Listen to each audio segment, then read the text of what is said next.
Manuscript writers use a thick metal needle with a sharp point to inscribe on these leaves, and leaves are bound between wooden boards. These boards work as covers for the palm leaves.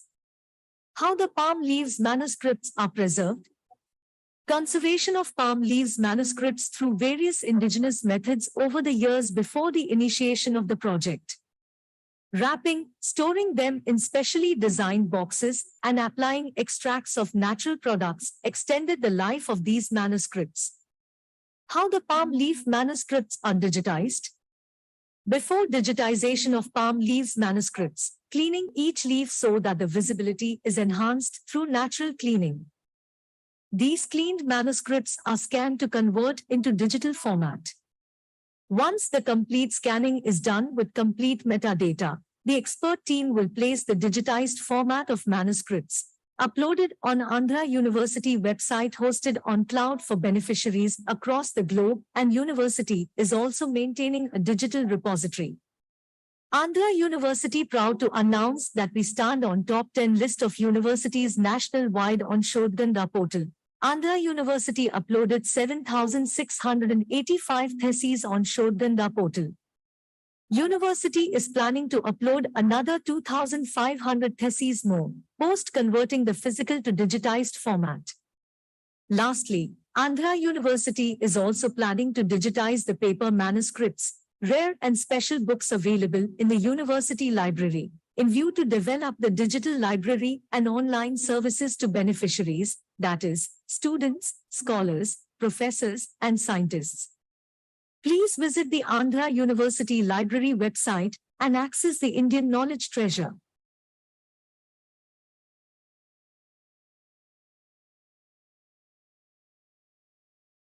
Shall we all give a big round of applause for all the presentations?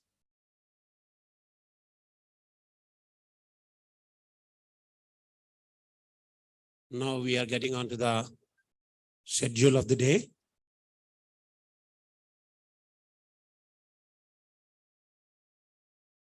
Association of Indian Universities South Zone White Chancellors Meet 2022-23 on research and excellence in higher education. So we shall have the entry of Honorable Chief Guest of the day. So I will announce, then we shall all stand with reverence. Thank you.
Arrival of the chief guest, His Excellency Sri Biswabhushan Harichandran, Honorable Governor of Andhra Pradesh.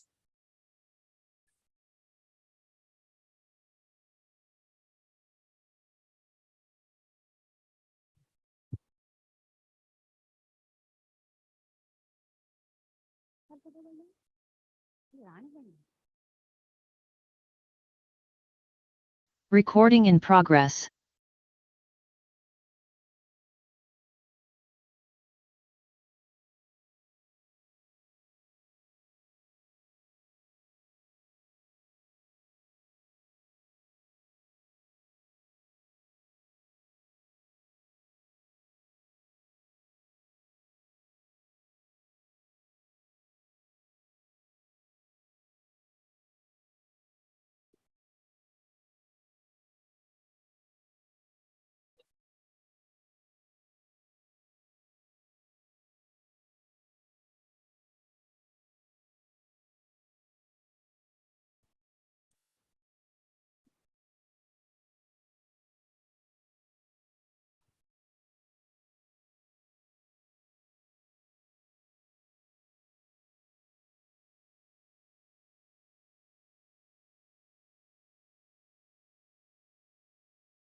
Yes.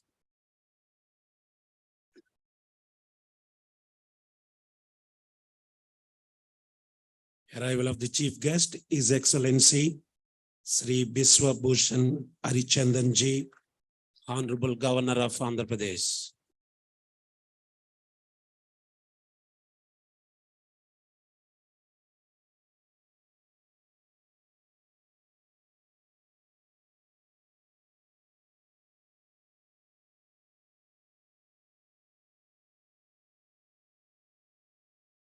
Kindly be seated. We have a special invocation dance performance by Andhra University students. Sabhaye Namaha.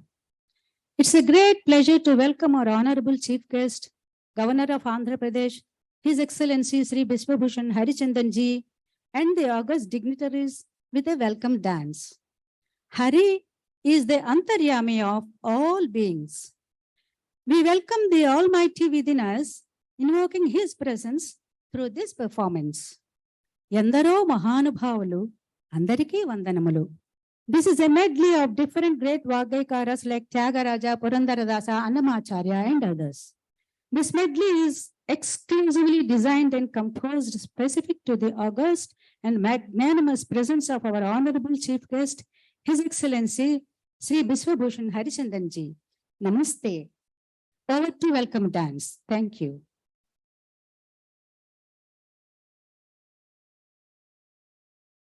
Babu, వేసేయండి. ఓయ్ వేయండి song.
Swagatam Krishna, Sharanagatam Krishna, Swagatam Krishna, Sharanagatam Krishna.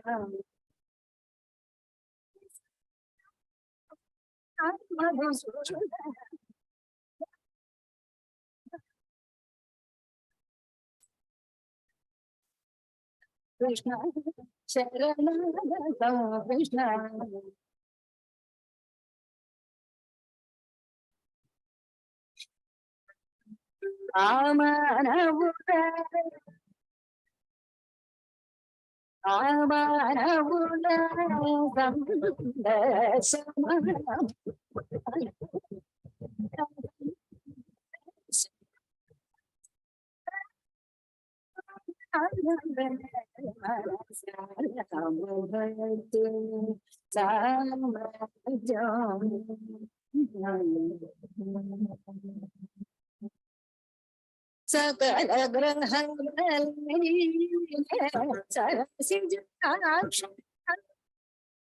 Sakala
This medley is exclusively designed and composed specific to the august and magnanimous presence of our Honorable Chief Guest, His Excellency Sri Biswabhushan Harichandan Ji. Thank you.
I request the distinguished guests to accompany Honorable Governor onto dais and grace the inaugural.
Ladies and gentlemen, shall we all stand for the national anthem?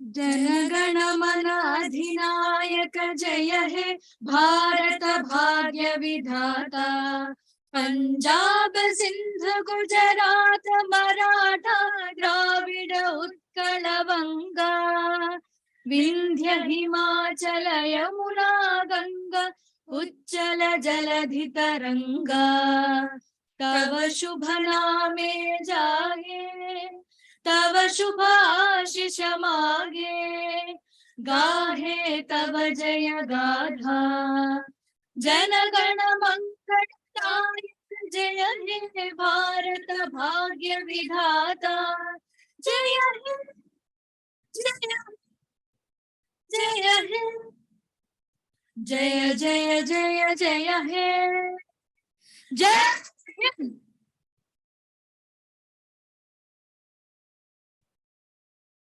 Please be seated.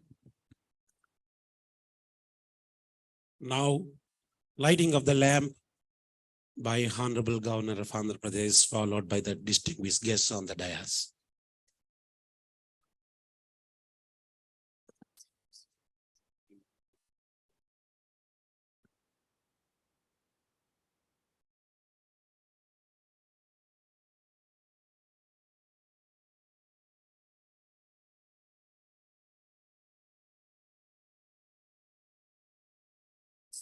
Saraswati नमोस्तुते शारदे विद्या प्रदे सरस्वती नमोस्तुते करधृत वीणा पुस्तके वरमाला कृते सरस्वती नमोस्तुते नरहरि सुत विधि भावित वरमणियुत कंबुगले सुरसेवित पदयुगले शुभकर कमल बळे Sari ma pada pa ma pada sa ni da pa ma ri sa ni. Sari ma pada sa ri ma ri sa ni da pa ma ri sa sa ri ni da Saraswati namostute Sharade Vidya Prade Saraswati namostute.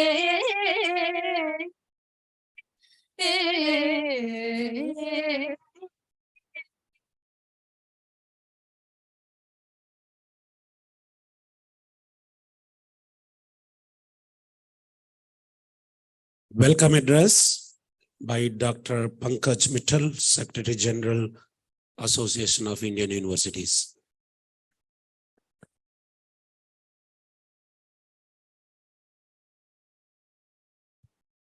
A very good morning to all of you.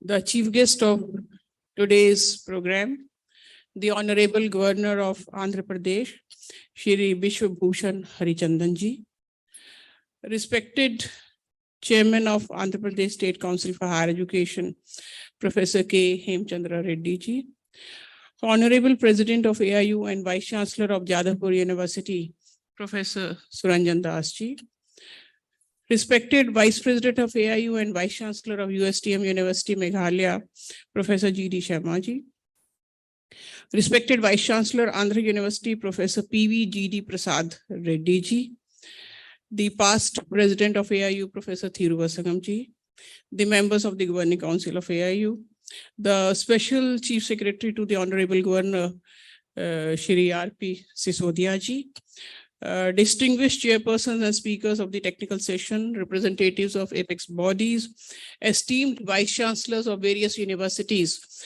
who have come from far off places to this place, the faculty members, students of Andhra University, media persons, ladies and gentlemen.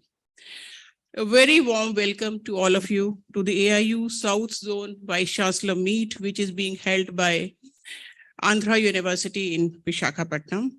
A very special welcome to the Honorable Governor who has made it possible to inaugurate the meet today. Thank you, sir. First of all, I would like to thank Andhra University, Visakhapatnam, for hosting this South Zone, AIU South Zone Vice Chancellors Conference in this beautiful ambience on a sea beach in the beautiful city of Visakhapatnam. His team has done yeoman's job in organizing this meet. Thank you to the Andhra University and the Vice Chancellor. The theme of the conference is Research and Excellence for Transformative Higher Education, which is the overarching theme. I mean, there's an overarching theme of transformative higher education, and the national meet will be held in Meghalaya from 23rd to 25th March. And in the 5 zonal meets, we are having different themes. So for the South Zone, the theme is Research and Excellence for Transformative Higher Education. But before I come to the theme of the conference, let me brief you a little about AIU, especially to the Honorable Governor, sir. Sir, AIU is a body which was established in 1925. So we are completing around 98 years now. And the stalwarts like Sir Dr. Radhakrishnan, Dr. Shyama Prasad Mukherjee, Dr. Zakir Hussain, Dr. Shrimali, they have been the presidents of AIU in the past. At present, we have a membership of around 924 universities, which comprises of central universities, state universities, deemed universities. INIs means IITs, NITs, ISers, private universities. And we also have 16 foreign universities as the associate members. The type of works which AIU is doing is basically research and academics, plus youth affairs, because we believe in the holistic development of the students. So in youth affairs, we do hold youth festivals for the universities at the zonal level, national level, and the international level. In sports, we do many activities. We hold 225 championships, and including Khelo India University Games, which is inaugurated by Honorable Prime Minister of India for the last 2 years. The government of India has vested us with the power of equivalence of foreign degrees with the Indian degrees. And recently, they have also given us the power to equate the school boards within India also. For the Vice Chancellors, I would say that we now have a AIU portal. So we have computerized the entire services of AIU. So whether it is equivalence certificate, you just have to apply online, and the equivalent certificate can be obtained online, I mean, in the downloadable form. 2 things which I will quickly mention is one is AIU handbook, which comes after every 4 years, and in which the complete information of every university is there, including the departments, programs, faculty, everything. So if any of the universities present here has not filled the data in the AIU handbook, please do it very fast, because otherwise we will miss the bus and it will come again after 4 years. So please fill the data in the AIU handbook, and also VC seniority portal. So many of the vice chancellors, you know, that the president of AIU is the senior most vice chancellor of the country. Vice president is the second senior most vice chancellor of the country. The governing council members are also based on the seniority. So please fill in your VC seniority. In the VC seniority portal, please do fill in your seniority, because otherwise we will not know that what is your seniority. And 2-3 important things which I would like to mention is, one is that we have established Indian network of international higher educators to promote internationalization of higher education.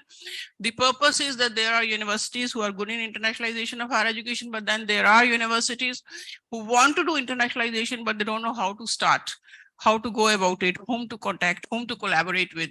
So to help these universities, to handhold these universities, we have made an Indian network of international higher educators. Do become a member of that. We have also opened 10 academic and administrative development centers in 10 universities to train your faculty and the administrative staff on how to use the technology for, say, teaching, learning, research, assessment, evaluation, and the administrative staff for the governance of the university, including controller of examinations or the financing or the administration. So these are 2 very important activities which you should make use of. And then we have also started AIU consultancy service, because many times the universities don't come to know how to prepare for NAC, for getting good NERF ranking, for internationalization, for university society collaboration, for university industry collaboration, for implementation of NEP, for implementation of SDGs. So if you have any such difficulty, please approach AIU, and we'll be providing you the consultancy services. So, and we are coming out with many research publications, including Reimagining Indian Universities. There's a national policy, a step-by-step guide on how to implement the NEP. SDG report is in print. So many publications are there, and the list is available on the AIU website. I have very short time, therefore I am just hurrying up. And the 5 conferences this year we are holding, we have already held the 3 conferences on different themes relating to transformative higher education. This is the 4th conference, and the last zonal conference will be held in Aurangabad on 21st and 22nd February on the theme evaluation reforms in higher education. Now coming to the present conference, I'll just share a little data with you, and you will know the significance that why we are holding this particular conference on research and excellence for transformative higher education. If you see the expenditure which is incurred on research, if we do an international comparison, you will see that as a percentage of GDP, USA spends around 3.1, Israel spends 4.9, South Korea spends 4.6, China 2.2, UK 1.8, and India spends 0.69%. So this is the lowest amongst these countries. So very low expenditure on research is spent by India on research, and this has been highlighted in the National Education Policy too. Then if you see researchers per million, UK has 4,600, China has 1,300, Israel has 8,200, USA has 4,600, South Korea has 7,900, India has 253. So this is not a very rosy picture that we have only 253 researchers per million. If you talk of PhD produced, we produce around 40,000 PhDs every year. And which is, I mean, again, that is a low figure. The patents, if you talk about patents, China is producing around 13.61 lakhs. US is producing 6.06 lakhs. India 96,000. And out of that 96,000 also, 68% are by NRIs. So if you, one thing which we claim, we are very happy about it, that in the world, India is number 4 in terms of publications, because China has 7.88 lakhs, US 7.66 lakhs, UK 2.49 lakhs, and India 2.18 lakhs. So India stands at number 4, although US spends almost, I mean, US is publishing almost 4 times than what India is publishing. But the citation index, if you go to India citation index is very low. It is around 3 as compared to around 6 by most of the developed countries. So when we see this condition of the research in higher education, we thought that in the South Zone Conference, if we really want to transform India, we should be doing a lot of work, and we should be deliberating on how to promote research and excellence in higher education, and hence this conference. And I'm sure the three sessions which we are having today on research funding, on collaborative research, on linking teaching and research, we will really get good recommendations which will be sent to the Government of India for implementation. So all the best to everybody, and thank you once again, and welcome to this conference, AIU South Zone Conference. Thank you very much. Thank you. Thank you, ma'am. Now, address by Professor PBGD Prasad Reddy, Vice Chancellor, Andhra University.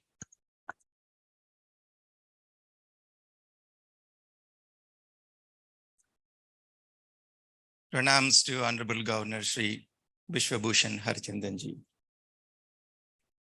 Distinguished speakers on the dais, Professor Suranjan Das ji, President of AIU, Dr. Mrs. Pankaj Mittal, Secretary of AIU, Professor Hemchandra Reddy ji, Chairman APSHI, Sisodia ji, all dear Vice Chancellors from South Zone Universities, invitees, press and media, ladies and gentlemen. I deem it a great honor to extend a cordial welcome to Honorable Governor for the inaugural ceremony. And it is indeed a pride and adds to our joy that AIU's South Zone SZVC Meet is hosted by Andhra University. Once again, hearty welcome to all of you.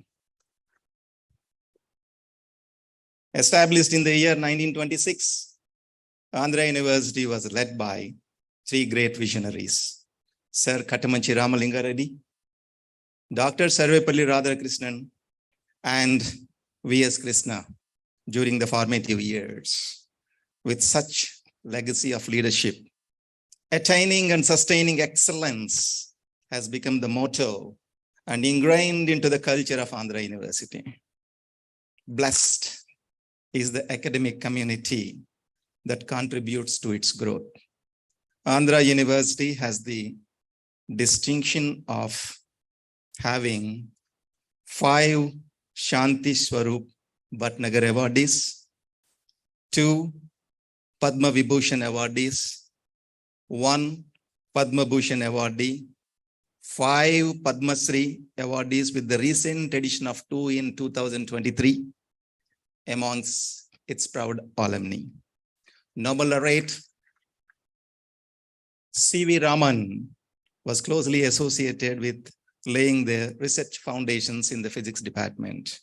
Professor C.R. Rao, world-renowned statistician, was among the proud alumnus of Andhra University.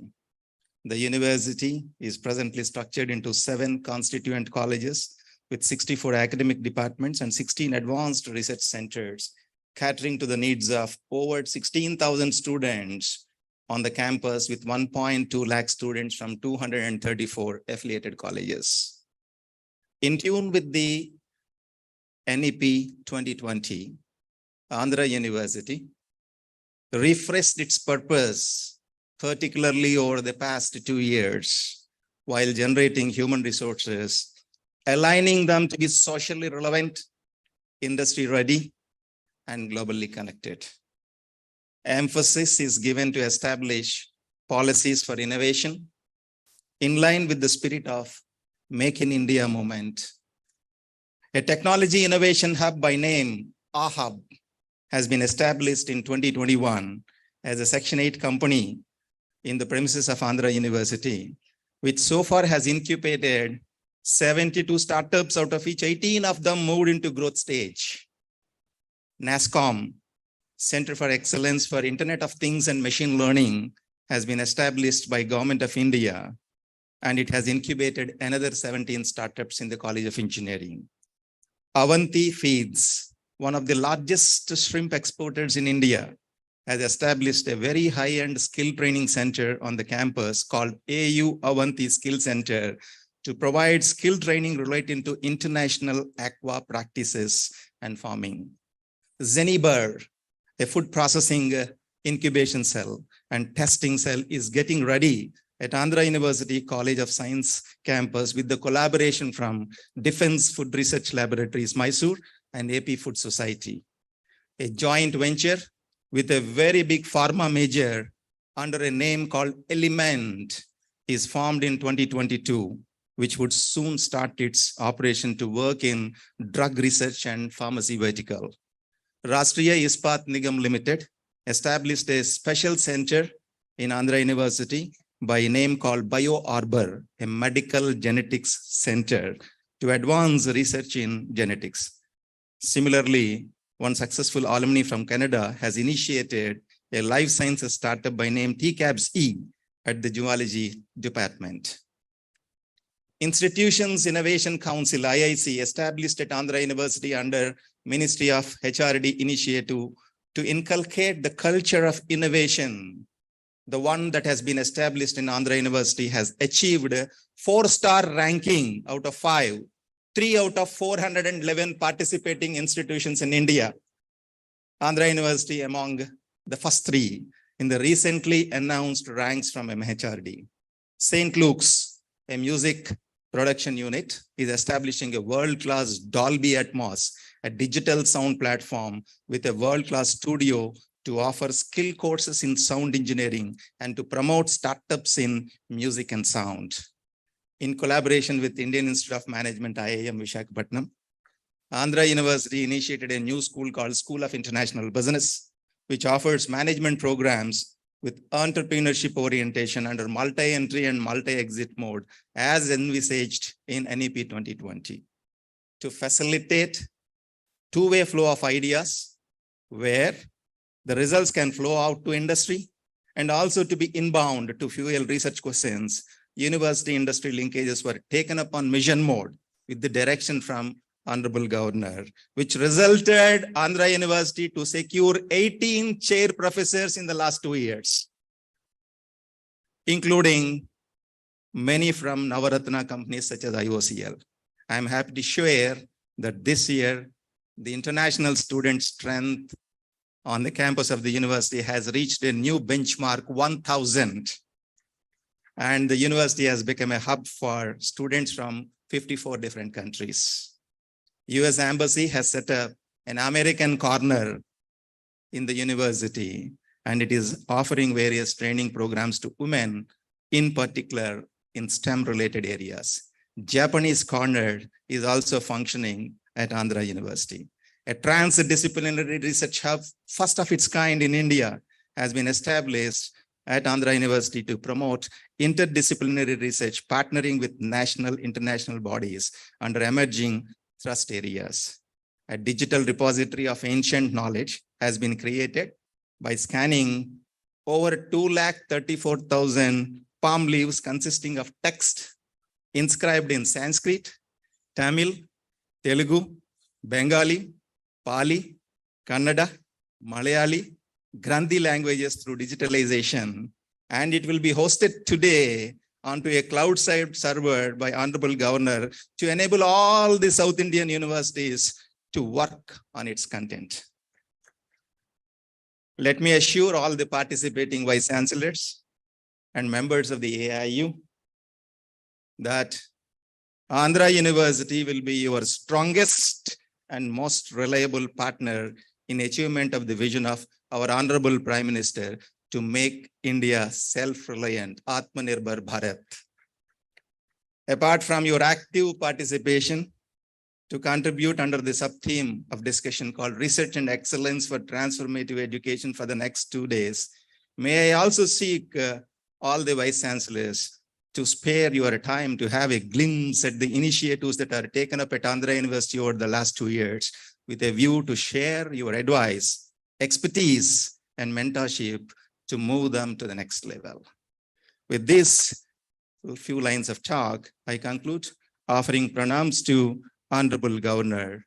Once again, welcome you all to Visakhapatnam, the city of destiny, and to Andhra University that has changed the destiny of many a stalwart. Jai Hind.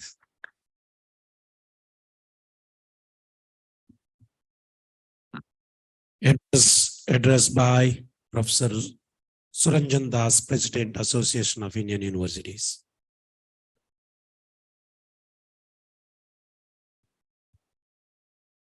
His Excellency, the Governor of Andhra Pradesh, Sri Bishabhushan Harishandanji, the esteemed Vice Chancellor of Andhra University, Professor Reddy, the esteemed Chairman, Andhra Pradesh State Council of Higher Education of Andhra Pradesh, Professor Reddy, Dr. Pankaj Mittal, the Honorable Secretary General of the Association of Indian Universities, AIU's Vice President, Dr. G.D. Sharma, my esteemed predecessor, Dr. Thiruvasagam, esteemed Vice Chancellor colleagues attending this conference, other distinguished members of the House. Could I first say a very big thank you to Andhra University for hosting this meet.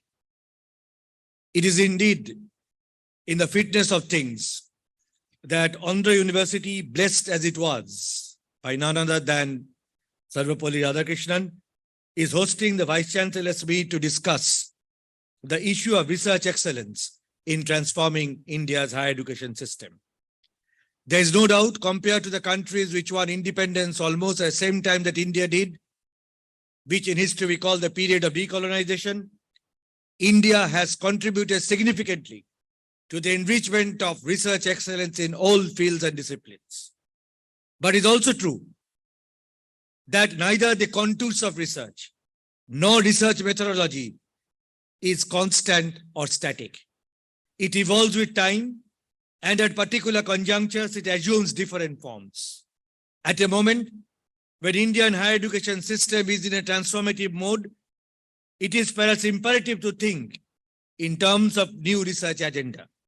And I would like to highlight a particular entry point in this context, which is related to the decolonizing of the Indian knowledge system. Colonialism in India did not merely imply economic and political domination by the British Raj, but it was accompanied by Western cultural hegemony, which resulted in a stultification of the indigenous knowledge system. To unfold this indigenous knowledge system, we have to consider how different frameworks, traditions, and knowledge projects can inform each other. Let me give some examples. I draw your attention to the criticism of caste and gender practices in India. But much of this criticism has come from an external point of view. That is to say, from the notion of individual freedom or individual liberalism as it prevails in the West.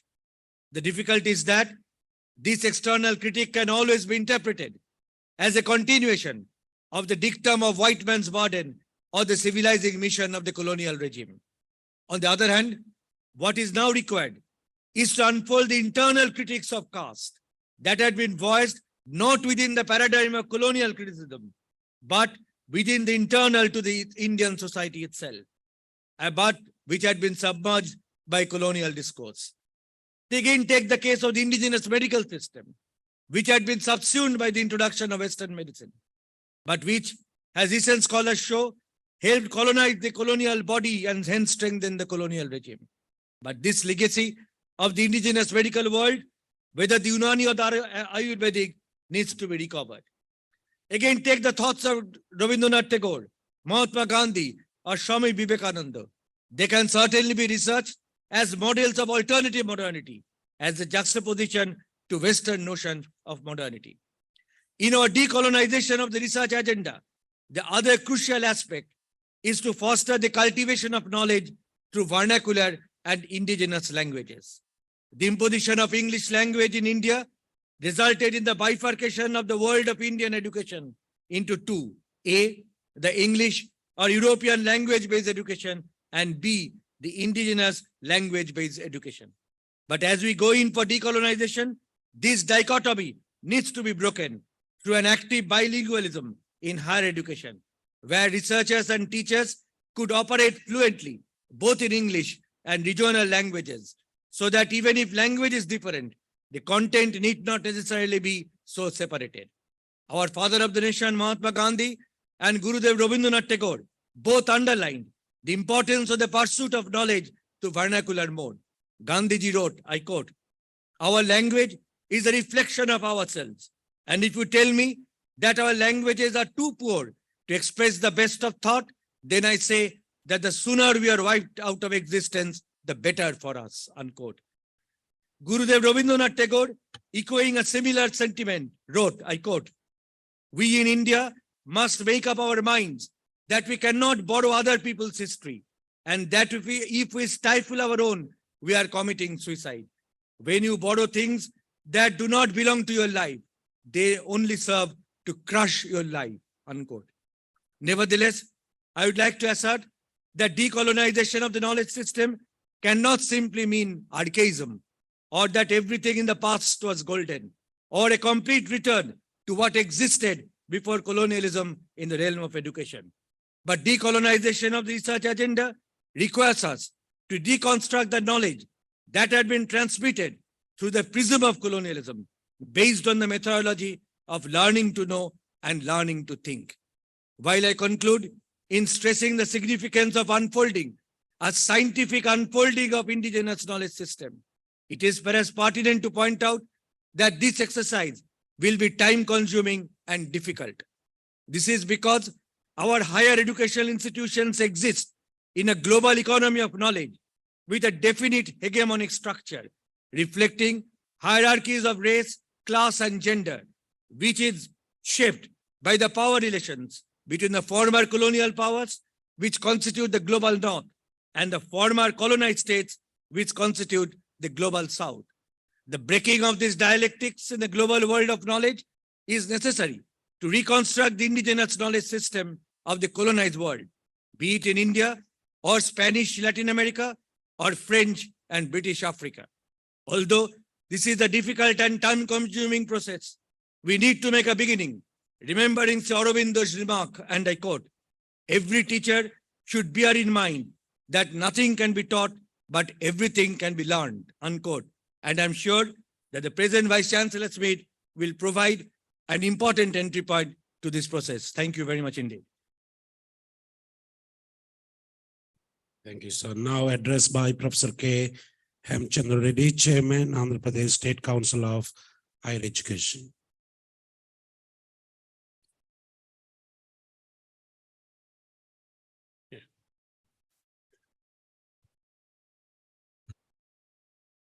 Honorable Chancellor of AP State Public Universities and Governor of Andhra Pradesh State, His Excellency Shri Biswabhushan Harichandanji,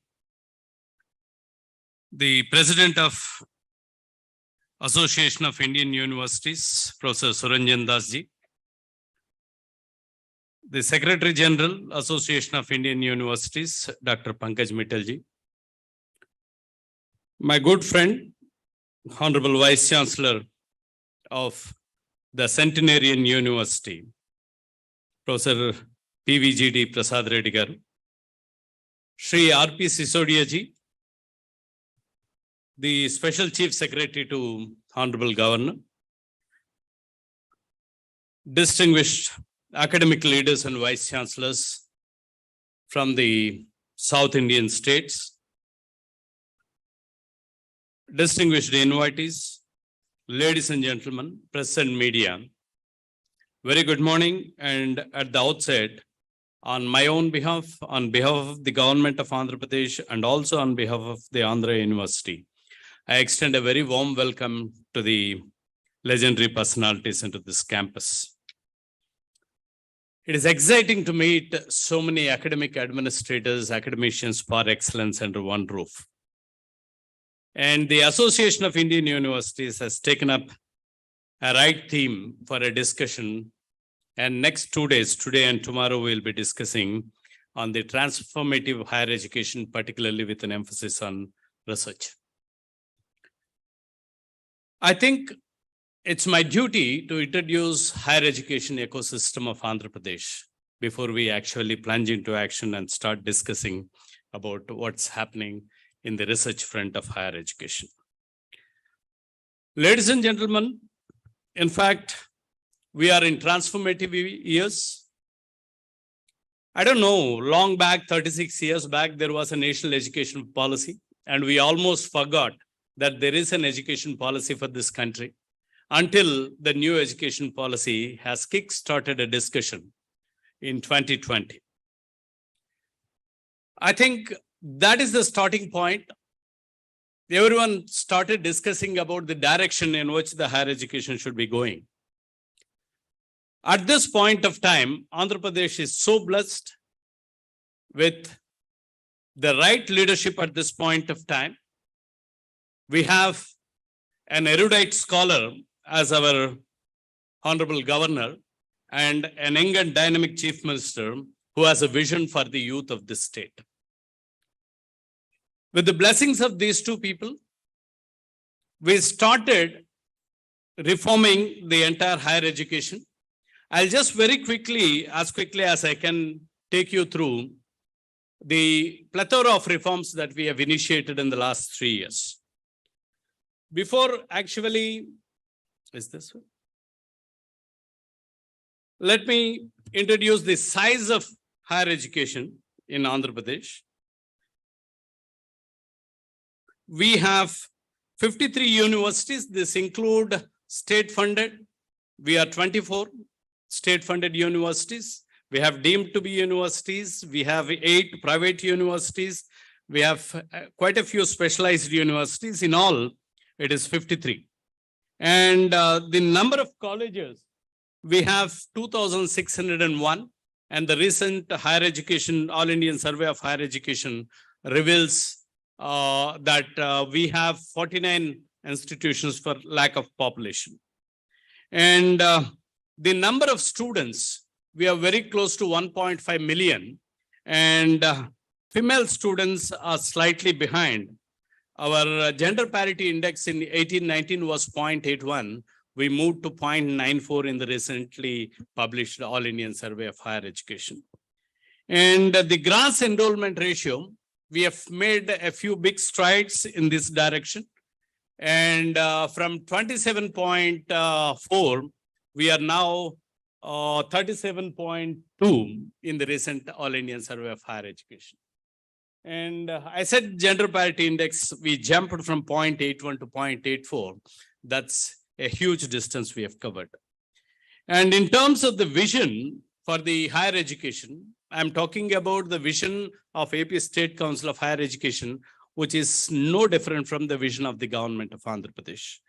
And we are working on the 4 salient points: accessible, equitable, and inclusive and quality education. And we are promoting 5 goals in higher education: quality learning, skills and competencies, social consciousness, employment and entrepreneurship, and producing global citizenship. This may not be the right time for me to introduce all the initiatives that we have taken. We have established a quality assurance cell, and we have established for the first time a higher education planning board. I'm sure it will attract the attention of many academic administrators here. We brought in the central and state-funded institution heads under one roof. We called it as Higher Education Planning Board. We have decided to meet thrice in a year and discuss various pertinent issues related to higher education.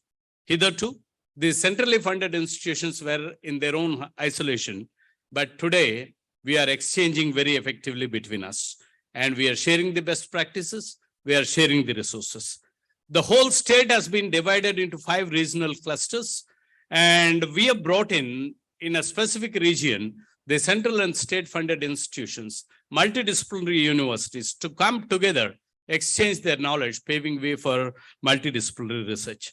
We also have established a state research board in the AP State Council of Higher Education, first of its kind initiative to augment research in the state of Andhra Pradesh and to handhold the universities and individual researchers, connect them to the funding agencies and national, international research laboratories. Also, we said social consciousness is one of our goal, and we have for the first time established board for community development through education. This is an exclusive board. We have established 553 entrepreneurship incubation startup centers. robust learning management system. We have an Industry Institute Connect portal, and all admissions happening in Andhra Pradesh are through online through a single window, right from UG to PhD. And that's how we brought in transparency into admissions into higher education system. Equitable and inclusive higher education, one of the major agenda of national education policy. Let me tell you, Andhra Pradesh is the only state in this country to completely reimburse the tuition fee of all the eligible students. Let me present it that way. 87% of my 1.5 million pursuing higher education in Andhra Pradesh are receiving free education. They don't pay even a single rupee from their pocket. On top of it, we reimburse 20,000 rupees as their maintenance scholarship per each student, irrespective of whether they stay in hostel or they commute as a day scholar. 20,000 rupees to support themselves without depending on their families. I should say Andhra Pradesh has paved way for a new dimension, liberalizing, making higher education also free of cost. 11,26,000 students are pursuing free education in Andhra Pradesh at this point of time. In the last 3 years, we have spent 12,000 crores only on these two schemes, Jagananna Vidya Devana, Jagananna Vasat Devana. These two are the scholarship schemes that we are doing. We did not stop there. Whoever wants to pursue higher education in internationally reputed institutions, we coined a scheme called Jagananna Videshi Vidya Devana. Whoever joins QS 100 ranked universities across the world, 100% of the tuition fee to a maximum of 1 crore of rupees, the government of Andhra Pradesh reimburses. It's free of cost.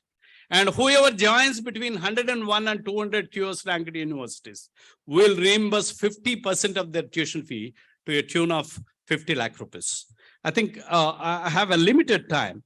And let me tell you the result of these two schemes, comparing between 18-19 and the 2021 AIU data. Look at the sectors in which the GER percentage has been increased. The saffron stands for national averages and blue stands for Andhra Pradesh. And every sector, look at the female growth rate in GER percentages, 24.13 against the nation's growth rate of 5.68.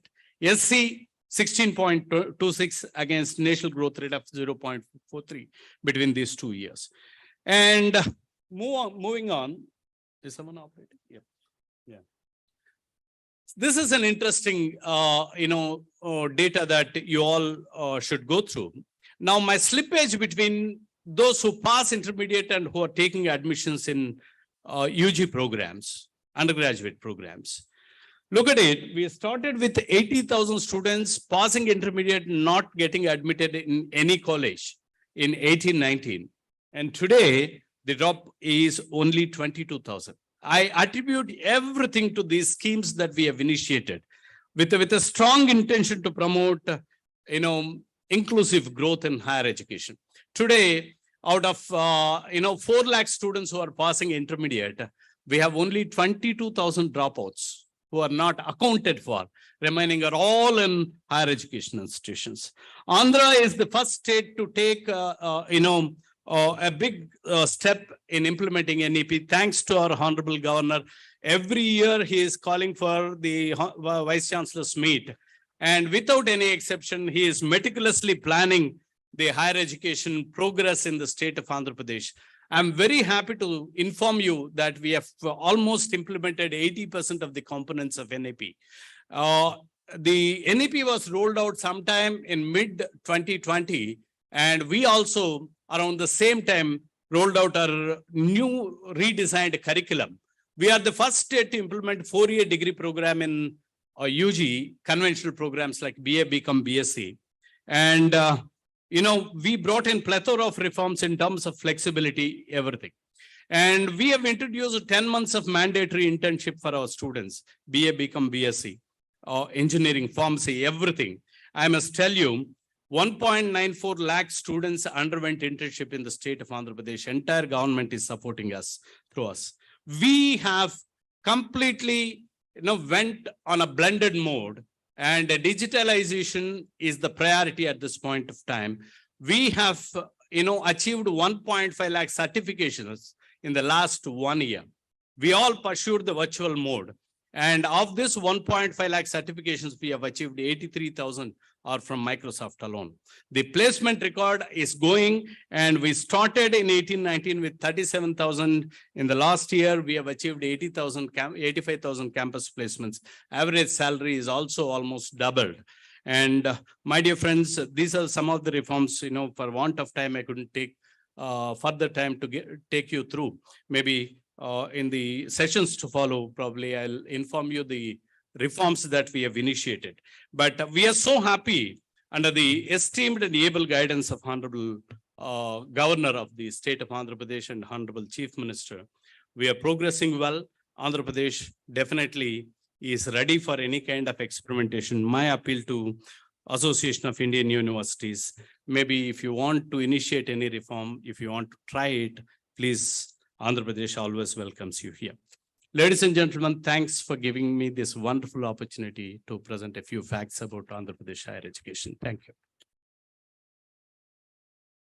Thank you, sir. Now we have release of the special issue of Association of Indian Universities, News of the University, followed by button press to upload digitalized ancient talapatras onto cloud server by the Honorable Governor of Andhra Pradesh. I request Dr. Rama Devi Pani, Editor, University News, to join the occasion, and also Professor Venkatesh Swarlu, Honorary Director, Honorary Librarian of V.S. Krishna Library, to join the release of the special issue of Association of Indian Universities, News of the University.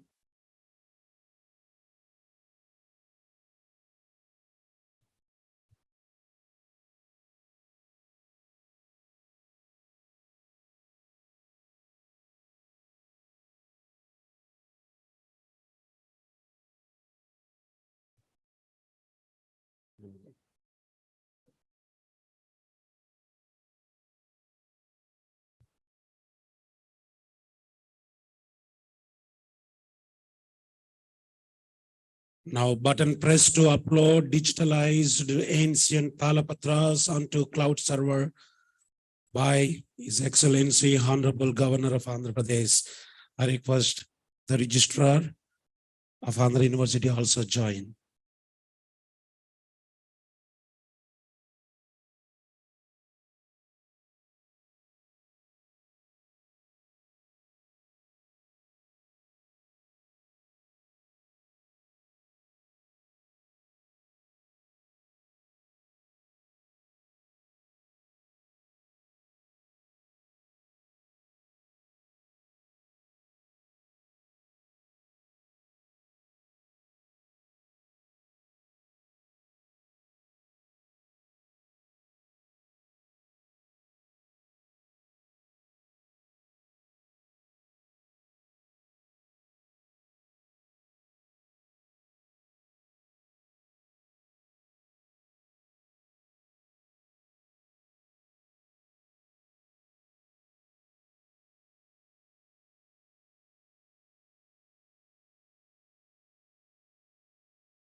With a press of a button, all the digitalized ancient talapatras are being uploaded now onto cloud server. These are available for further research.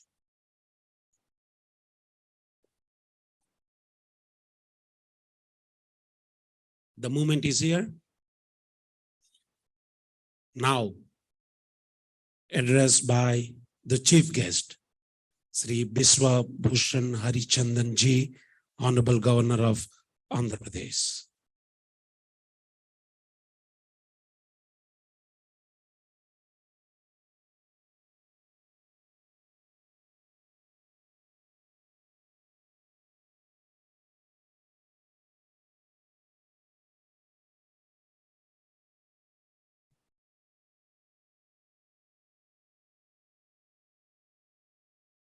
Professor K. Hemchandra Reddy, Chairman, Andhra Pradesh State Council of Higher Education, Professor Suranjan Das, President, Dr. Mrs. Pankaj Mittal, Secretary General, Association of Indian Universities, Professor E.V. G.D. Prasad Reddy, Vice Chancellor, Andhra University, ladies and gentlemen, members of the print and electronic media, my warm greetings to you all.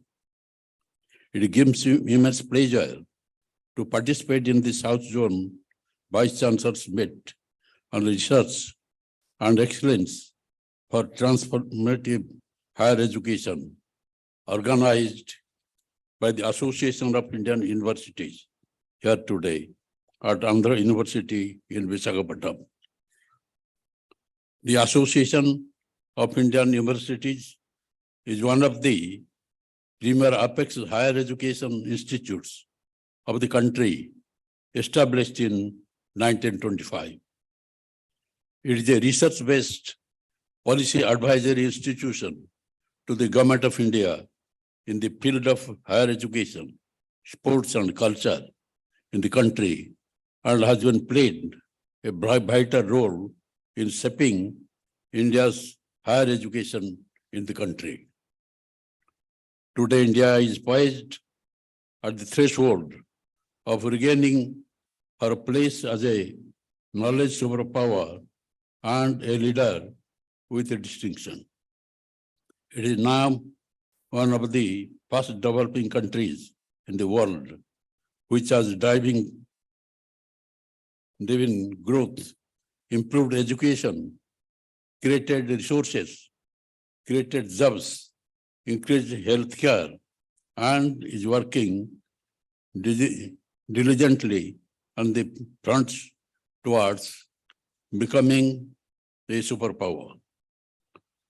According to NASSCOM, India's startup ecosystem is third in largest in the world after US and UK, and is one of the fast growing with a total number of 80,152 officially recognized startup as of 2022. The Government of India is taking all necessary measures to nurture the talent of the country and exploit India's demographic dividend to prepare both the youth as well as the country to be at the forefront of the development and at the leading edge of the accomplishments.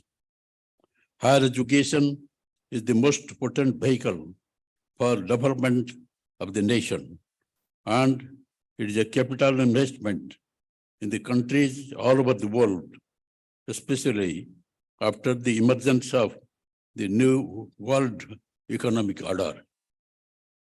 Higher education is of paramount importance as it assumes the primary responsibility for preparing future leaders with advanced knowledge and skills who shoulder the task of nation building and contribute to the socio-economic development.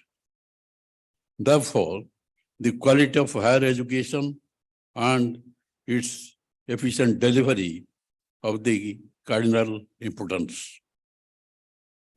I consider the theme of today's meet, research and excellence for transformative higher education, as both apt and important in the context of transformational change in the HEIS in the country, envisaged as part of the National Education Policy 2020.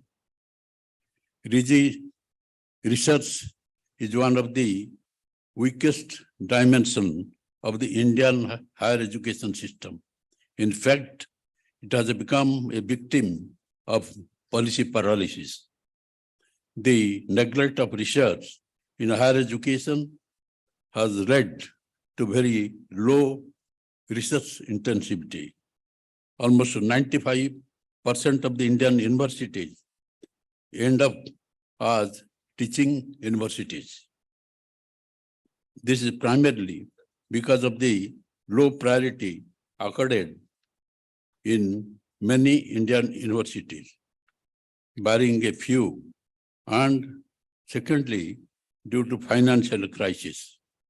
Until very recently, Indian policies of the development of priorities have never been in favor of promoting and sustaining general purpose research and development activities, either through public expenditure or encouraging private investment or fostering a combination of the two. In contrast, the policy measures increase research intensity in the universities and nurture them to attain world-class standards. In China, South Korea, Singapore, and Japan have been a part of their respective national innovation strategies since the 1990s. Such policies enable them to be listed in the world's top 100 universities, remarking in recent years.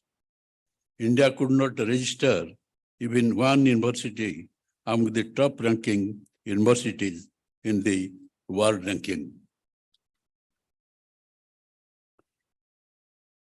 India also lacks in the number of patents and publications produced.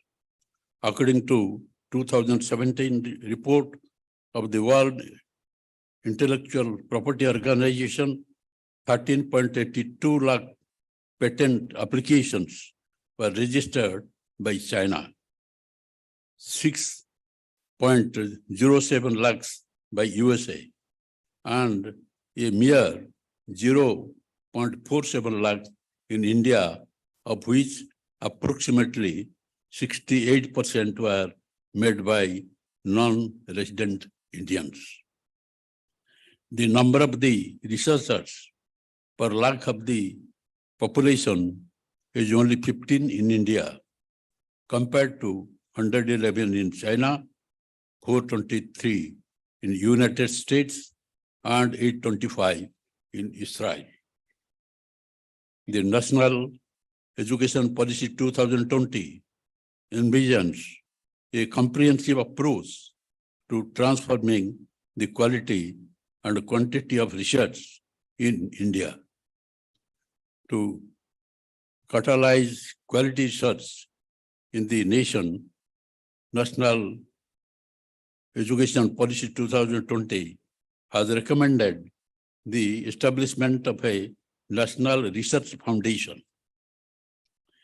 The NRF will provide reliable, merit-based, and equitable reviewed research funding, helping to develop a culture of research in the country. The NRF will competitively fund research in all disciplines. NRF will operate with a unique hub and spoke model with the national mission projects as hubs and a network of interconnected institutions, innovations, and research councils located across identified higher education institutions as spokes. There will be 25 NFPs, and each NMFP will be attached to 80 IIRCs within its proximity. Thus, a total of 2,000 IRCs will be established within 25 NMEs. Government level initiatives can help in improvement of research only to some extent. These measures can fructify only when the institutional level initiatives are taken by vice chancellors. To improve research quality in universities, the vice chancellors need to take the initiative to develop cognitive or critical thinking among the students and develop a culture and mindset of research. They need to provide funds and access to the latest infrastructure to research. Most importantly, they should continuously monitor the outcomes of research and channelize the research result for social use and to establish commercial ventures. Then only the efforts of the research scholars will yield the desired result. I wish this zone vice chancellors made a great success. I hope that key tangible recommendation would emerge from the today's meet, which can help the GIS, the government, and the apex bodies of higher education of the southern region and go a long way to ensure effective internationalization of higher education. This is my speech regarding our universities and the research position must have disappointed you. Disappointed the educationists, the students, the vice chancellors. But you take it as a challenge, not like as a disappointment. As the Honorable Prime Minister, Shri Narendra Modi has said, had given a call for Atmanirbhar Bharat, which had been shown during the COVID-19 pandemic. And at that time, as you know, he has given a call to the scientists that you go ahead, save your nation, save the humanity. And what spectacular work our scientists have done, you know. We have not only controlled the pandemic situation inside the country, which is with a population of 130 crores, but we had given our vaccines to 50 other countries free and to the other countries on commercial basis. And so far the doctors and our staff, who are associated with the doctors, Narendra Modi said, you are the frontline warriors of the nation. The nation is in great danger of this COVID-19 pandemic. You know, lakhs of people are dying every day in the world. And it is you alone who can make all sorts of sacrifices and save the nation. And spectacular work has been done in India. Even the entire world, people are thinking, people are in a position that how to control the situation. Even like in countries like America and UK, China has gone to the worst situation, as you know. India was in a comfortable position because of the leadership of the Honorable Prime Minister. Prime Minister has given another call. He said, we have to develop in the matter of research. That's what he said, Jaya Anusandhan. If we go back to the date of Shastriji, when he was the Prime Minister, when there was Pakistan, war with Pakistan, he had given a call, Jai Kisan, Jai Jawan. Ask the Jawan to fight for the country and keep the flag of the country high. And what happened? Pakistan was going to fall within a week. The Kisans were the producers. Ask them, don't leave an inch of land. Produce food because country is in danger. Therefore, those calls are still we are remembering. Jai Jawan, Jai Kisan. And thereafter, people are saying India is a weak country. When Atal Bihari Vajpayee was the Prime Minister, in 1998, he made the first atomic test on 11th May, 1980 Rajasthan, at Pokhran. The so-called big powers of the world pounced upon him and said, Vajpayee, you cannot have any atomic test. You have no such right. That was 11th May. Vajpayee did not say anything. 2 days thereafter, he made another 3 atomic tests and proudly said that India is now an atomic power of the world. And our policies, we have absolutely no intention of attacking any other country. But no country would now venture to attack India.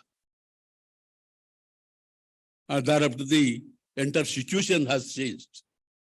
There is economic sanction on India by the big powers. But Vajpayee said, standing on my own soil, I tell the entire world that we will build our own nation by our own effort, by our own labor, by our own manpower. And for this strong stand, the entire situation has changed. Within 6 months, these big powers, they had to yield it. And the first invitation was from USA. And the President of America, while meeting Vajpayee, America, when he invited him, he said, the problem facing the world cannot be solved without India, without such a big leader like Vajpayee. Vajpayee added, joy began, because that was the success of began this atomic test. And now our Prime Minister Narendra Modi, he has added Anusandhan, Joy Anusandhan, research, because the great menace has been posed to the world, to the entire humanity by COVID-19 pandemic. At that time, he has given this call. He has given the call to the scientists, to the doctors, and the vice chancellors of the universities. You are all great educationists. You are building the future of this nation. who will be in different places, would be scientists, doctors, or in different fields. Look to the nation. Be proud of the nation. Be proud of the society. And the Vice Chancellors, it is a challenge for you. You are educationist. You are building the career of such persons who will be the builders of the nation. And therefore, it is my great privilege to address the Vice Chancellors of the universities and other intellectuals here in this meeting. Now, there's a big challenge before the country. And as you know, India is now in a position to have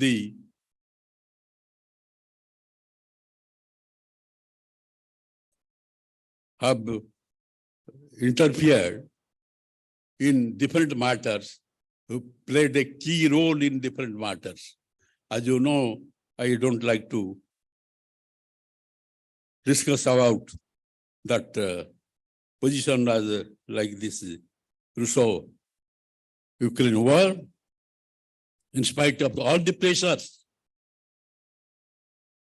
put on the Prime Minister by America and also Russia, both the blocs, to support them, he turned firm.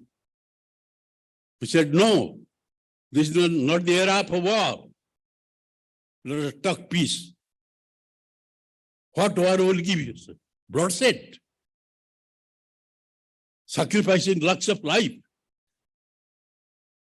The economy of the world will be crippled by war. This will be the contribution to the war. So we want peace. Therefore, he did not take any side. And he is the only leader who talked with both the president of Russia and the president of Ukraine. And therefore, I call upon you, the Vice Chancellor especially of the universities, to build your students, who will be the future builders of the country, and think that the call now given by the Honorable Prime Minister, Atmanirbhar Bharat, let us be Atmanirbhar Bharat. Thank you all. Jai. Thank you, sir.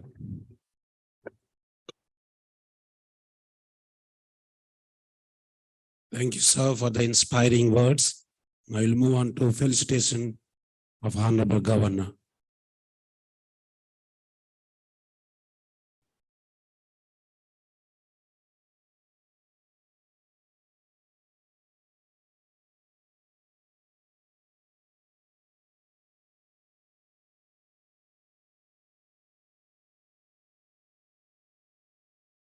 Shall we all stand on our feet with reverence and respect, and the Vice Chancellor of Andhra University, on behalf of the university and on behalf of all the Vice Chancellor present here.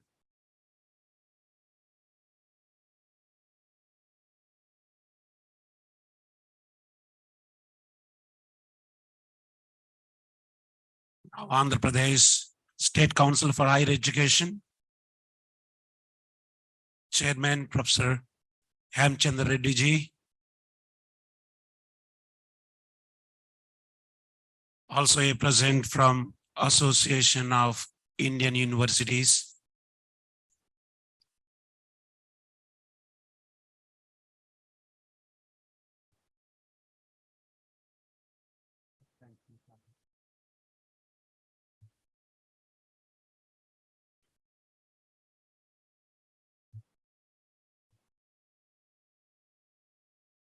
thank you. You may kindly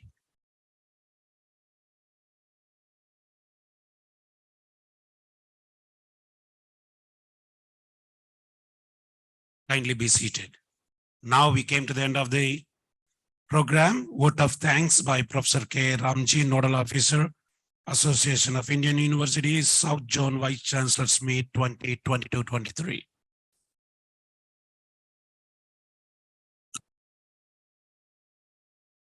I feel honored and privileged to get the opportunity to propose a vote of thanks on this special occasion.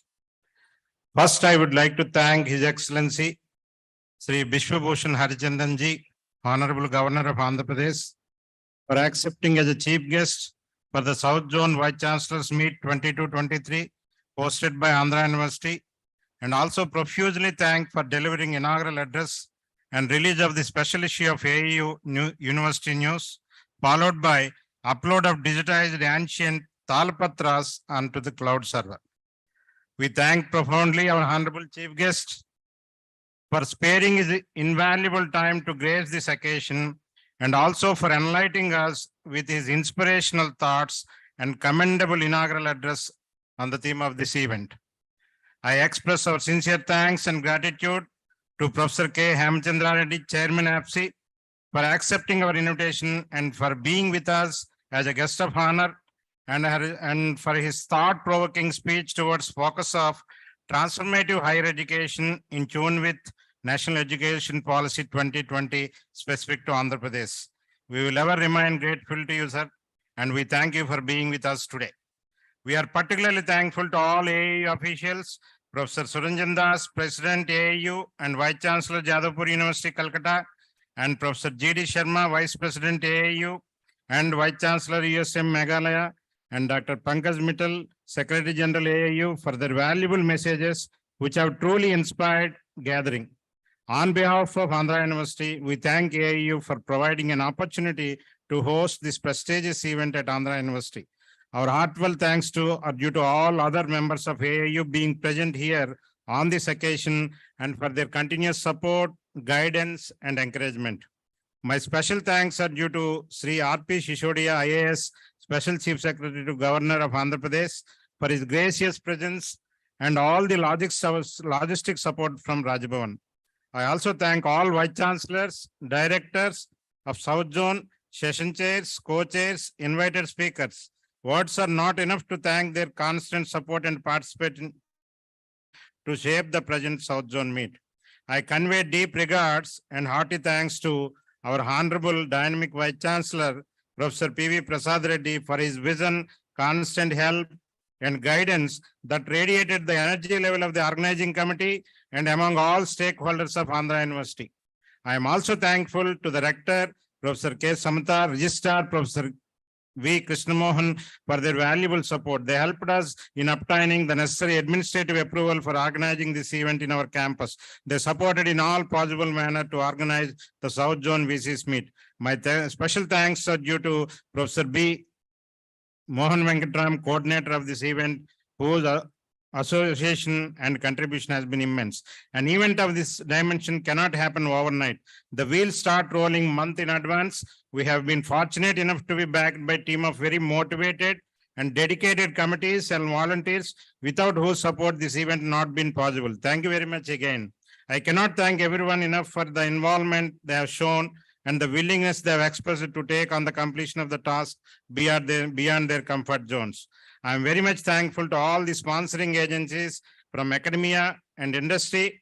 It would have been impossible to organize it without their support. I am very thankful to all our EC members, principals, deans, faculty colleagues, supporting staff, student volunteers, and entire family of Andhra University who always stand by us and motivate us. I feel proud and thank you for making this event a successful one. At this end, I would like to take this opportunity to thank print and electronic media for their wide coverage and support. Thanks to all of you for making this inaugural function a grand success. Have a wonderful stay at Visakhapatnam. Finally, thank you all, ladies and gentlemen, for having with us, and invite you to join us in the ensuing sessions of the South Zone Vice Chancellors Meet. Thank you very much. Shall we all stand on our feet for national anthem? Please be informed there is a group photograph immediately after that.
Just for a minute, I request all the Vice Chancellor participating Vice Chancellors to get onto the stage quickly to take a photograph as a token of remembrance. May I humbly request the dignitaries.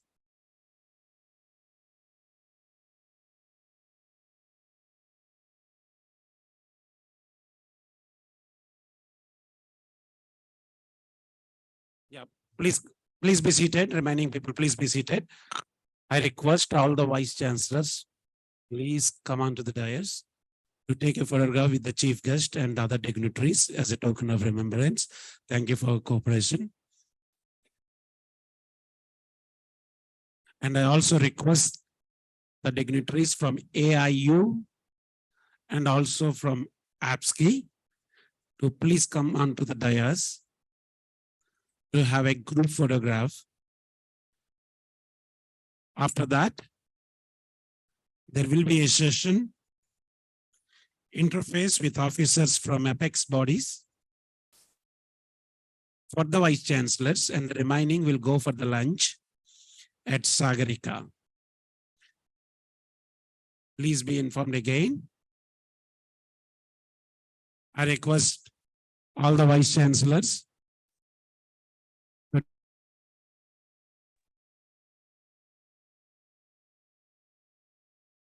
many dignitaries who were sitting earlier to sit in their respective chairs.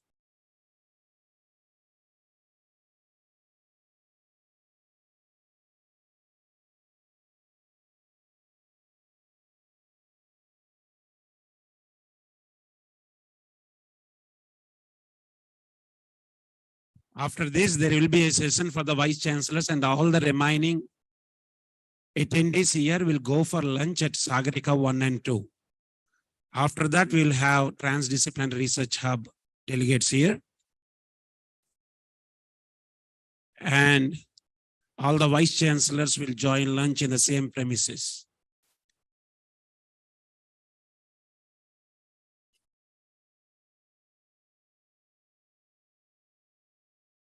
You need to go to and just move towards right to find Sagarika Hall 1 and 2. We'll have a delicious lunch. And I request everyone to be seated for a moment until the chief guest leaves the hall. I request everyone to please sit in your respective places just for a moment. Then we all can have lunch.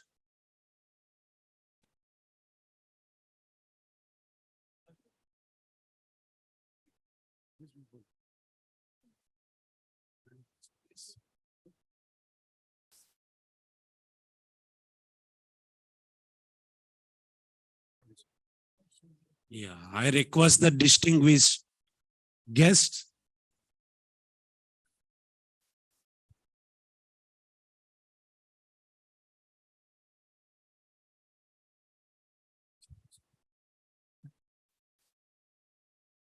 all the Vice Chancellors who are present on the dais will stay for the next session, interface with officers from apex bodies.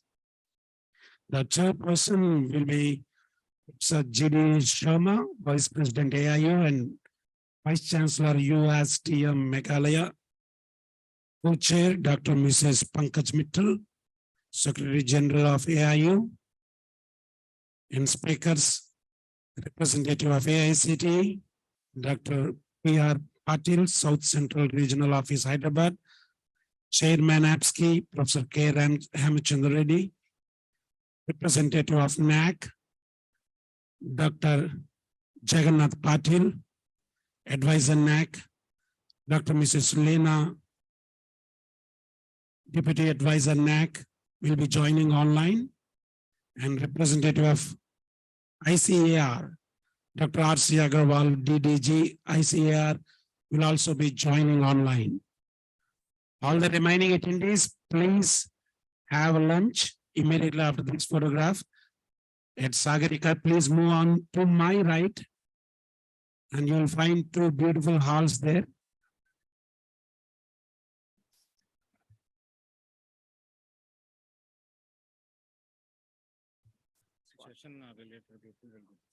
All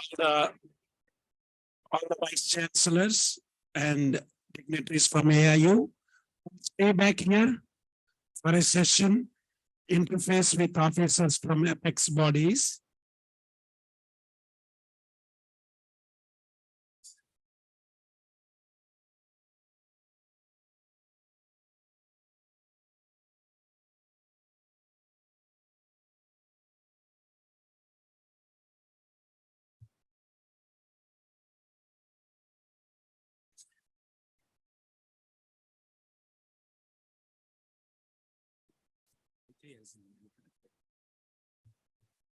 I also acknowledge the presence of the Executive Council members of Andhra University, Dr. P.A. Supadam Garu, Girija Agustin Garu, and other members, Devi ma'am.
Please be informed once again, there will be a session immediately after this photograph, interface with officers from apex bodies.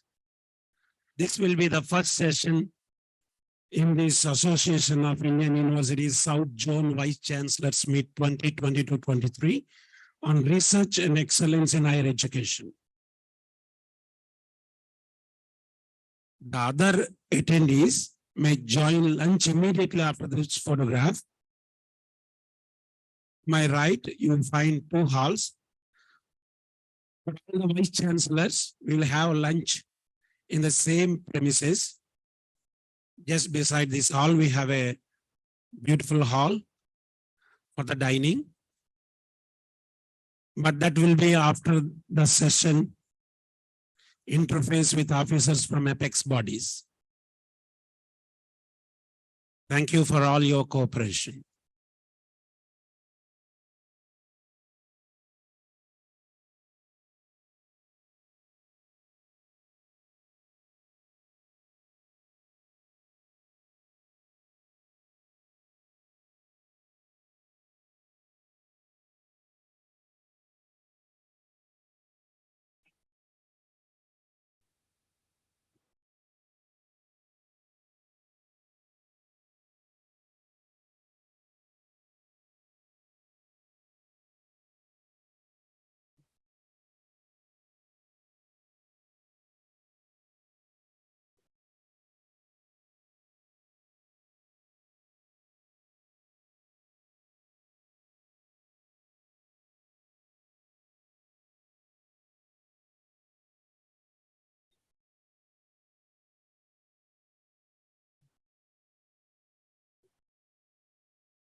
I invite Director IIM Visakhapatnam onto the dais, please, to join the photograph.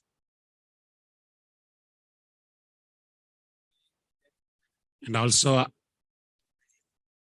IIP Director, please, may I humbly request you to please join the group photograph.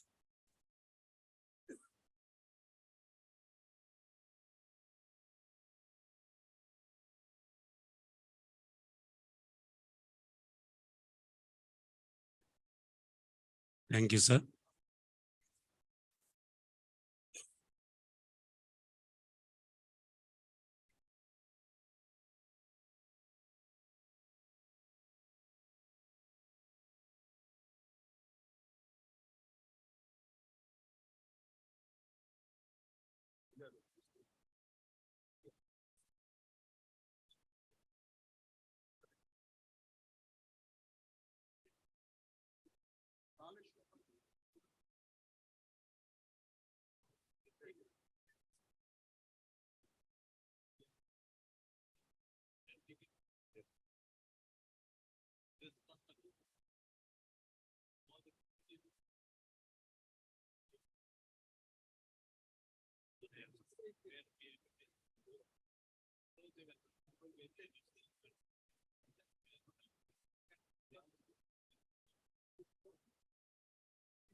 I request all the Vice Chancellors to take positions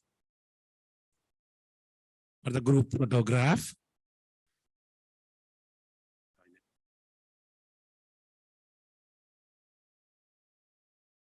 Association of Indian Universities, South Zone Vice Chancellors Meet 2022-23 on research and excellence in higher education. Through blended mode, many are joining online and watching this program online, hosted by the prestigious historic Andhra University, Visakhapatnam. May I request the dignitaries to take positions for the group photograph.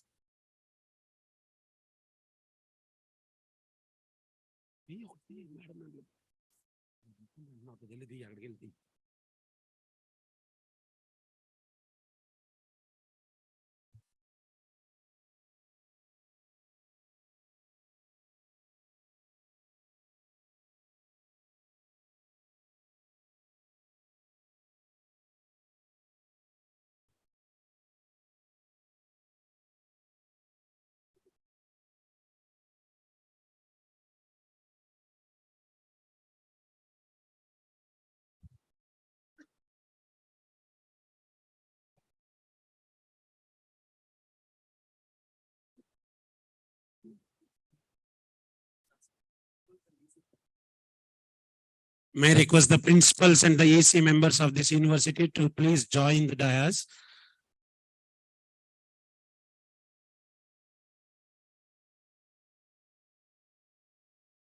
For a photograph.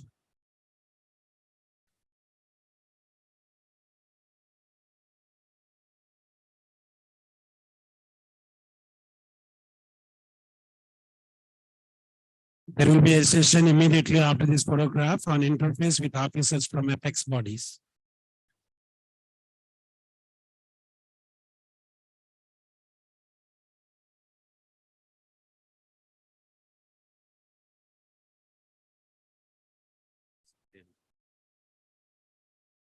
All the principals and deans of Andhra University, along with executive council members, joining for a photograph.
All the respected Vice Chancellor,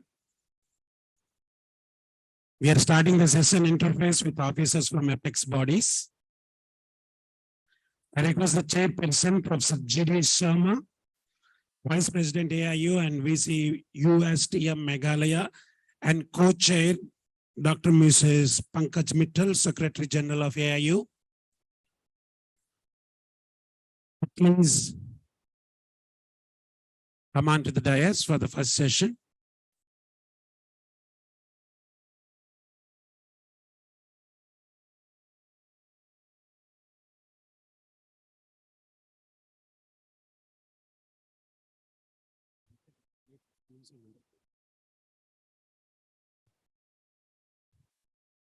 I request all the Vice Chancellors to take their positions, please.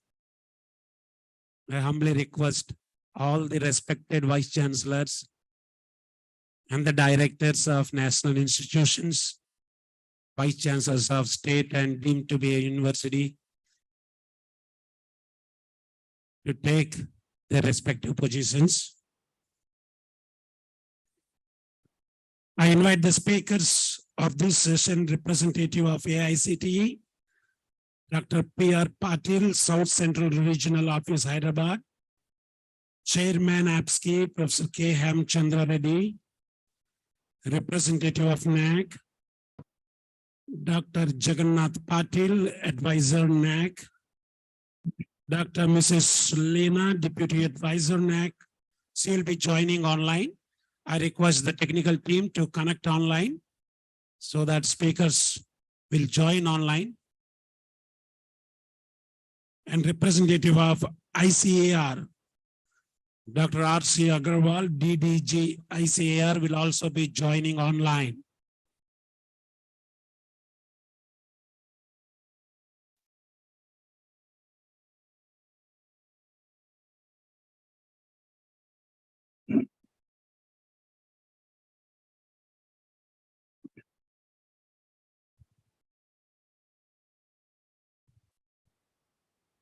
As we are running out of time, may I humbly request all the Vice Chancellors once again to take their positions for the next session, interface with officers from apex bodies.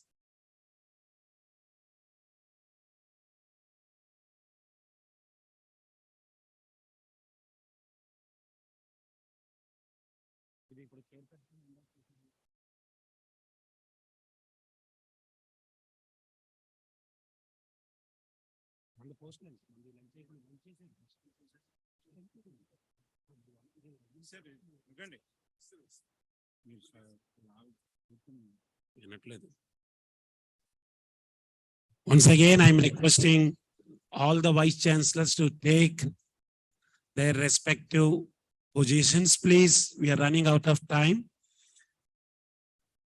And the other dignitaries, because we are starting the session, interface with officers from apex bodies. I hand over the session to Professor G.D. Sharma, Vice President AIU, and Co-Chair Dr. Mrs. Pankaj Mittal. Thank you.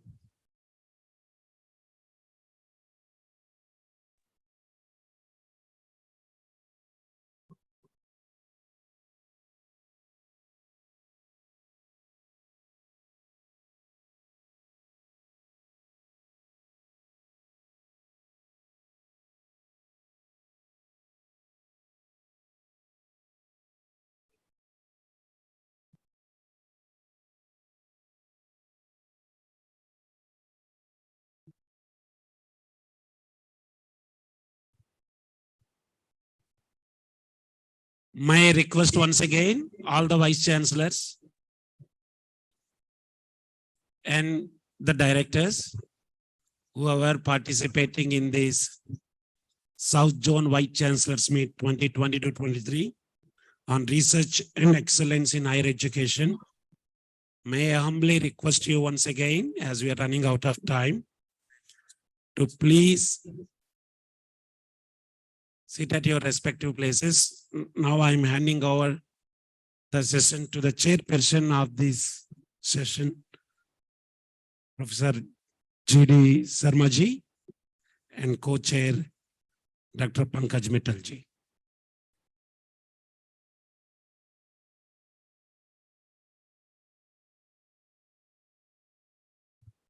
Thank you very much. I'll be very, very brief. See, this particular session interface with the office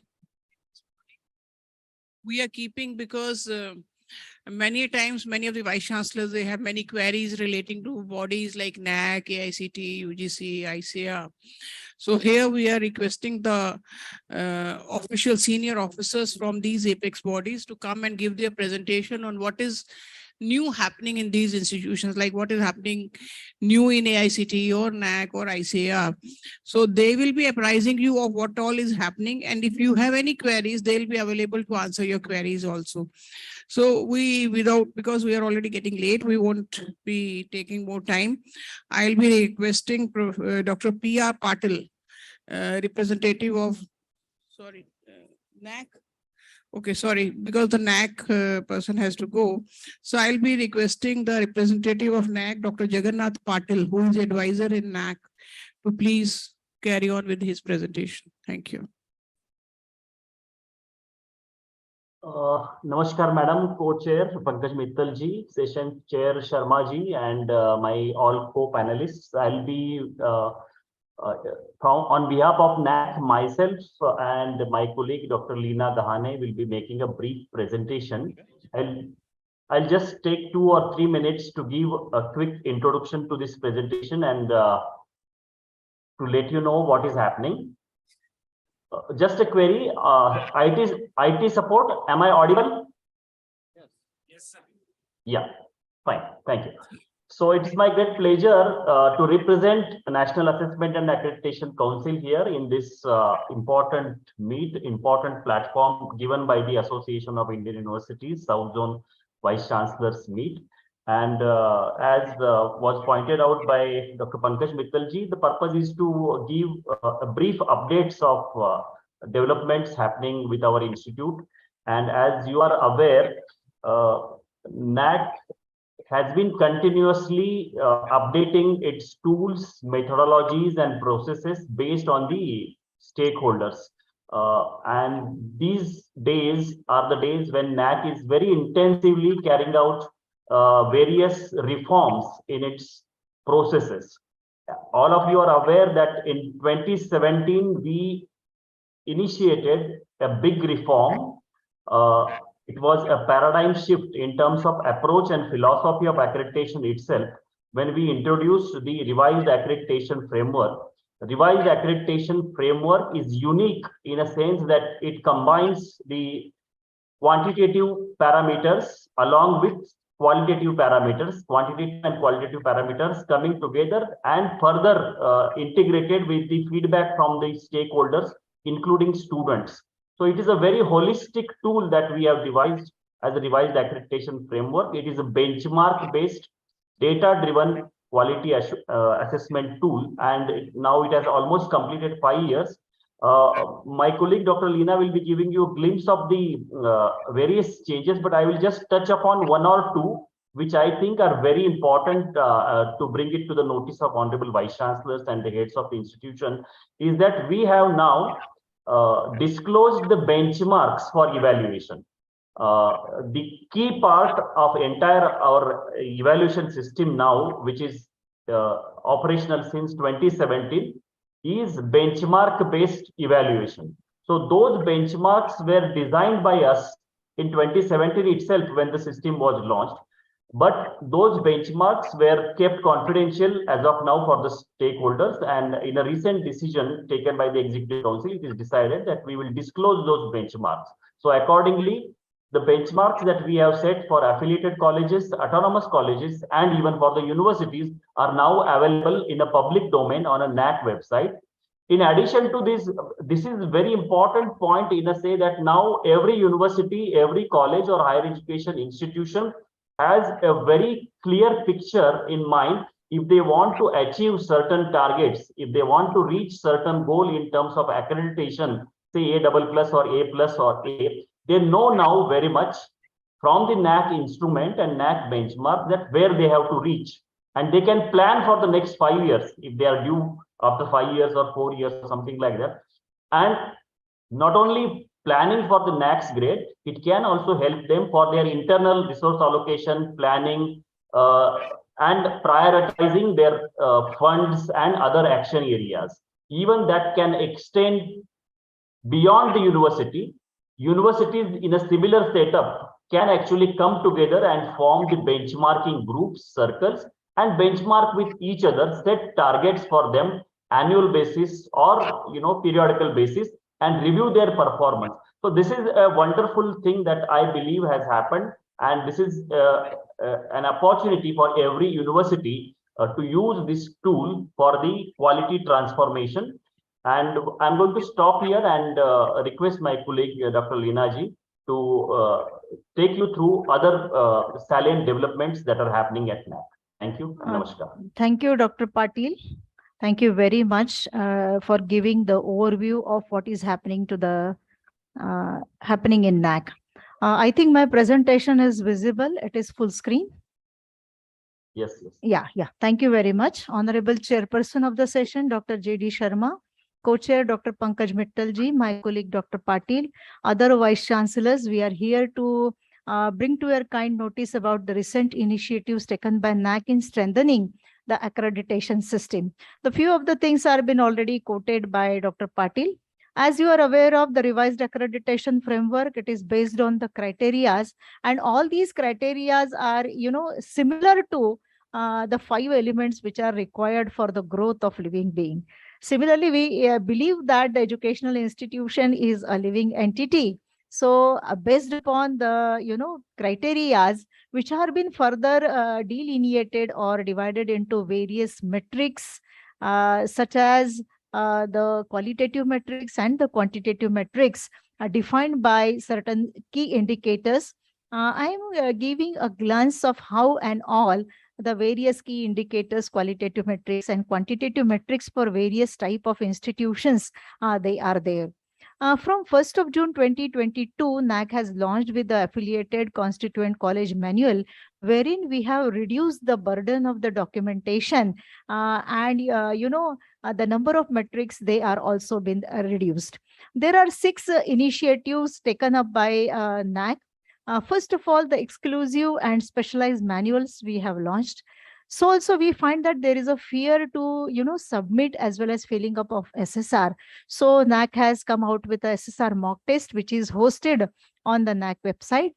As we are aware of, nation is ready to implement national education policy. So some of the guidelines to incorporate or make the institution ready for national education policy, the questions related to those, they are also included there.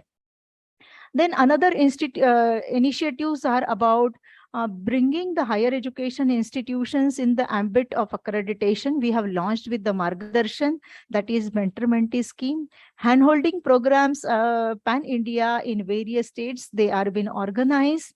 And so also we are encouraging the institution to go for the electoral literacy. As I told you that in affiliated constituent colleges manual, we have reduced the load. We have just a 55 metrics. So also we are trying to rationalize and simplify our manuals related to autonomous and university. We are also incorporating in the SSR on the portal that what and all are the documents which would be required to suffice the claims of the institution for a particular question. Already stated by Dr. Patil that we have disclosed the benchmark so that institution will now know what would be their part to reach the goal. So also we have disclosed the benchmarks for the university and autonomous colleges, which would be effective from 1st of February. To make aware of the whole process of NAC, we have translated the manuals in Hindi. Rationalization of standard operating procedures are also there. Looking into the diversity of higher education institution pan-India, we know that the functioning of the institution differ from the type of institution, isn't it? So we have almost 15 manuals which will suit to the typical type of institution. As I said, SSR mock test, it is available. We request all the vice chancellors present over here that they should, inspire the institution affiliated to their university to log in onto the NAC website and have a mock test on for the SSR non-accredited institutions. What I said was about the Margadarshan scheme, that is a Margadarshan Evam Gunvatta Savardhan Pehel, wherein we are inspiring the accredited institution to come forward and handhold with the mentee institution so that they can guide the non-accredited institutions and together we go so that the entire scenario of accreditation pan-India, it will change. NAC is also taking an initiative meeting the SLQSC officers, higher education departments and university IQSC chairmen, and we are conducting various handholding programs about the awareness of A&A process and make the things easy so that all the institution come forward.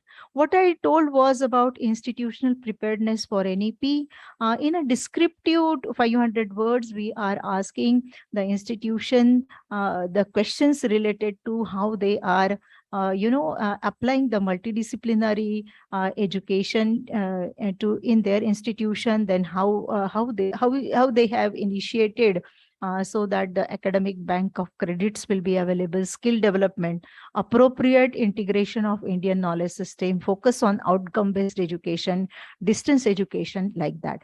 Also, we have the metric related to institutional initiatives for the electoral literacy, just a glimpse of that particular slide. And you already are aware that there are various initiatives being taken by NAC. We have strengthened our ICT, then various series of national webinars, pan-India we have conducted since COVID-19. Then various online, offline orientation programs, interactive sessions with the stakeholders to make them, comfortable to come forward for the assessment accreditation. The NAC's process documentary is also prepared. We sponsor the accredited institution with the financial assistance so that they can conduct seminars, workshop, or or awareness programs. Then NAC video tutorial for various processes of NAC, it is also been prepared. Then assessors orientation program, physical mode as well as the virtual mode module we have also prepared.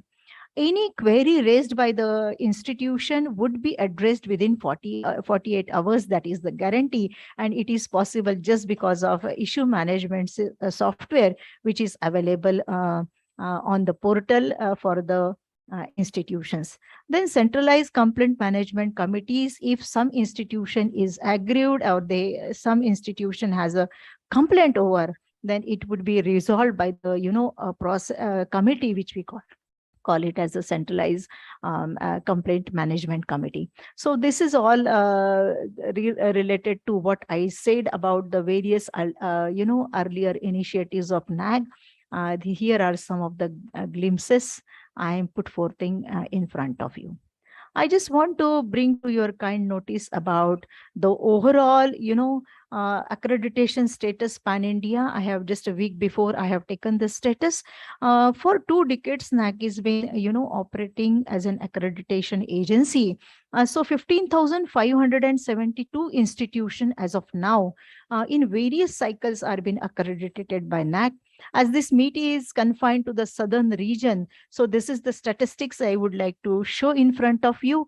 Depending upon the various type of institution, almost 1,424 institutions as of now, they have come in the ambit of accreditation. And if you look into the grading pattern of the southern region, then this is what is the grading pattern. Almost 66 institutions, they are A+ graded, 198 institutions, they are A graded, and 249, they are A grade. So this is how the grading pattern could be seen from the statistics. So thank you very much. Due to short of time, I have to run. It was a marathon giving the glimpses. आओ हम सब मिलकर भारत को आत्मनिर्भर बनाएं. Thank you very much. Over to Dr. Patil for some other things he would like to share with. Thank you very much. Thank you, Leena ji, for sharing the presentation. I'll just take 1 minute to use this opportunity to appeal to the Honorable Vice Chancellors for a few things that NAC is looking forward to in terms of taking forward the quality movement. Number one is request those who are affiliating university vice chancellors, we request that as many colleges, affiliated colleges or autonomous colleges within your jurisdiction, we request you to kindly handhold them, mentor them, and encourage them to come for assessment and accreditation, because this is one topic that we frequently hear when we have a meeting with higher authorities in Delhi, with ministry or PMO or Niti Aayog, that overall percentage of accreditation of colleges within a country is not good. It is still hovering around 25 to 30%. So 75% colleges we are yet to accredit. So I think it is possible with help of the vice chancellors of the affiliating universities. So we have this Margadarshan scheme that you can avail, or even otherwise as a as the leader of the colleges in your university, we request you to encourage the institutions to come forward. Another initiative NAC is taking about the data verification and validation process,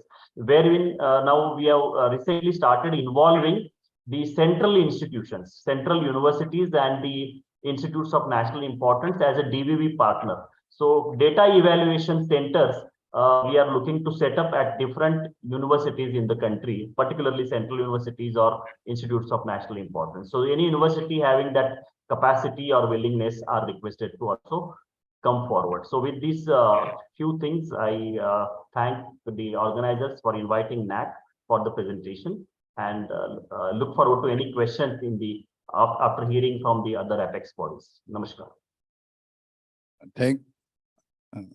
Thank you very much, Dr. Jagannath Patil ji, Advisor NAC, and Dr. Mrs. Leena Gahane ji, Deputy Advisor NAC, giving so nicely about the criteria and also the new modifications done recently by NAC. The continuous upgradation, bringing different systems of assessment and accreditation by NAC, and also creating awareness by NAC, helps the institutions that they know better that what are the changes taking place, and they can prepare themselves to not only maintain the quality of higher education, but also continuously to enhance the quality of higher education. Since this is the Conference of Vice Chancellors meeting in South Zone on research and excellence, which is an important aspect of NAC assessment and accreditation, and the recent modifications done by NAC are very much relevant to this particular aspect also, as well as the NEP 2020. Because in NEP 2020, the criteria which Madam has just shown indicates that many universities, they have already included these aspects in implementing 2020. Many universities are in the process of implementing.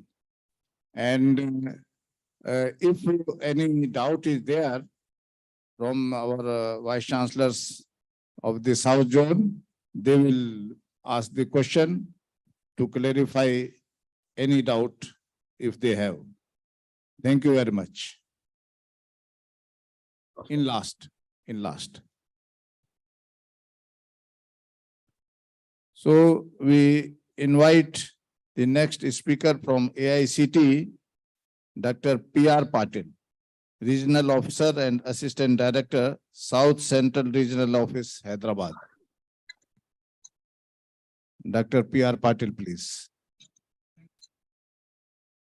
respected chairperson of this session, Professor J.D. Sharma, Vice President, AIU, and Honorable Vice Chancellor, USTM Meghalaya, Co-Chair, respected Dr. Mrs. Pankaj Mittal, Secretary General, AIU, all the dignitaries, speakers, and esteemed participants of this South Zone Vice Chancellors Meet 22-23. Good afternoon to one and all.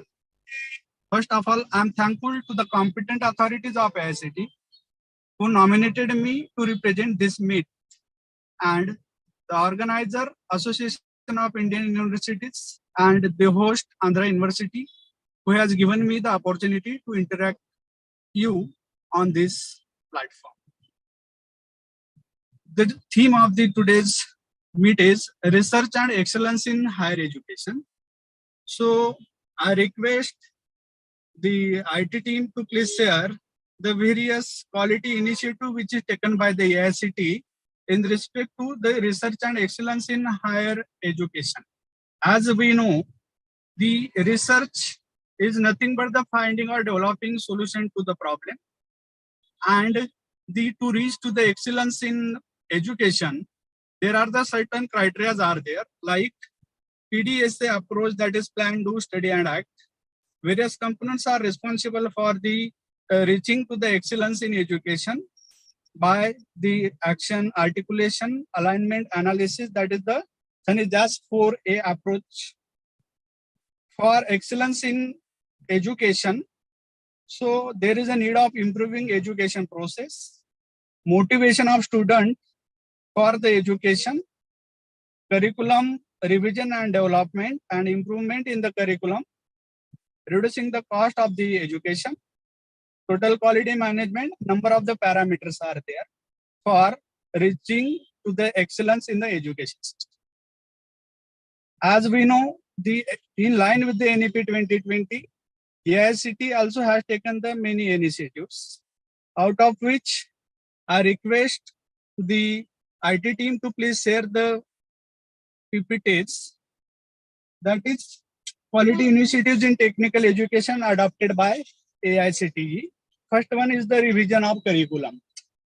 As we know, to reach to the excellence, there is the certain need of the revision in the curriculum, because as there is the demand in the society is going to change frequently. So to reach to the demand of the society, there must be a need of the revision in the curriculum, because there is we are living in the dynamic society, need of the society is going to be changed frequently. So accordingly, we have to adopt such change and revise the curriculum.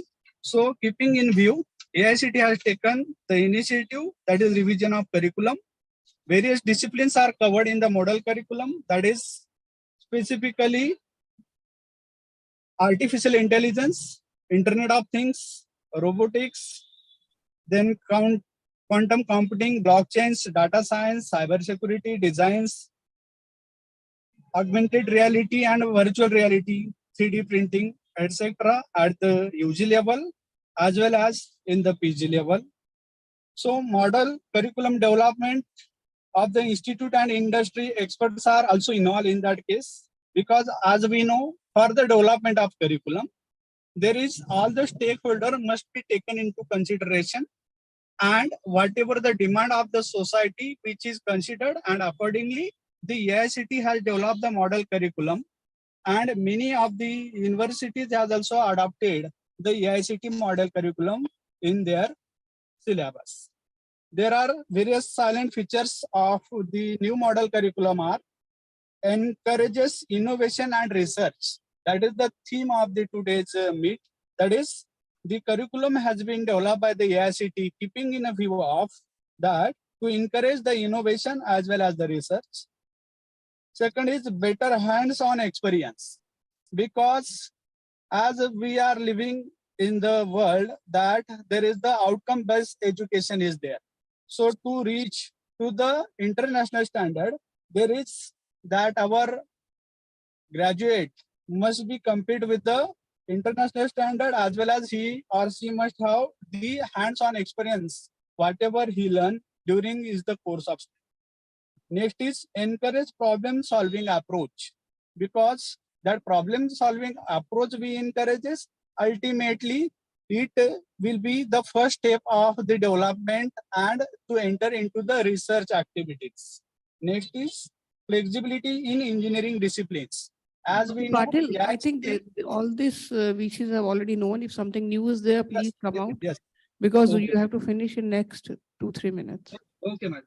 So next initiative is that AICT has considered, and in line with the NEP, AICT has introduced in the particular that regional languages courses. So to encourage the enrollment of the student in technical institutions, various regional language in which the courses has been introduced by the AICT, as well as there is the multiple entry, multiple exit approach has been also introduced by the AICT, so that there is, once the particular student entered in the technical education, and if he or she is unable to continue the course, so after completion of the certain credits, he will able to get the certificate according to the curriculum he or she has completed. Means that has been also introduced in the last year in academic year 22-23. Also, so to encourage the students in technical institution, as we know, the eligibility criteria for the lateral entry into the engineering institutes. So any branch of the diploma or polytechnics, he or she is eligible to get lateral entry as per the eligibility into the any branch of the engineering courses. That also has been introduced by the AICT. So in line with the NEP, AICT is also started the certain that particular program, that is the Karma, Kaushal Augmentation and Reality Restructuring Mission of AICT. Means to encourage the student of this school dropout, those who are studying in the technical institutions, so to get enrolled in that and to develop his skill. So for the skill development, that Karma scheme is introduced by the AICT. To encourage the student to acquire their regional language knowledge and to make available the books for those students who has taken the admission in regional language courses. So the translation of the books by the AICT, that books are available to the students on the e-com portal of the AICT. That is also the major initiative taken by the AICT. Also, to transfer that books which is available in English language, to translate it into the different various languages of the country. So that is also the initiative taken by the AICT. With the help of the Ministry's Innovation Council, AICT has made mandatory that Innovation Council or Innovation Cell in each technical institute to promote the research and innovation in the technical institutions. That is also the one of the major initiative which is taken by the AICT with the help of Ministry's Innovation Cell.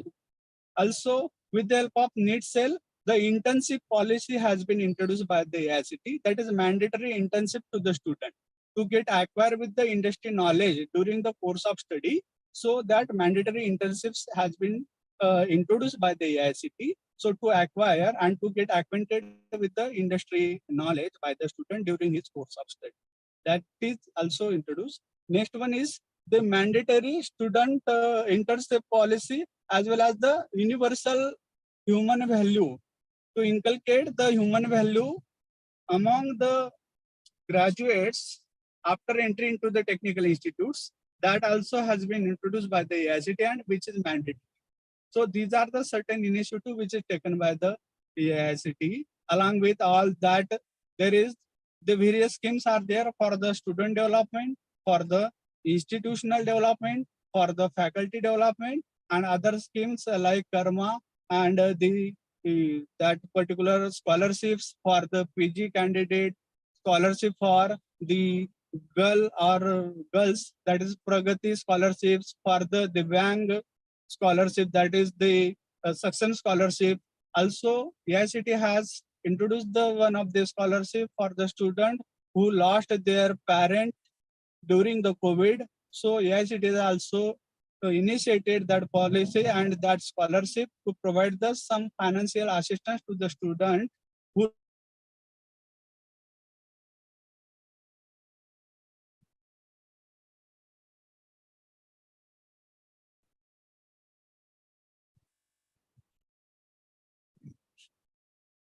Your voice. to Delhi. So there are the various initiatives taken by the AICT with the help of various cells which is present in the AICT. So with all, that is, thank you very much for giving me opportunity. Thank you very much. Thank you very much, Dr. P.R. Patil. You have, in a detailed presentation, made for all technical institutions. And I was just thinking that all these details you are already putting on your website, and technical institutions are also having access. Yes, sir. Yes, sir. What is going to happen in future, that all these, some of the courses will also be available to general education? Yes, sir. Because we are still thinking in isolation, AICT working in isolation, UGC working in isolation. The objective of NEP 2020 is to bring together so that the general education students can have access to some of the technical courses. And the technology students can also have some of the courses of social sciences or other political sciences like human rights and other things, so that there could be fusion in NEP 2020. So I will request you that if you are, in addition to your website, if the same thing can be passed on to Secretary General AIU, Yes, so that they will also distribute to their all the members, vice chancellors, and the vice chancellor will distribute to all the affiliating colleges and all these things, so that the general education pupil, the vice chancellors, principals, they can think of how to select, how to start a startup, how to all these things as part of the NEP 2020. Otherwise, what is going to happen, that technical institutions will take these things, but no access to general education. So that is just my suggestion. Similarly, for actually NEC also, NEC is having all these, recently they modified the manual also on their website. But many times when the access is done not possible, since AIU is trying to take all these new criteria, new changes taking place to all the vice chancellors, and through vice chancellors, as Dr. Jan-1st Patil rightly said, that they will be taking to their affiliating colleges, autonomous colleges, arranging the awareness programs. If this manual, the recently done, can also be sent to AIU, they will distribute to all the vice chancellors. This is just a request that in addition to your own website, please just share with the AIU also, because this is one of the largest association having more than 900 universities. And in this way, every vice chancellor will have on his table, without trying and getting the earlier old, the manual, earlier old this model of the syllabi and all these things. This is just a request I was thinking. It will help in dissemination, because our many times problem comes the dissemination, awareness of the new things which we do. As you have rightly said, a lot of things have been done as model, and the funds are also available. So this will help. This is just a request to our Dr. P.R. Patil, and also very dynamic Dr. Excuse me, sir. Patil, because I know him is a very, very highly knowledgeable person, and they are doing wonderful. always bringing ideas, infusion of ideas to maintain the quality, not only for the national but also international level also. So this is just a suggestion, please. Thank you very much. We have the next speaker. Yes, sir.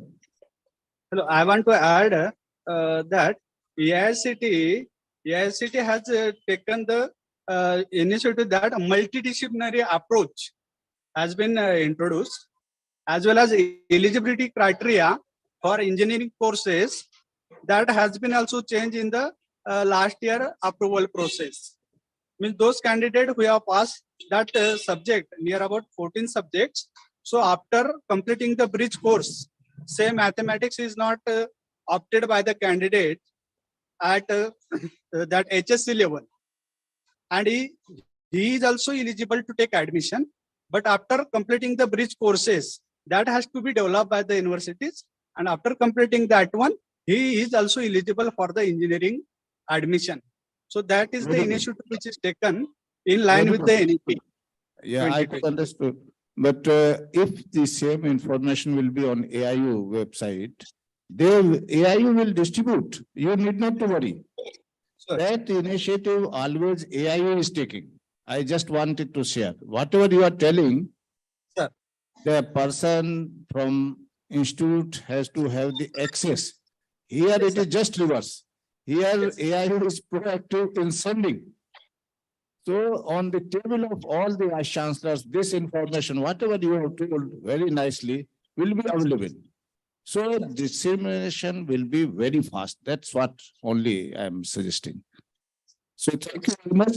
We have the next speaker, very senior person and very practical oriented and lot of work he has done, Dr. R.C. Agarwal, the senior BDG ICR, New Delhi.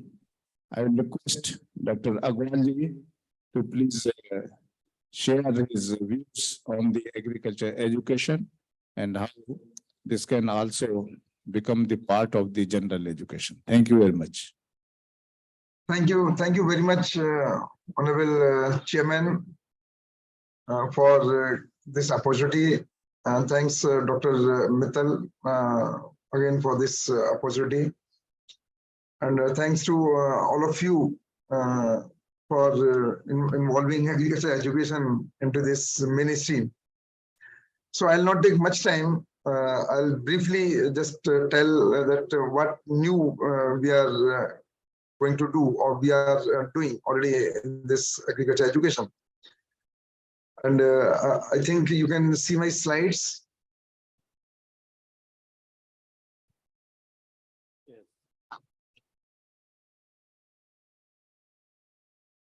I think my slides are visible. Yes, visible. Okay, thank you. So some of the major recommendations which we are already implementing or which we have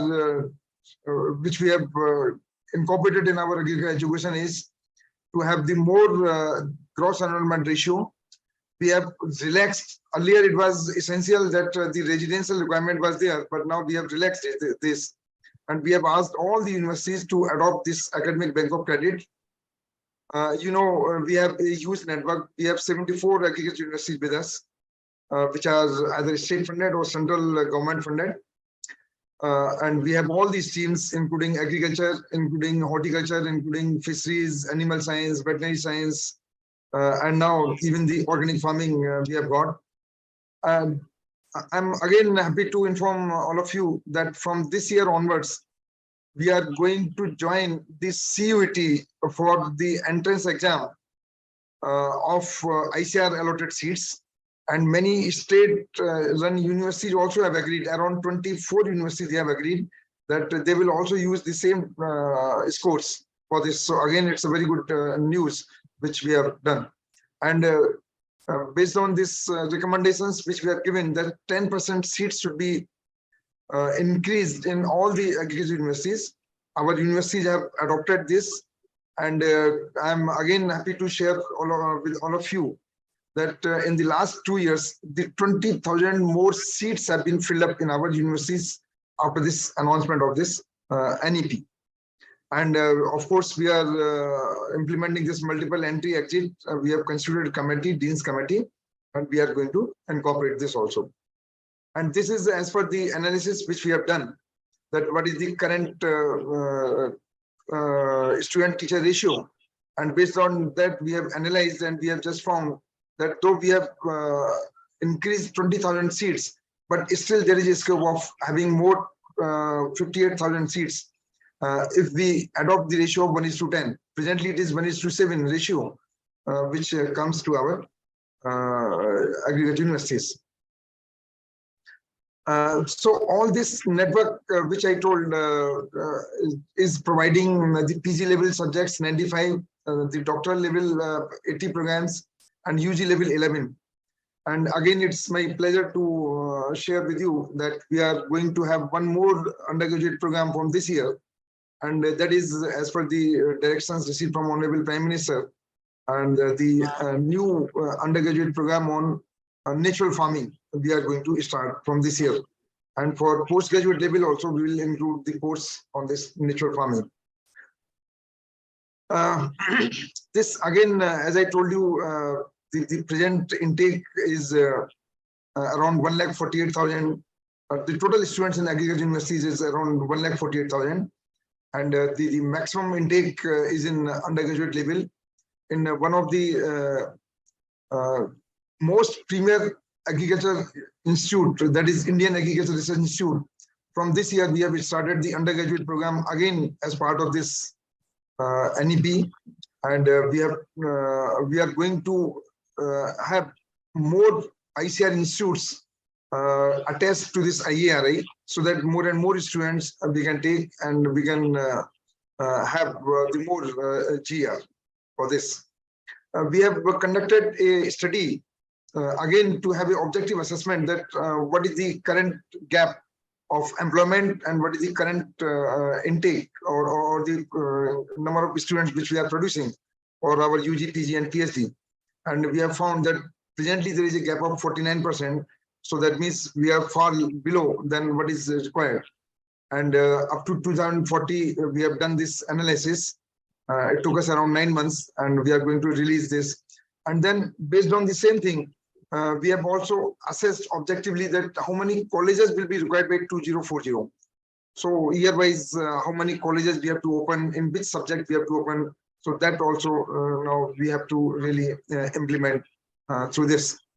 And to meet again the requirement of this NEP, already in the last 3 years, we have initiated more than 450 vocational courses in these 74 aggregate universities, and more than 8,333 students they have been benefited by this entrepreneurship skills or the industry-oriented courses. And they are going in a big way for implementation of incubation centers and many other things. For the PG and PhD programs, already we have, from the last year, we have implemented this recommendations of revised syllabus as per this national education policy. And we have made certain courses as compulsory, connected with IoTs, connected with AI, ML, virtual reality, and many more things, so that every person is involved in this. We have also made compulsory this meditation, and students are very happy after attending these meditation classes, and they are really having more focus towards their studies after attending this. Gyanotsav, as you know, many of you must have been the part of this in collaboration with Shiksha Sanskriti Uttanyas.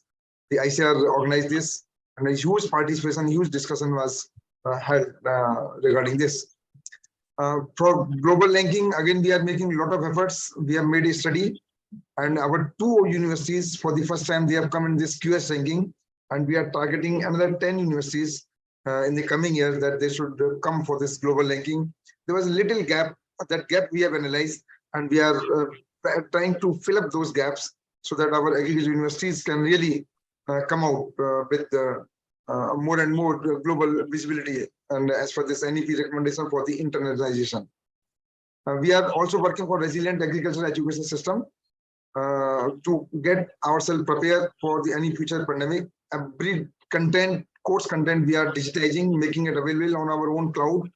And we are going to implement a learning management system for which we are going to have an intensive conference in the next month from 21st to 23rd of March by inviting 50 global universities to share these experiences. NCERT has already formulated a committee to take agriculture education at different levels, primary level, secondary level, and higher secondary level. And for that, we organized one meeting, very detailed meeting with the school principals. And it was really, it's really a very good move to educate everybody, at least with the basics, that what we eat, what is the importance of, from where it comes, and how we have to be responsible for our environment and other kind of things. This is our Agri-Diksha portal, which we have launched. Our all good lectures, more than 3,500 lectures, they are already available now on this portal, so that every student can take advantage of the best teachers through this blended learning and through many other formats. And it's very popular among the agriculture students. All these lectures online, they can listen to this. So this is our international conference, which I just told. We'll have this partnership under this. When we organize this, we'll have the knowledge sharing, MOUs, and many more things. A new magazine we have started, again, to popularize this agriculture education. And I have already circulated this copy to many universities. I will request Dr. Mittal if she can circulate to all vice chancellors a copy of this. Very good articles about this agriculture education, what the students are doing. It's a student-centric activity. So thank you very much for giving me this opportunity, and I am ready to respond to your queries. Thank you. Namaskar.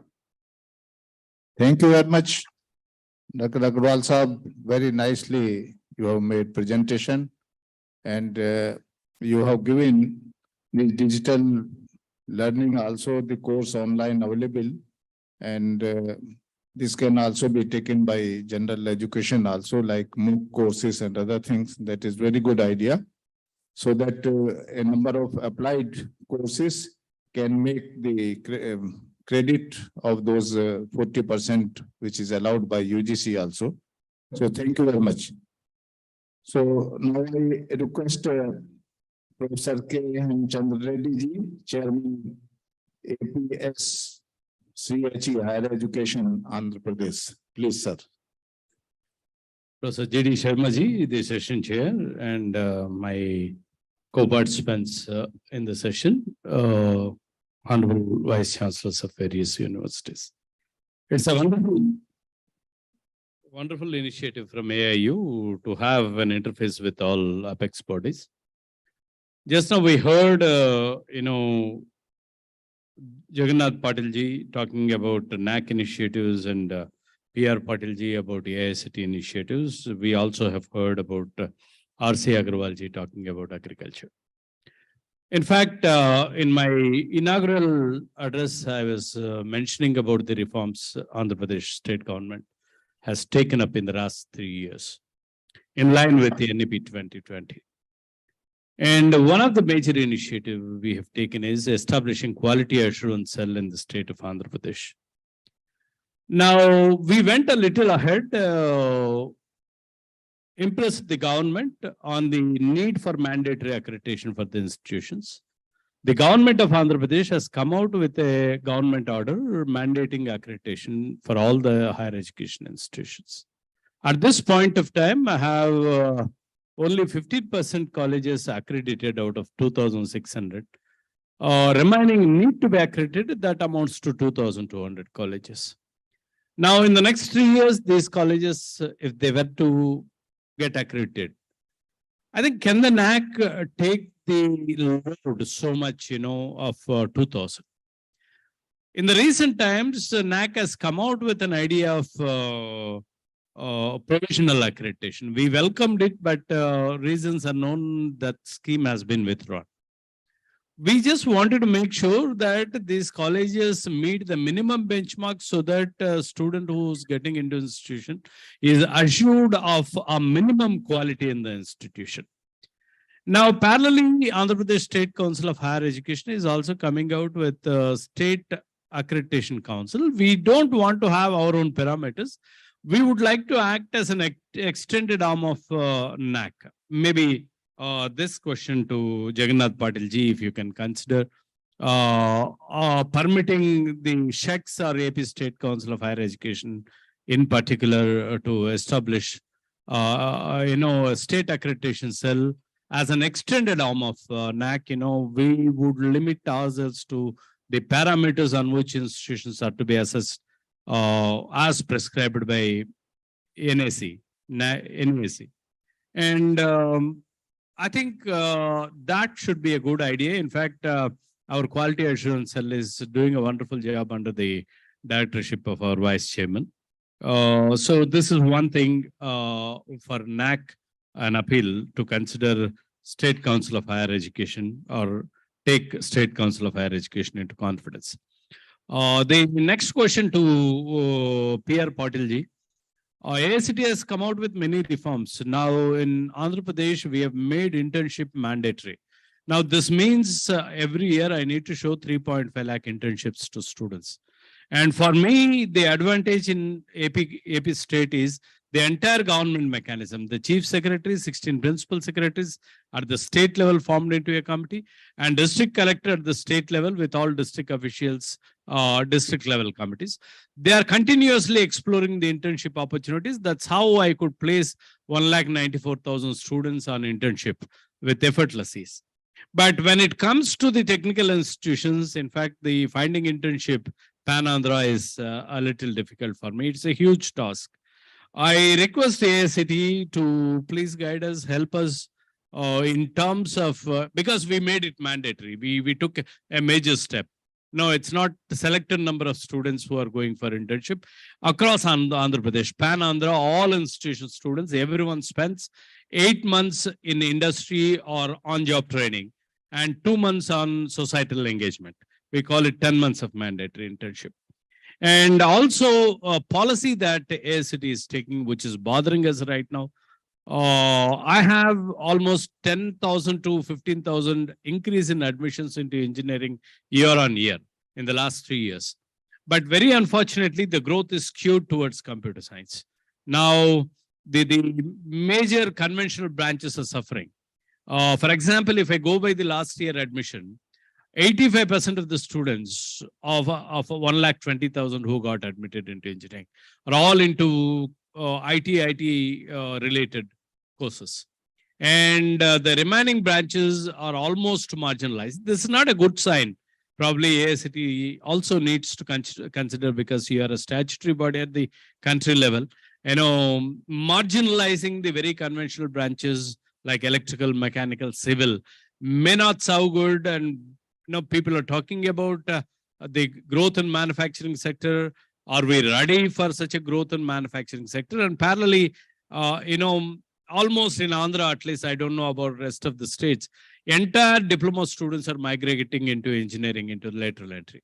Now, hardly any student available. My industry in Andhra Pradesh is complaining very seriously on the availability of diploma students, diploma qualified to take up jobs. Everyone, almost 85 to 90% of diploma are getting into engineering, into lateral entry. So this is a big issue that is bothering us right now. And the LMS, we went in bilingual mode, both podcasts as well as textbooks or teaching learning resources. I think we need some support from the statutory bodies or apex institutions towards that. And community engagement, we made it mandatory. Maybe apex bodies can help us give a direction for the country as a direction of the country as such. Otherwise, when I allow 3.5 lakh students to go on community servers, they are everywhere. Instead, 5 or 6 themes can be taken out every year. And at a national level, you can drive higher education institutions and universities to take up those 5-6 themes so that, students will be across the society taking the same mandate. And one last question, because Madam said I should limit it to 5 minutes. I don't know whether I've crossed 5 minutes. R.C. Agarwal ji, I have only one question. there is some discussion going on in Andhra Pradesh, whether deemed to be and private universities can start agriculture programs without ICAR approval.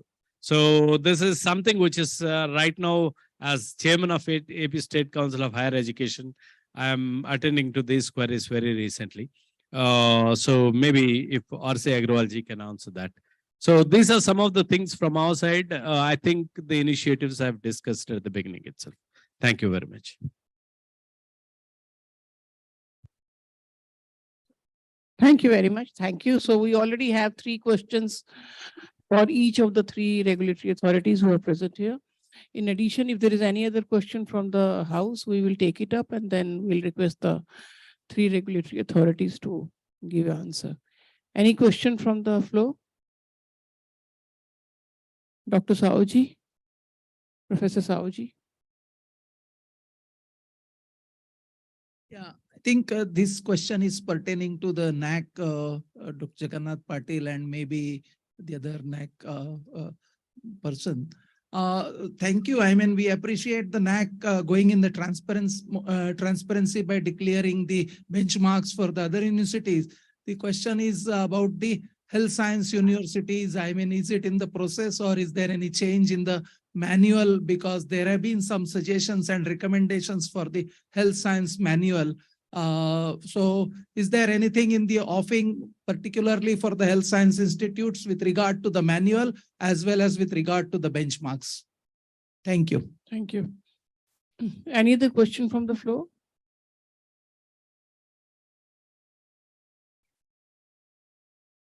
Anyone else? I don't see any hand raised, so I'll get back to the regulatory authorities. We'll start with NAC. I think Dr. Patil is not there, but Dr. Leena is there. I'm So the there, question madam. is- I'm available. Dr. Patil is there? Okay. Yes. So one about the Yes. having AP State Council for Higher Education as a arm for accreditation in a day, I mean for helping NAC. And the other about health sciences from Professor Saoji. Sure, madam. Thank you, madam. Let me thank Professor K. Hemachandra Reddy Garu. Actually, Andhra is leading the way in many ways, and the fact that now they have made it mandatory going beyond the center's directive, and that in coming 3 years, 2,000 institutions are likely to come forward. Just to say that NAC currently does not have a capacity, perhaps if you 2000, like it comes from 4 or 5 states, and that's how the NEP has clearly given the outline that under the HECI there will be a new arm, a new pillar of HECI, that is National Accreditation Council, not NAAC, and we are expecting an ecosystem of multiple accreditation agencies to come up. And within that, I think it will be most welcome that state higher education councils, which are very active, can come forward to become the part of the accreditation ecosystem. Now, it will happen soon, perhaps anytime. But before that, if the institutions are coming, I think I believe higher education council, state higher education council can very well start working on this. Gujarat has already an existing model. They have a knowledge consortium, and they actually conduct the academic and administrative audit of their colleges based on the criteria of NAC itself. So similar exercise can perhaps be started by the council right now. And the moment, the time is there under the new ecosystem of accreditation, you can join as accreditation body with your wing also. So that is reply to the Andhra. And second, Professor Saoji, I think I was expecting that question because we have already announced the autonomous colleges, affiliating colleges and universities in general, but health science universities, health science colleges, and there are at least another 10 varieties of different, including Sanskrit is there, teacher education is there, law is there. They are in pipeline. So anytime soon, I am sure the benchmarks for these types of manuals will be disclosed, and they are getting disclosed along with certain modifications.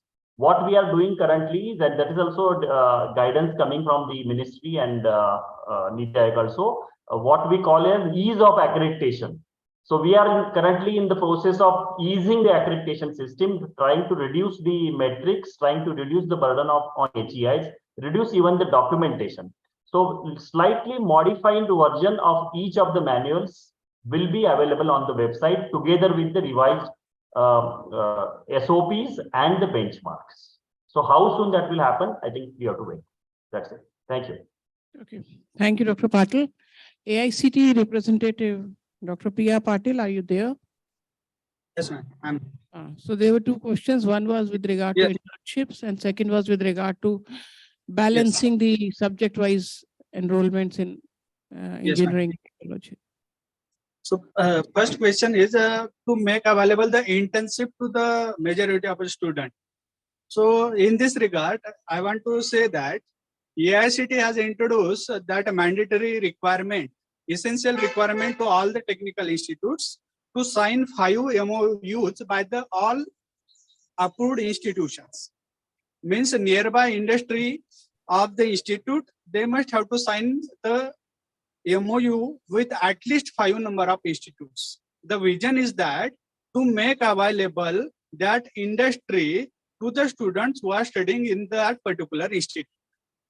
So that is made mandatory by the AICT.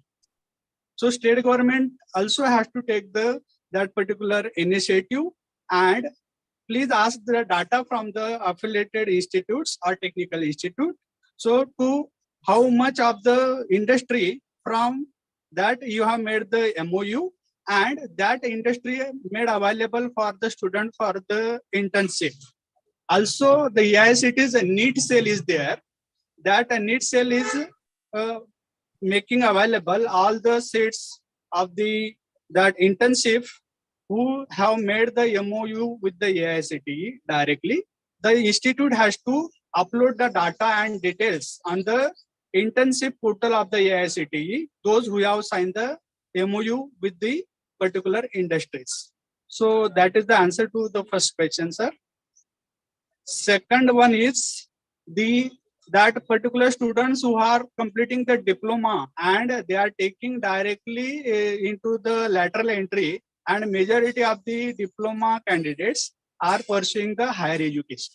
So I think as per my perception, if the student is acquiring the higher knowledge and the higher qualification, so that will be better, because ultimately where the student will go after completion of his degree, they will coming into the industry only. So highly qualified and efficient employee will be available for the industry. I think that is not the issue, because the higher education, that means it is the essential.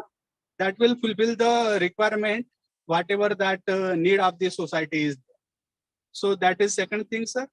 Third one question was that the students are taking admission in the computer science engineering and not in the traditional branches.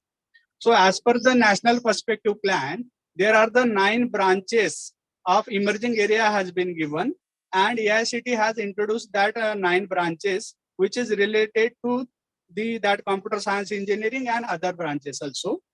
So with respect to that, the traditional branches like 14 branches are there, that are the civil engineering, mechanical, electrical, and so on.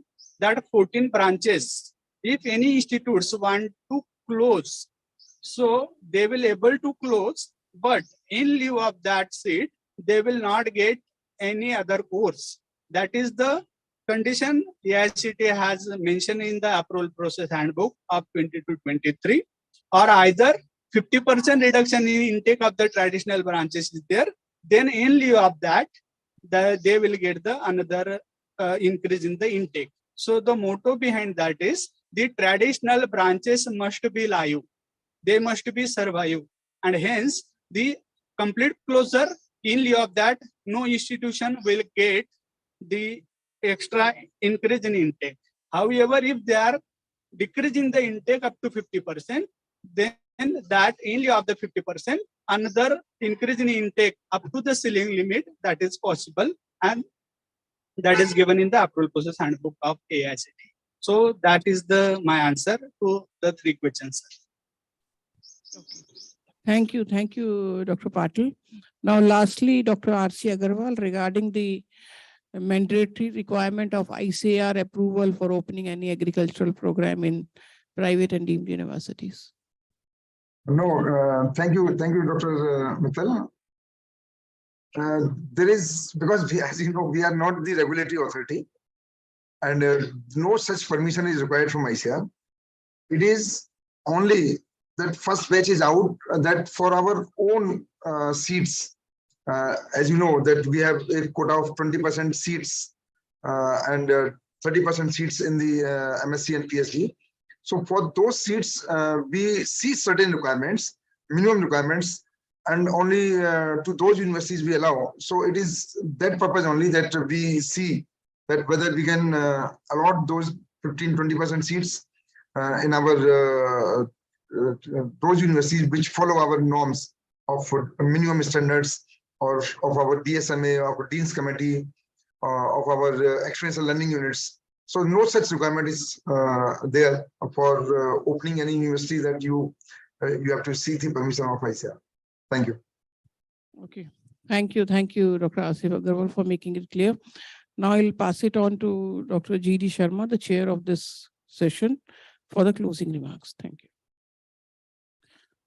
Thank you very much. And I take this opportunity to thank the different very senior officers from NEC, Dr. Jagannath Patil, Dr. Mrs. Leena Gahane, Dr. P.R. Patil from AICT, Dr. R.C. Agrawal, DDG ICR, and Professor K. Hemchandra Reddy ji, Chairman Andhra Pradesh, this Higher Education Council, and all our Vice Chancellors who are physically present, and many of our Honorable Vice Chancellors, they have joined online, that in South Zone, the criteria of selected by AIU as a part of transformative higher education for Atmanirbhar Bharat is research and excellence. Because as our Honorable Governor also has told in morning, that what is required is to take lead by the Honorable Vice Chancellors in especially the research anusandhan, so that the Honorable Prime Minister Narendra Modi ji, who is taking the country for Atmanirbhar Bharat or self-reliant, how the youths can become the more innovators. And the results of this have already started coming, that India has emerged as third largest country to have the startup unicorn. More than 100 unicorns have come up in India in very recent times. And our youths have so much potential. So they need now to be mentored and to be given opportunity by our educational systems, liberalizing the education and also breaking the strong walls between the educational institutions, allowing them to freely flow the knowledge from technology oriented, from health sciences, sir has also told, agriculture, and also that new technology for teachers training, availability of the resources and sharing of resources. These are very important. And as Dr.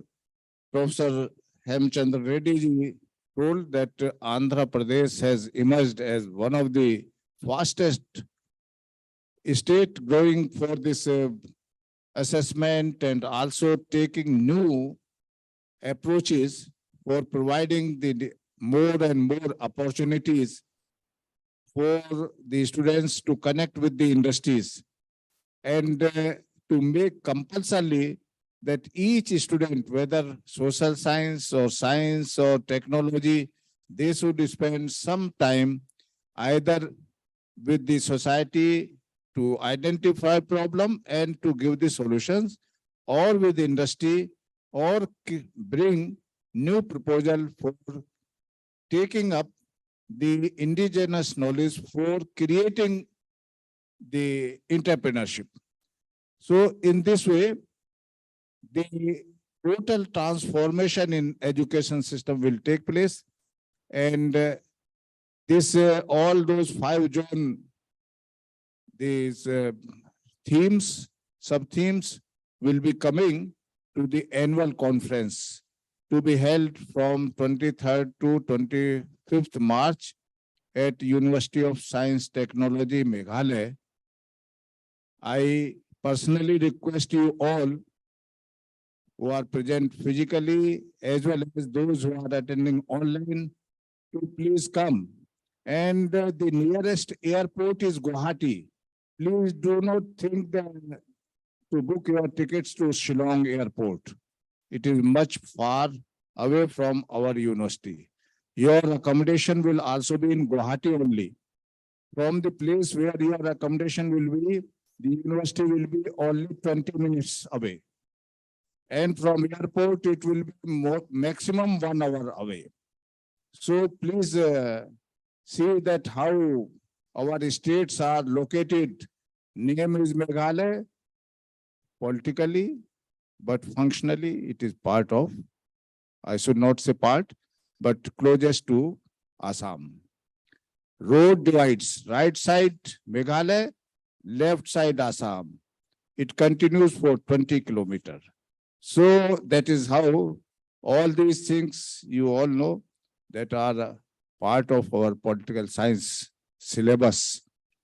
So this is only from my side, and I thank personally to all the officers that they have taken so much time to give latest information by the different statutory bodies. Thank you very much.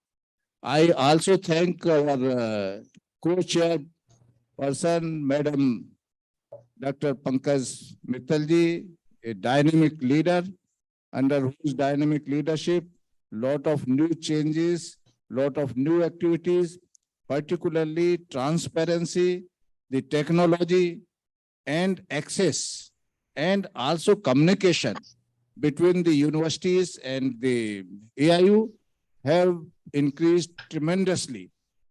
So many new activities related to the this sports, culture. More than 5 lakh students are taking part in these activities. You will be happy to know. And 400 students every year, those who have got the certificate from AIU are getting job also. So these are some of the strength, because many of our universities, they are not aware the strength of your own. Like Hanumanji had to be reminded his strength, then only he gets. So AIU's strength is so much all over the world. They contact first AIU. All those new bodies, first they are contacting AIU. So whatever new ideas are there, you are most welcome to organize any program. Please give your idea to AIU. It will be organized. And if you have any new suggestions to bring more closeness among those, our in charge officers heading different sections in AIU, will be very happy. And this is all because of our very dynamic leader, Professor Suranjan Das ji, President, world-renowned historian. He has given the proposal which has been accepted by the this ICHR and ICSSR also, to write the history of AIU, 100 years of AIU. You all are going to be part of 100 years of AIU. How much transformation from very beginning have taken place, and how much contributions AIU has made to bring the newer and newer transformations from time to time in higher education in country. So I'm thankful to Professor Surendranath Das ji, and also former president also, sir has initiated, and Professor Hemchandran ji, that we have heard him, a detailed his presentation in morning, and a leader like him is really very helpful, and Higher Education Council in Andhra is doing a lot of new things. And I take this opportunity to thank all the officers of AIU that they are so active, and in not active, proactive in fact. You have any problem, Mr. Brijender is here. You just send a WhatsApp. Immediately, today itself, it will be solved. Today itself, they do not wait. Many times they say my this seniority and this thing, you will get immediately. Please, only our request is send your seniority to update it, so that so many things are coming, not only membership to depute you abroad, so many proposals are coming. This month only from South Africa proposals were there. So we want to enhance the communication. So thank you very much, sir. You all have taken so much interest and participation. I think the lunch will be there. You will announce. That was an excellent session with the interface with the officers of apex bodies. Thank you very much, sir. I thank on behalf of Association of Indian Universities and the host institute, Andhra University, all the apex institutes, AICT, NAC, APSHI and ICAR, those who have joined online and offline, the chairperson and the co-chair for making this session very interactive. And the next session would start at 3:15 at IIM in the IIM campus. And I request all the vice chancellors. Andhra University AIM campus, in the Andhra University AIM campus. And I request all the dignitaries, vice chancellors and APSHI members, EC members to join for the lunch at Sagarika. And the next session here itself, in the same camp, in the same. Okay. Vehicles. The transport is also ready for the vice chancellors and all the dignitaries to come to the Andhra University IIM campus. Thank you. Please be in, you will have your volunteer with you. So they are ready with the vehicles. So please join just nearby in the Andhra University campus. There is an IIM building. So in that, the next session will take place. For the vice chancellors, there is a space available here for the dining hall. Just a walk away. So I request the vice chancellors to join for lunch. Hello. All the transdisciplinary research hub supervisors, please come front and sit. हमें एक से चाहिए, दो से collaboration चाहिए. Going around, so please. वहाँ आप किससे बात करेंगे? रजिस्ट्रार से बात करेंगे या वीसी से करेंगे? ओपन यूनिवर्सिटी में रजिस्ट्रार से बात करनी है या वीसी से? हाँ.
సౌండ్ పెట్టేస్తే ఎవరో ఒకళ్ళు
Yeah, Mr. Bhushan. Acha, I'll not coming today. I'll come tomorrow morning. Tomorrow, what time bank will open? 9:30. I will come around after that. 10:30 I'll come. Thank you.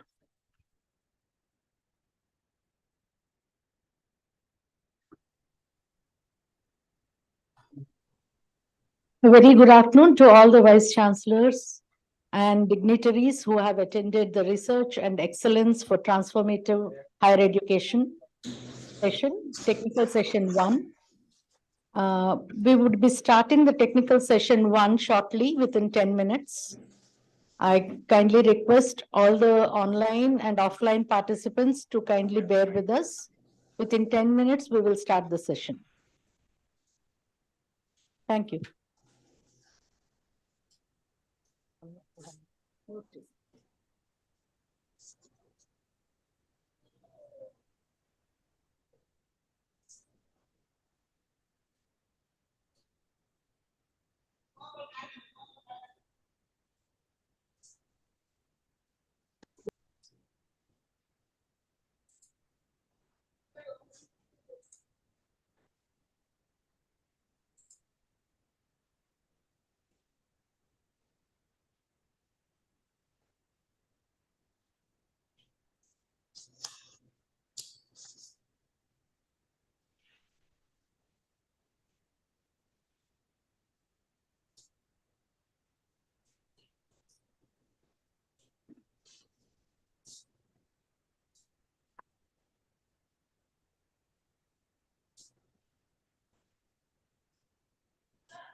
Great negotiation skill that presents here. Right, sir. That is your top strength. Go listen, no, we will not find out. Okay, let me be point blank here. They will not find out. Okay.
Good afternoon, all the dignitaries who have attended Research and Excellence for Transformative in Higher Education.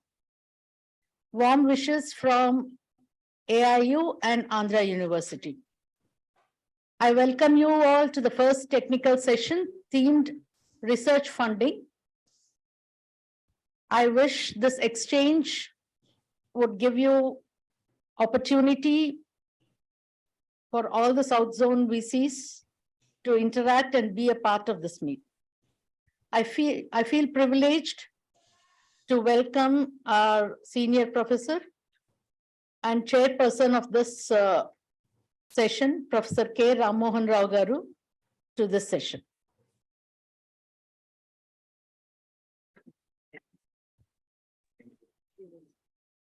Thank you, Lalita Bhaskari. I also invite Professor Prasad Raj Garu, who is here, Vice Chancellor, JNTU Kakinada, a speaker in this session. I invite all the Vice Chancellors and speakers who are attending online. I request Mohan Venkatram Garu, coordinator of this event, to introduce our chairman of this session, Professor K. Rammohan Rao Garu.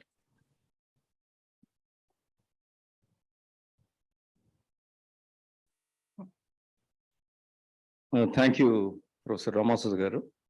Good afternoon, everybody.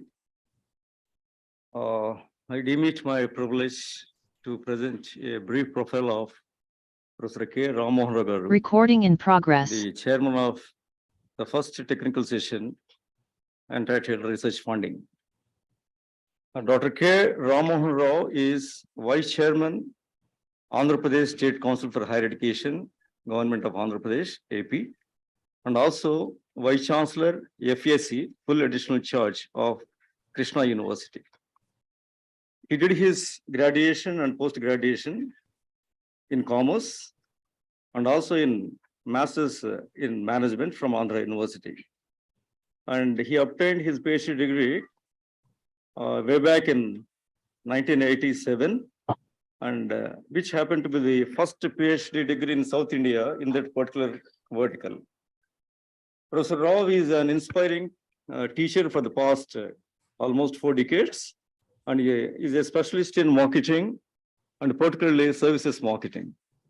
And his textbook on services marketing is quite popular in this part of the country.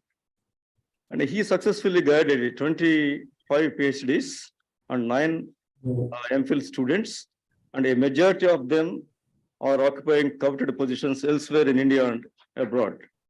So Dr. Rao published 10 books, wrote 10 books and published about 90 research papers in reputed international and national journals. And he undertook 15 research projects funded by UGC, AICTE, and different governmental organizations. Dr. Rao served in many administrative positions in Andhra University before resuming office as Vice Chairman of AP State Council for Higher Education. He is in second term right now. And before becoming Vice Chairperson of APSHE AP, he was Principal AU College of Arts and Commerce, Registrar of Andhra University, Convener of AP State Level ISET, and he was on the most powerful decision-making body of Andhra University, that is Executive Council, as a member, and he was the coordinator. He made indelible mark as coordinator of IQAC, which happened to be a very, very challenging job. All Vice Chancellors know it very well. And he made a mark, and what all imprints he left out here, all the successive Vice Chancellors are following that in terms of IQAC quality management systems. And he is on the academic bodies of umpteen number of universities and research institutes, served as a member of Academic Council of IGNO, and he's a member of Academic Senate of Acharya Nagarjuna University also, served as expert member in many committees constituted by UGC, AICTE, APSHE, etc. He is associated with NAC and served as a chairperson and also member and coordinator for quite a good number of peer teams for assessment and accreditation of HEIs across the country. Precisely speaking, Professor K. Rammohan Rao has become a household name so far as NAC matters are concerned across the country. So Professor Rao organized quite a good number of national seminars, workshops, training programs in the area of commerce, management, and quality assurance. And he is an invited resource person for academic institutions and the industry. Dr. Rao has membership in professional bodies and quite a good number of social organizations. I don't want to take much of your time. Before I sign off, I would like to just dwell upon a point that very recently Professor Ram Mohan Rao received Economic Times now NOW National Educational Leadership Award as Best Professor in Marketing, and recognizing his meritorious services and unparalleled contribution for the cause of higher education. The government of Andhra Pradesh presented him the state's Best Teacher Award way back in 2015. So with these few words, now it's over to Professor K. Ram Mohan Rao, chairperson of this very, very important session. Thank you very much.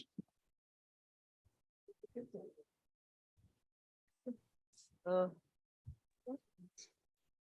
like to meet you in person to discuss my ideas and need an extension to clear the same.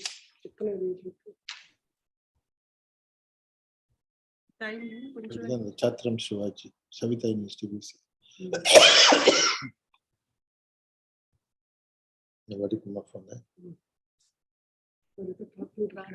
பத்துருக்காரு எதை பார்க்கட்டும் நாம பார்க்கலாம். அப்புறம் phone எடுத்து ஏன் நீ பேசலன்னு சொல்லலாம். Good afternoon, all of you. Welcome to the first technical session. Though it is very difficult immediately after lunch, particularly late lunch, to participate in an academic session, and that too on a very, very important theme, research funding, which we are all of us, all educational institutions, eagerly looking forward for various sources to mobilize resources for the research. In the morning session itself, Dr. Pankaj Mittal and also His Excellency, the Governor of Andhra Pradesh, clearly mentioned about the status of India in the international scenario, in global scenario, and also in innovations where we stand for. I don't want to repeat the statistics again, but reading between the lines, we can clearly come to a conclusion that India is not really challenging in the international scenario as far as research is concerned. Though we stand at the 4th position as far as research publications are concerned, but looking at the kind of potential we have in this country, that number is not really satisfying. And another important dimension that we have to see is the investment that is going to the research. The statistics very clearly revealing that, in fact, the investment on R&D decreased over the years from 0.8% of the GDP. Now we have come down to 0.69%. Globally, every country, every economy realized that there is a correlation between the growth in research and the growth in economy. A direct correlation is there. And no developed country can reach to this stage without heavily investing on research and development. And this is known to our planners, known to our government, everybody is aware of this. But circumstances and priorities made the country not to go beyond this percentage for research and development. And in the process, we lost so many opportunities to become a developed country by now. The industrial revolutions, which we have seen at different stages, one after another, focusing on different levels, whether it is first industrial revolution, second industrial revolution, third industrial revolution. Now we are in fourth industrial revolution. Digitalization we are talking about. At every level, we missed the opportunity because we did not spend much on industry, say research and development. And in fact, our orientation was also different. When mechanization was the focus in the second industrial revolution, we opposed it. We wanted the labor-intensive work focus, and we gave up development of industry. So we could not develop sound foundations of manufacturing sector. Third industrial revolution, the computerization. Somehow we missed out. No company in India stood up and become a producer of an international status of the say computer hardware. Fortunately, our human resource picked up in the software and could rule the entire world and proved that they are second to none and they are leaders in software sector. But as far as manufacturing of the hardware is concerned, we totally lost it. Now we have entered into digitalization, and the government has hard pressed to know and realize the gap that the economy is having when compared to the rest of the world.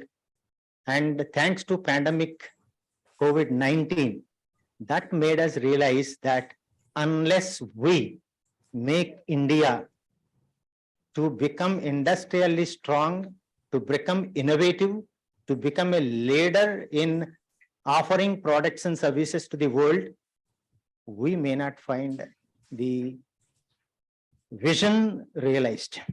We have great vision. So make in India, made in India, all these concepts have come, but without a backup of research and development, it is very hard to realize that we can achieve these things. So the funding allocation is one aspect. Utilization of that is another aspect. Unfortunately, the utilization is also at an under level. So underutilized, the budgetary allocations on research is also one factor which we have to look at it. And the research contributions that we made. The leader is the central government. Central government is spending and contributing for the research on a larger scale. Unfortunately, the industry is not picking up to that level. And when it comes to higher educational institutions, only 7% contribution is there. That is painful to know that. Yes, we have a few islands of excellence. IITs, IISc, and some institutions, they are doing high quality research, good research, but all of them are doing in their silos, having their own boundaries, not expanding and allowing the rest of the world to connect it to it. So right kind of leadership is not provided by the developed high-end institutions to the other institutions to follow and pick up the line. And the majority, the vast majority of the institutions, particularly the state-funded institutions, their contribution to the research is very, very, very dismal. The reasons are known to us. Throughout the country, serious problem the higher educational institutions are facing is the faculty crunch. Very few institutions are having full strength of faculty to handle the programs that they are offering. And the vast majority are having so many vacancies unfilled. So when you have so many vacancies and programs are on, the existing faculty are hard pressed to handle the programs, not leaving any scope for them to focus on research. So the faculty are overburdened with classroom teaching, not leaving much time for focusing on research. This is one reason I found. The second thing is that the generations which have a lot of experience, they are leaving the institutions of the superannuation, and the next generations are not entering into. So there is a generational gap in many universities. So research culture is getting affected. So we could not develop a desired research ecosystem in the universities, particularly the state universities. This is, everybody knows that research can be promoted when it is sufficiently supported financially. Without funding, research cannot be done, or even if it is done, it cannot be at a high level. It requires facilities, equipment, the environment, and sufficient freedom to the faculty to do it. All the educational institutions are offering PhD programs. And the PhD programs now became a compulsive ones. It is a compulsive research. You have to do this, then only you will get a PhD. I don't discount that 5% of the people who are really working and adding value to the literature and research. But I am talking about the vast majority. They are doing it just another academic program they are doing, not really the research skills they are acquiring and the research output they are generating. It became only compulsive research without having a valuable value-added output. The second line which we are making it is promotion linking. Linking promotions to research. You have to publish 5 articles. You have to do this, you have to do that. This is also compulsive. So free mind, free environment to explore things, to experiment things, not conditionally operating, that kind of environment is not prevalent in majority of the institutions, which need to be corrected as far as my opinion is concerned. So now what is the role the funding agencies has to play in promoting research in higher educational institutions? I am not talking about industry research, which they always focus on problem solving approach. They don't try to explore the problems, but whatever problems they get it, they try to resolve it because that solution makes money for them. It is a business proposition. Research is a business proposition for them. It is not an economic proposition for us, for the country or society. And educational institutions like the work that is being turned out in advanced countries like US, why such culture is not getting established in our Indian universities, that is the issue that we have to think about. And we should find a way through which we can make it out. Industry Institute Connect for Research is almost missing. I'm not talking about the islands of excellence. IITs, IIMs, they have connectivity. But the majority of the institutions, they are not getting any research project from the industry in a valuable and viable form. Some are doing it, I'm not discounting the totality. But when you are talking about the entire higher education system, we have to see the universities, institutions established not only in urban areas, but also in rural part of it. I think Aisha report says 65% of the institutions are established in rural areas, not in urban areas. How we can take the research aptitude to the student when institution is not doing research?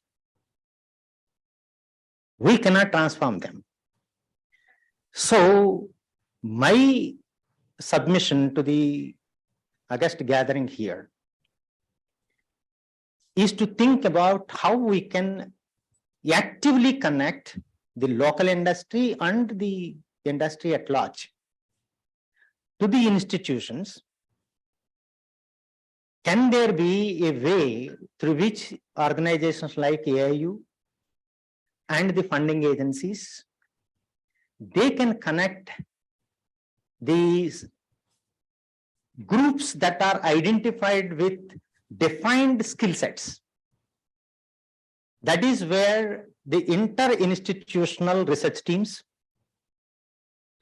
cluster concept, that plays a vital role. I think the National Research Foundation, which is expected to come into being, they are seriously considering of funding to the cluster groups at different areas. One lead university having many other connectivity with as far as skilling is concerned. So that national repository of skill set, identifying the researchers and grouping them with the thrust areas and communicating to the industry that this kind of skill set is available at different levels, or if you want, we will constitute skill groups to address your problems. So individual institution to industry connect is now becoming a problem. There must be some guaranteer, some credible institute in between. If they facilitate, once they gain confidence, then independently institutions can work out. And there is a recommendation in NEP also that the allocation to the words research and development should increase from the present 0.69% to 3% to realize the vision to become India as a $5 trillion economy. That can be achieved when we invest heavily on this and reaching to the unreached. The NEP 2020 says that by 2035, all higher institutes, say universities, should become research universities. And majority of the higher educational institutions should become research cum teaching institutions and research at the primary level, say prime level. That vision can be realized only when we need to have a different kind of approach to do research, and research adds value, research that gets recognition at the global level, and research that generates patents and large number. So that kind of approach, I believe, will be helpful for promoting research in this country, and definitely funding is important, and central government should help support the funding agencies on a larger scale. So I take this opportunity to welcome the speakers, Professor Raj Singh, Vice Chancellor, JNU University, Professor V.K. Malhotra, former Member Secretary, ICSSR, Professor G.V.R. Prasad Raju, Vice Chancellor, JNTU, Kakinada, and also the Vice Chancellor, FAC, Adhikavi Nannaya University, and JNTU, Gurajada. So 3 universities Vice Chancellor he is. So without taking further time, I invite the first speaker, Professor Raj Singh, Vice Chancellor, JNU University, Bangalore. Sir, are you present?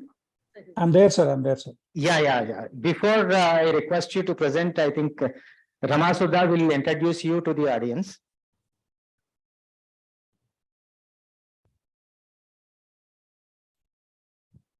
Thank you, sir.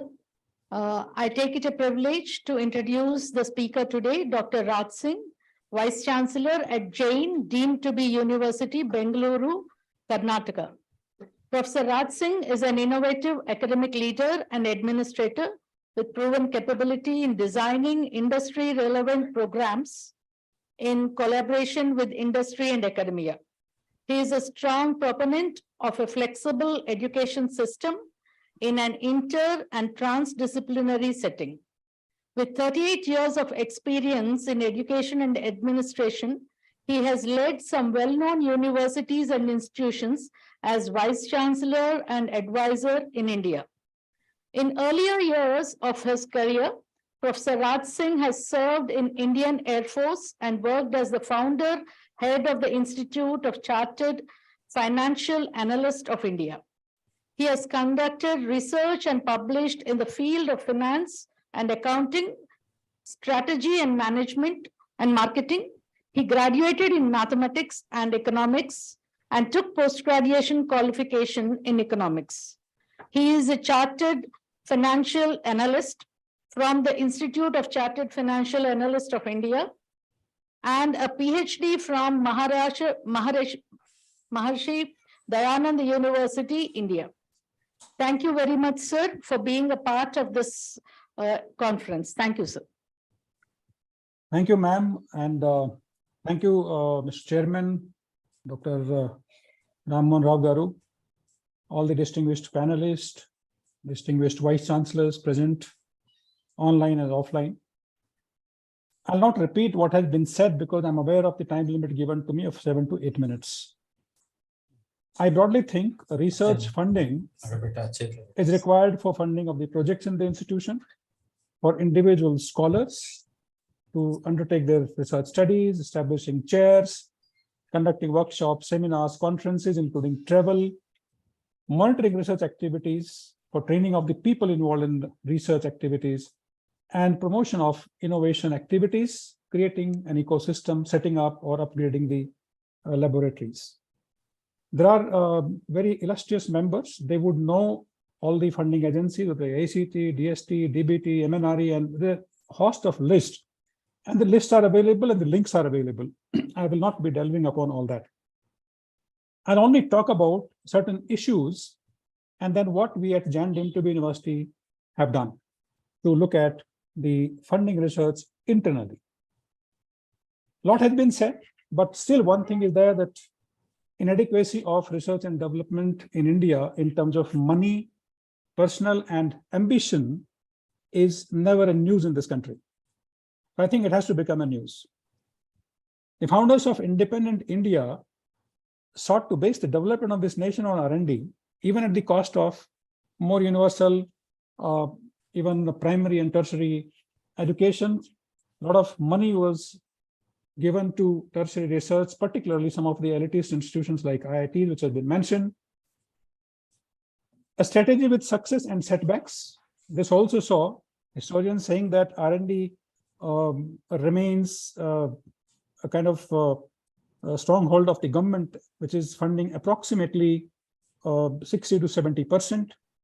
In last about, I think 8-9 years, it has come up from 28 to roughly 40%. So a long way to go. Establishment of chairs has been very, very limited in very few institutions, and you know the way they are established. In most advanced economies, it was pointed out, research as a percentage of GDP is much higher. We are much below, abysmally low. In recent past, there have been some efforts, including DST, which thought of wants to match the contribution of industry. Idea was to promote funding coming from industry, but industry somehow is not convinced so much. Startup India, Make in India kind of missions or the buzzwords early years tried to push industry coming into investing of research, but not much has happened. Unfortunately, creating intellectual property right investment has been sort of ignored. Too much of India's research is expanded on a small pool of scientists from these elite institutions. It has to be much more broad-based. When you talk about industry and academia, my interaction and learning from them says there's a trust deficit. Industry says we are not convinced about it. You don't have a track record. So I think the first and foremost thing is that institutions have to build this credibility in the eyes of the industry. Then only some funding is likely to come in. We are a large nation, and therefore efforts have to also be large. If you look at the per capita research output is very, very low, even though we are fourth in total number of publications. In Global Innovation Index, we have come to 41st in last 7-8 years. We have jumped from 87 to 41st. Good progress, but considering the size, again, it remains very low in terms of per capita income. There are many CSIR labs which have a long history of collaborating with companies. But then the transfer of technology is not happening to the larger audience. And as was pointed out, they remain in isolation. It has been realized that unless there is a greater participation and cooperation of small level of the companies and big companies and government, central schemes alone may not be very, very useful. Now, I must confess that in today's times, as we are growing as an economy, the world is looking at us, there's a huge demand on innovation system of the country. And my view is that universities are a very, very significant part of innovations. Without universities, we cannot achieve much.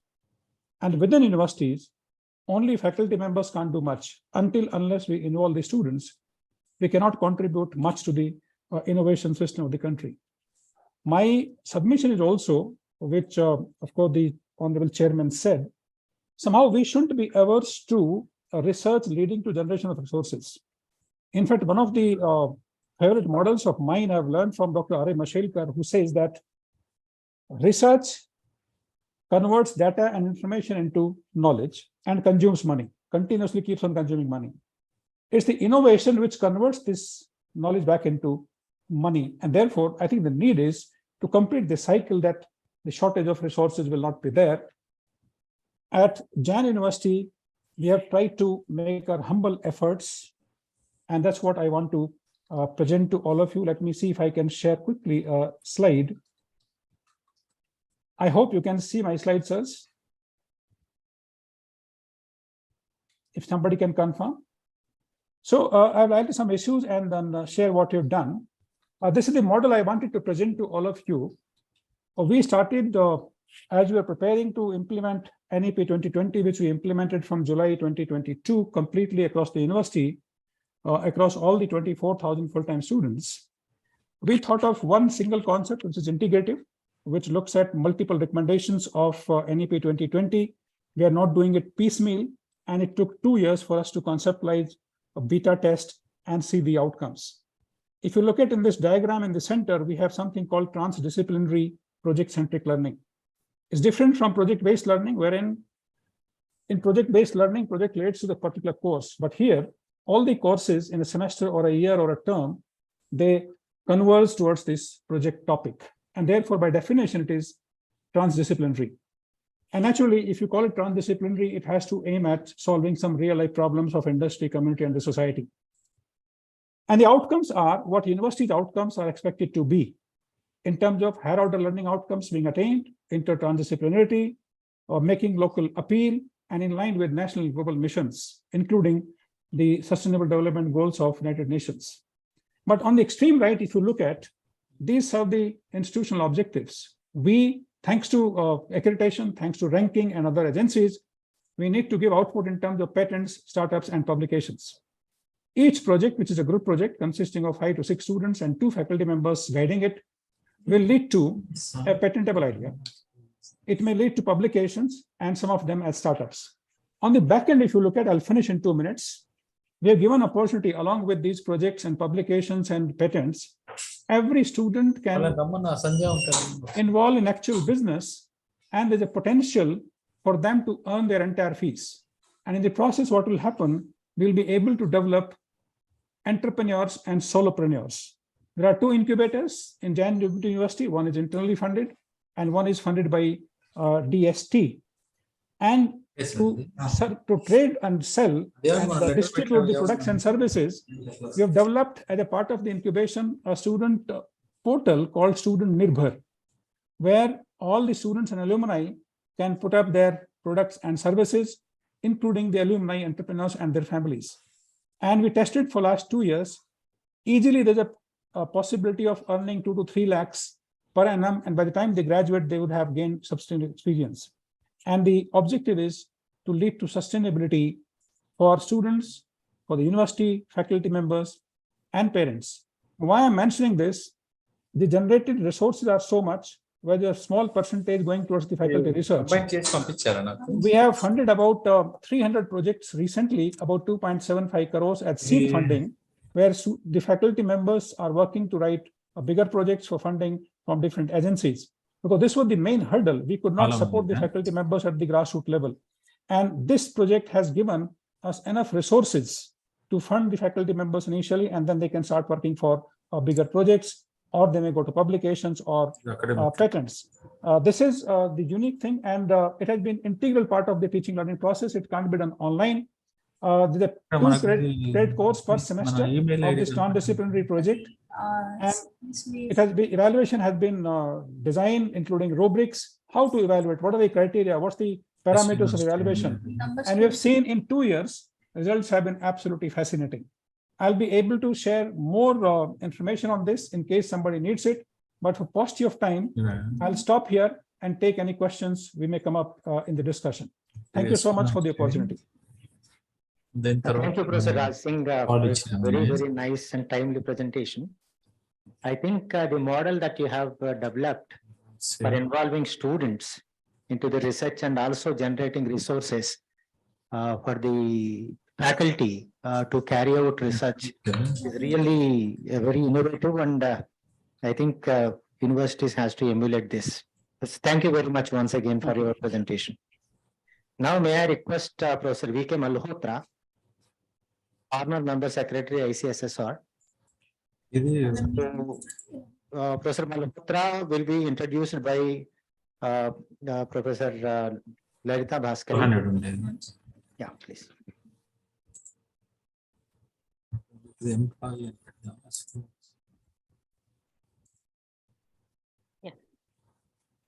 Namaste. A very good day, and again I welcome all the galaxy of intellectuals here for the talk by speaker Professor Virendra Kumar Malhotra. In fact, it gives us immense pleasure to see a galaxy of vice chancellors in association with AIU and hosted by Andhra University. Now I take this privilege of introducing Professor Virendra Kumar Malhotra, who has joined online. And he is presently the member secretary for Indian Council for Social Science Research, New Delhi.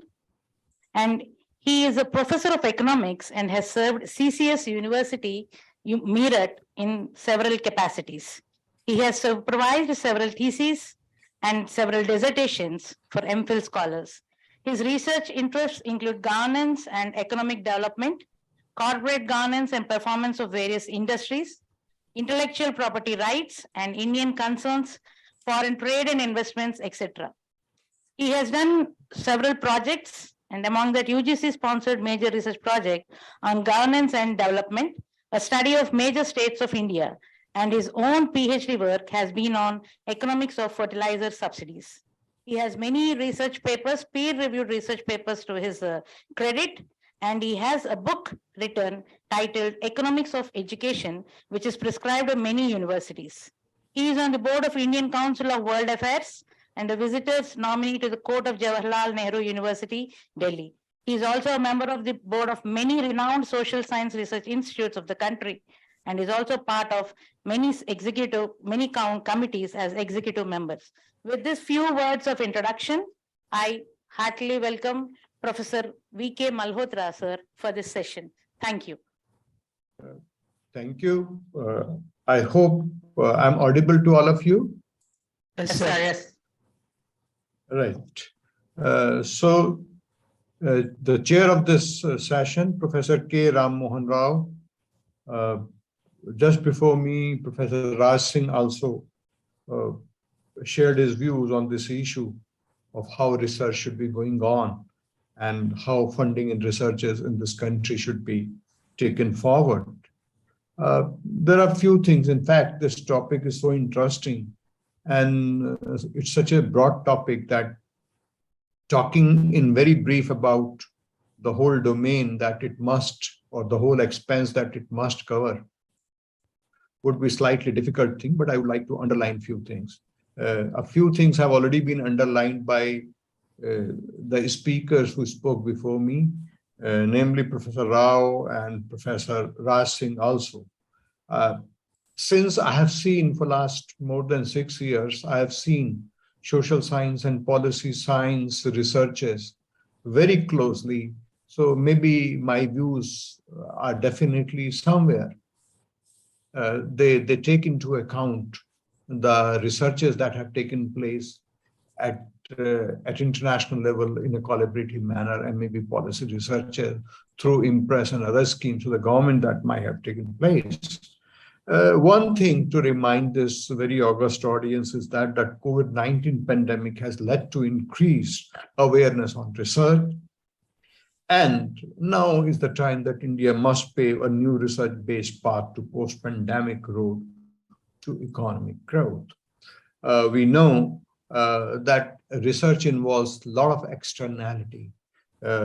And I read from Biotechnology Industry Research Assistance Council, which informed the public at large that an amount of 115 and 78.96 crore were given under Mission COVID Suraksha and COVID-19 Consortium for developing the vaccine for COVID-19.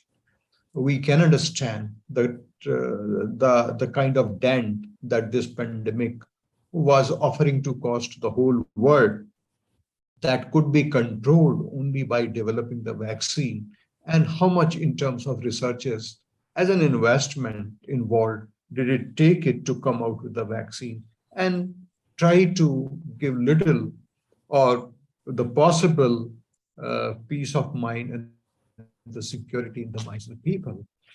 We all know, and I'm sure that in morning session, the inaugural session, how different countries are investing or spending on the research and development must have been talked about. Just to give you a brief summary of, there are major countries in the world, for example, United States, followed by China, Japan, Germany, South Korea, and then comes India. And after India, in terms of gross spending on research and development, we have France, UK, Taiwan, Russia, being the major economies of the world. All these major economies, if I talk of US spends 3.1% of its GDP on research and development. China is right now spending 2.25% and plans to spend 2.5% of its GDP. Japan is spending more than 3.2%. Germany again 3.2%. South Korea and Israel are two economies which are spending more than 5% of their GDPs on research and development, whereas India is spending less than 0.7% of its GDP on research and development. But when I look at the figures relating to per capita research and development expenditure by these economies, I find that there are a number of economies which are spending more than $1,500 on per capita basis on purchasing power parity basis.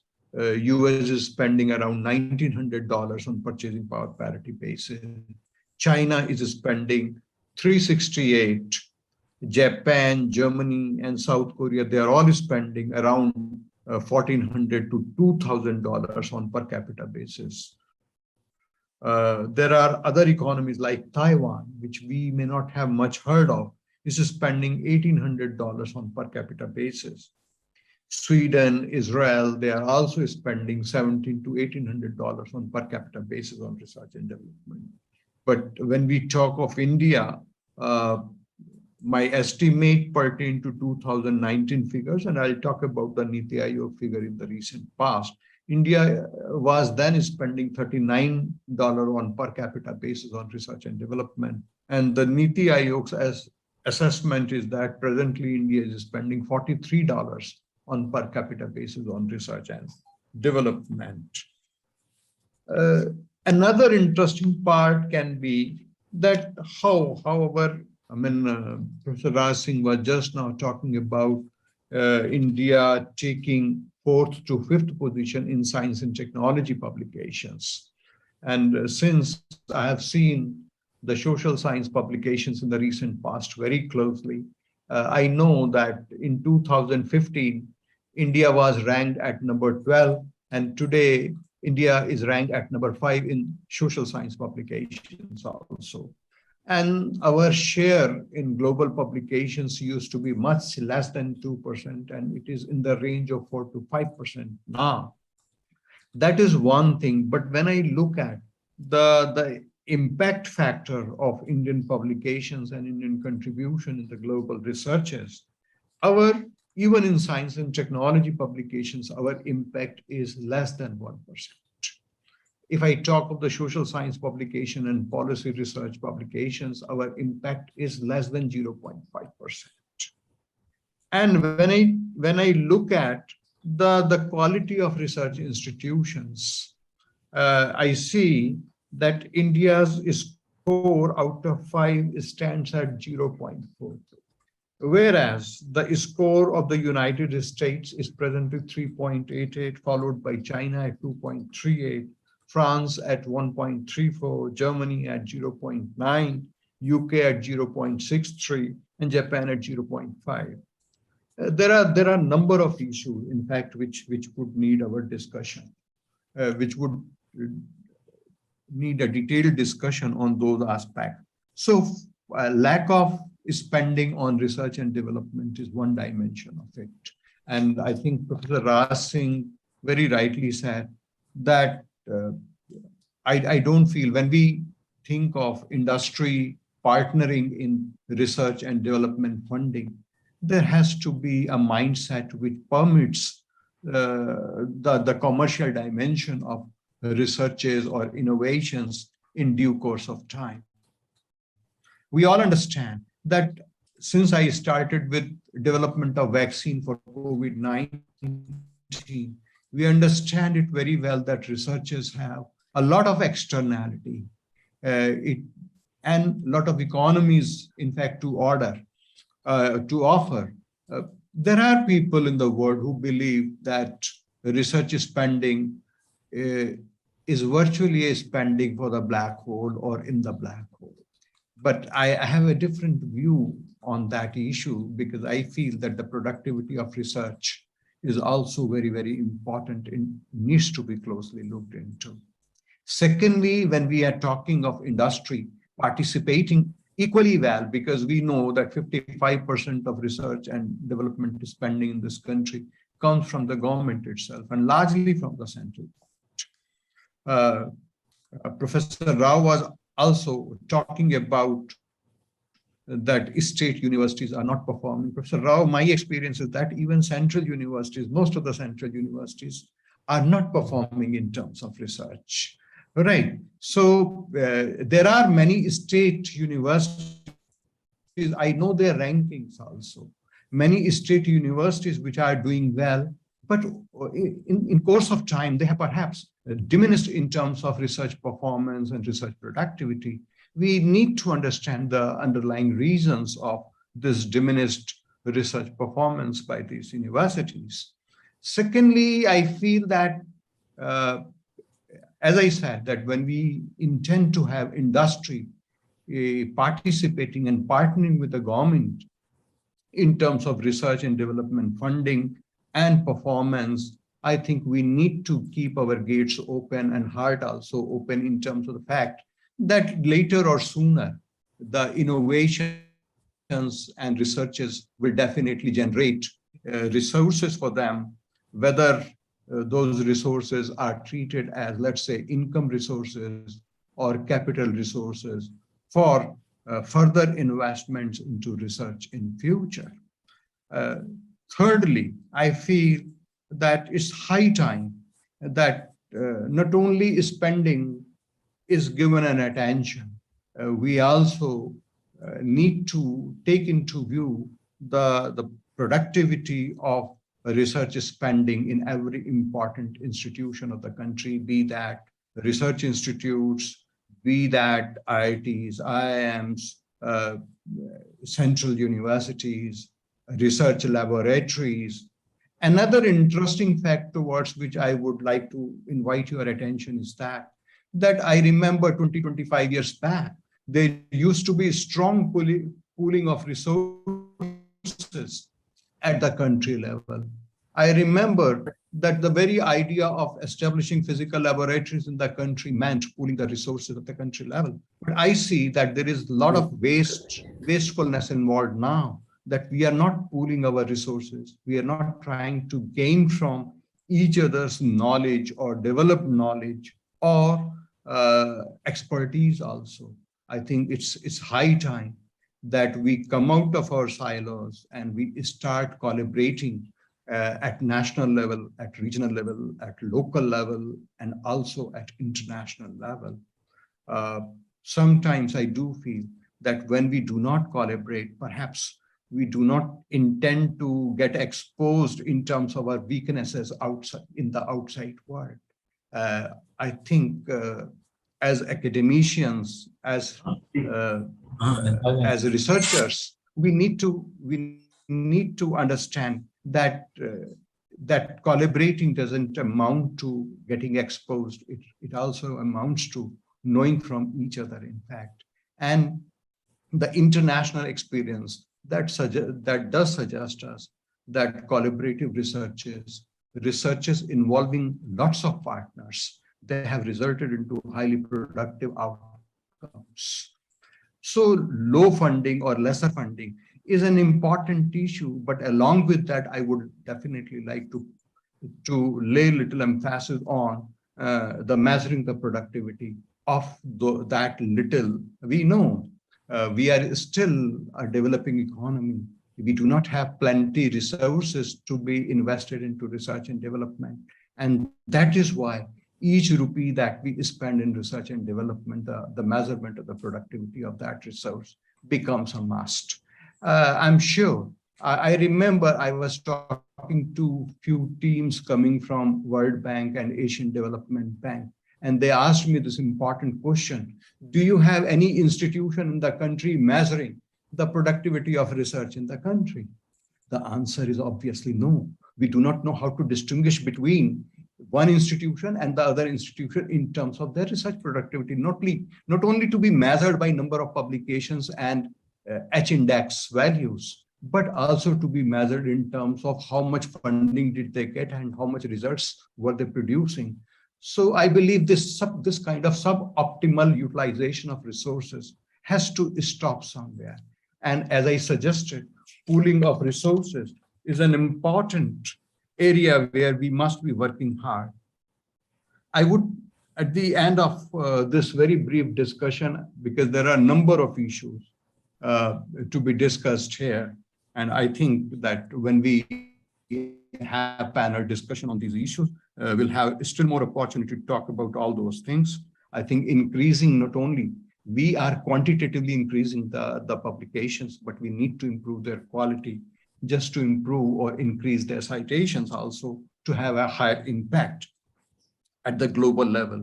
And we need to, I know when we talk of the individual institutions, they are well linked with the international institutions. But when I talk about the country on the whole, the institutions below, for example, State University, to which Professor Rao was making a reference, they are not well linked to these international institutions. The national capital, the capital that exists at the national level, through pooling of resources, we definitely must have a wider spread of that kind of collaborative capital that we already possess. The only thing is that we need to enhance the scope of that capital. I think that can be a workable solution under these circumstances. And another interesting thing that I would like to suggest is that when we go about increased or even at the current level, the research spending, we have to keep it. We need to understand who is doing, where it is being done, and how it is being done. and how productively it is being done. I think tracking the situation would definitely help the policymakers of the country to come out with better results within the given or the limited means.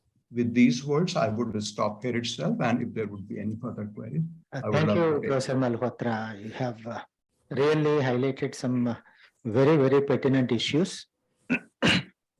Particularly one point I would like to re-emphasize, the suboptimal utilization of resources that are funded by the government of central as well as state by various institutions. And it is the time now we have to open up to the other institutions also to share and increase the utilization of the resources to optimum level. That is one issue that definitely we have to consider. And yes, there are some positive points as far as the research of India is concerned, and some negative points are also there.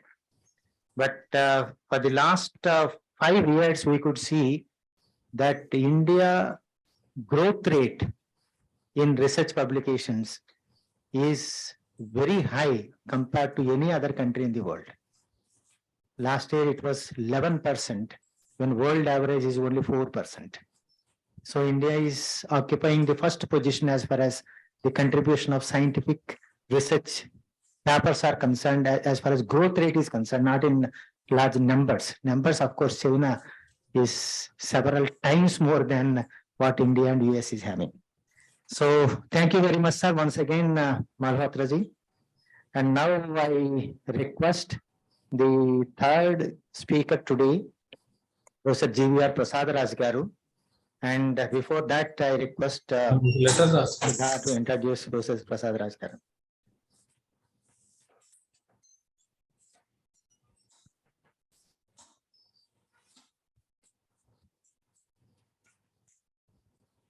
Good afternoon, everybody.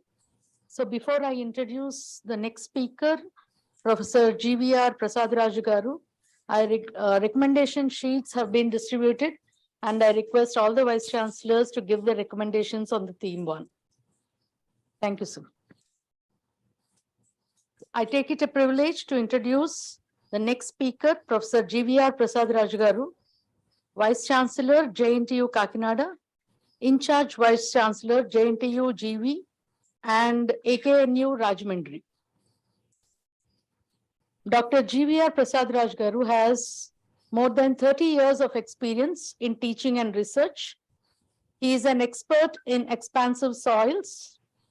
He held different positions like head of the department, vice principal, controller of examinations, professor in charge IQAC JNTU Kakinada, director of academic audit, director of academic planning, officer on special duty, registrar, rector, and principal and executive council member for JNTU Kakinada during his career.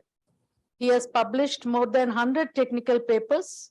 He was the convener of AP PG Set for 2 times and also the convener for AP Genco and AP Transco. He was the recipient of state level Best Teacher Award during the year 2016 and got the prestigious Crops of Engineers Award constituted by the Institute of Engineering Journals. He was involved in many challenging consultancy projects and presented many papers in different national and international seminars. Sir, I request you to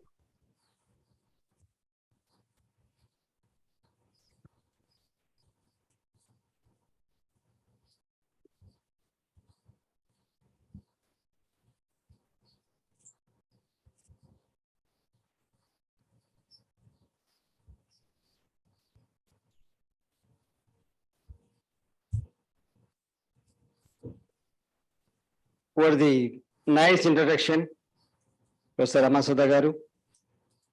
The chairman of the session, Professor Ram-Mohan Rao Garu. Master in Technics and Science and Technology. The Vice Being uh, Chairperson, organized Shivaji University, Kolhapur. AP State Council of Higher Education. Honorable Vice Chancellors of different universities, respected AIU officials, Next slide, please. This is a very interesting topic. Root is a flower that disdains fame. Khalil Gibran. Research is nothing but roots of tree. Society definitely will enjoy the fruits of research outcome, and technology is the fruit. Very briefly, next slide, about the university. 1946, it has started the College of Engineering, Kakinada, Visakhapatnam. Almost one of the three oldest engineering colleges in South India. A government university since 20 August 2008, around 100 acres, and a population catering around 20 millions in 11 districts. And strong work ethics, accredited by NBA and NAC, ISO 9000 certification. Green outing is done for the university. Next slide, please. A slogan of AIU: Sangat Sanjayati Sandhi. Research is to satisfy the needs of the society. For example, have been given 4 credits to community service project. The project is designed based on the needs of the society, studied in CSP, community service project. And as all of you know, nearly 4 deaths per day you can expect while cleaning the sewers and manholes. A programmed route is to prevent 4 deaths per day while cleaning sewers and manholes. Next slide, please. And 3 important unique selling points: design, innovation, and incubation center. And would like to give some information on international funds. So the other speakers, 2 speakers, have given a lot of focus on national projects and funding, etc. India-US 21st Century Knowledge Initiative Program, formerly Obama Singh Grant, we'll come to that with the details. And Partnership Grant 2020 with Missouri University.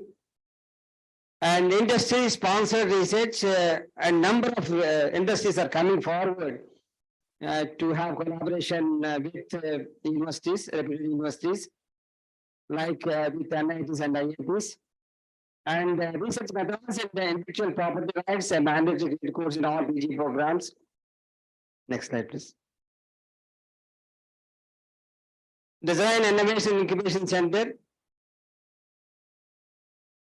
And the university, about 10 crores fund was sponsored by Minister of HRD. And this is also another interesting and useful research funding.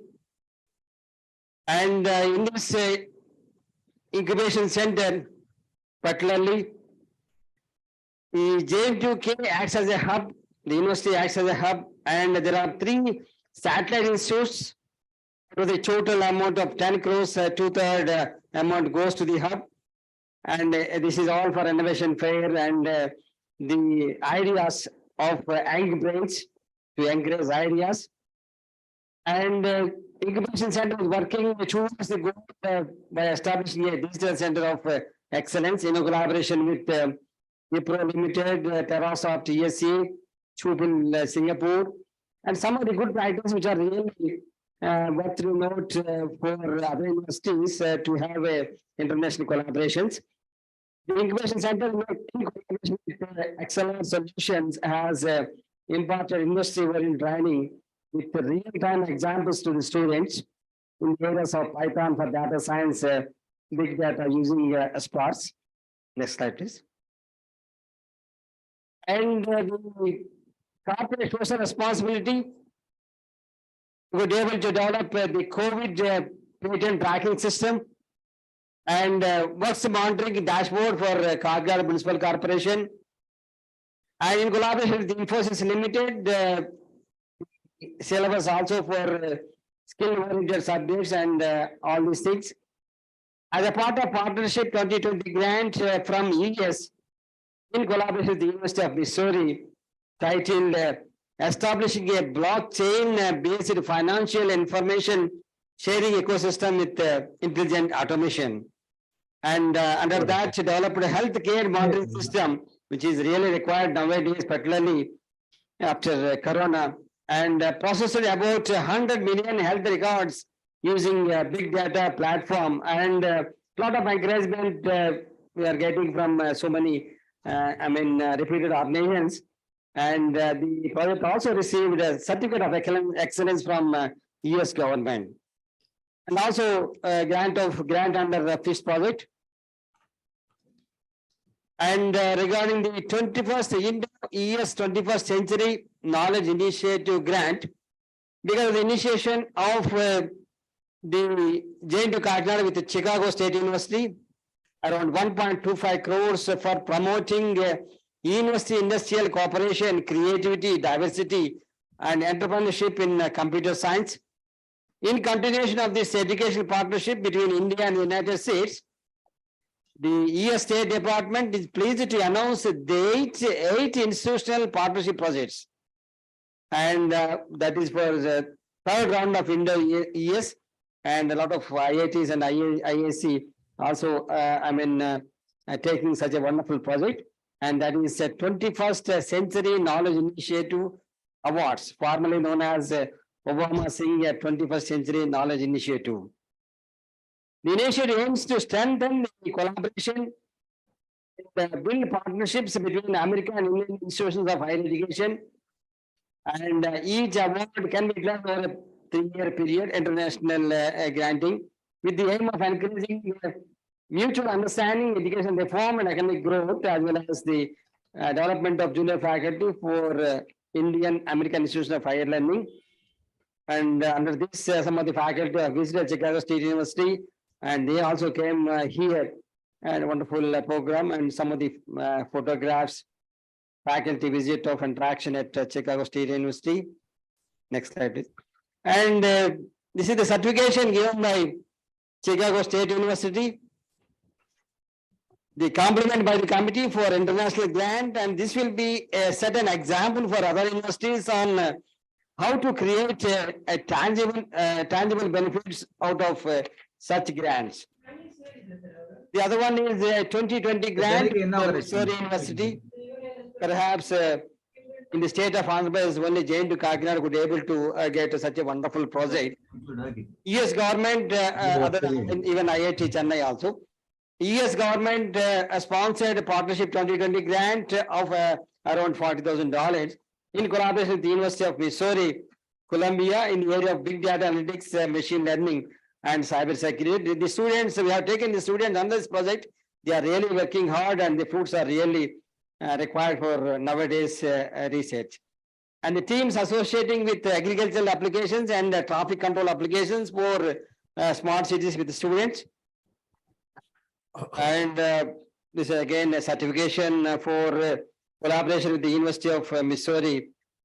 And the Andhra University is very active in that. Women entrepreneurship in green economy. We could deputed the women entrepreneurs from alumni for participation in this area. Next slide, please. And these are some of the photographs. MOS with Infosys and one-day workshop with Indo-US collaboration. The alumni back here we have Padma Bhushan and a lot of reputed persons, Padma Bhushan, KL Varprasad Reddy garu, former CMD Santa Biotech, and we have a great alumni bank like Andhra University and Padma Shri B.R. Mohan Reddy garu. They are really coming forward for helping the university. Next slide, please. Even in different areas, even IAS officers, they are working in different administrative roles. And Professor Muthukumaran garu, all these things. And we had a meeting with them recently with the CEOs of industries, enhance the industry research by collaborating with the faculty, research scholars, and industry experts. They are really coming forward, and they would like to The industry collaborated the research projects with the institute, and they are ready to sanction the grants which are really required for solving real life situation problems. And as well, next slide, please. As all of you know, your different funding projects, funding agencies are there. The other slide, please. This is another area where you can expect a lot of research and a lot of income. So the aqua industry is one area in and around this coastal area. This is right now, this is 80,000 crore per year, the aqua industry income generation. And it is a potential to pursue research in this area.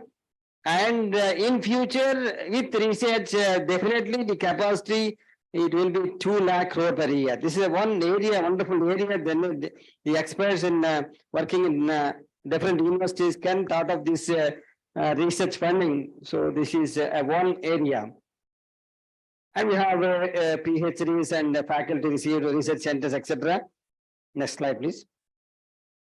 And this is a Design Innovation Center, 10 crore fund from DST. And the innovation of two-wheeler ambulance. So it has got a lot of reputation from the state government. We have received funding from two-wheeler ambulance for tribal Andhra Pradesh.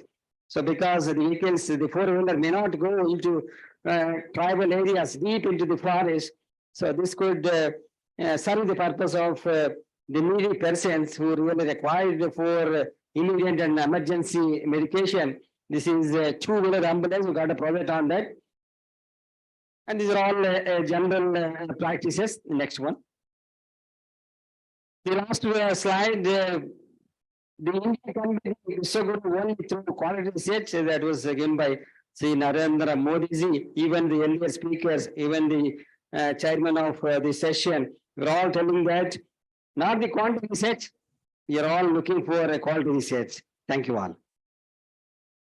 And the last slide. Yeah. The success is the journey to the destination. Thank you. Thank you, Rajgaran, for representing your university in an elaborate way. Now, I think we have to open it for question and answers. If anyone has a question to the speakers, you can raise it. We are, in fact, running late. We started late, and also this session also extended a little bit. If there are no questions, I think you have a question, right, please? In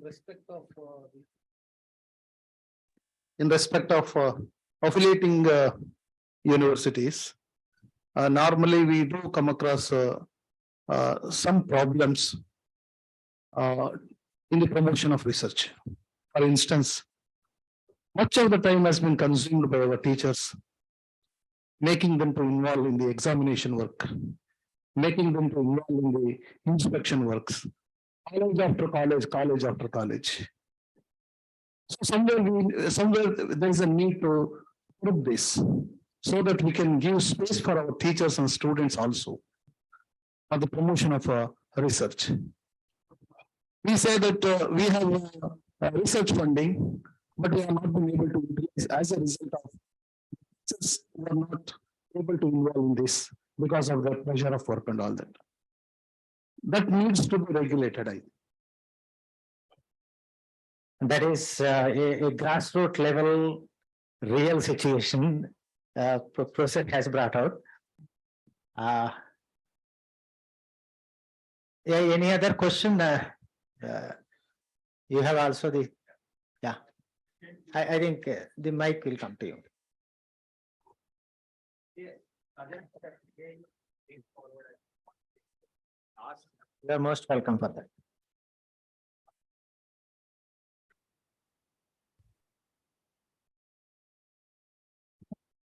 Yeah, in fact, last time, since this is the budget session, last year also AIU made a representation to the finance ministry on a lot of policy related issues on funding, financing. One thing that is relevant, since the topic is on research funding, Originally, we used to get as, there is a separate provision in the Income Tax Act, section 35, universities get accelerated tax exemption of 175, which was reduced to 150, later to 125, and now to 100. Well, we cannot expect more because now they are moving towards a non-waiver, non-exemption regime. But two important things. One is the unit cost of research is going up. One, because of transactional costs. Too many bank accounts, too many opening forms, too many, non-research administrative work, and a lot of things that's happening between funding agencies and universities actually consuming a lot of time of researchers themselves. Well, now they're trying to streamline it, but still a lot of difficulties. But one thing that is important on the GST part, originally there was used to be an exemption, which was, sorry, not the GST, the duty exemption was 5% for DSIR approved institutions. Now it has become 18%. So that has increased the unit cost of research. And, research funding, you get 100 rupees and then you pay 18 rupees back. So the net utilization is getting reduced. So we have to really sensitize this. And as universities, maybe AIU can think of how we can maximize the research funding by eliminating transaction costs and also trying to reason out on the need for more of such existing exemptions and waivers not being taken away. Noted, sir. Well taken. I think Dr. Pankaj Mittal will definitely take the issue and pursue it. Yeah, please. Please. Not only to us, to the people online.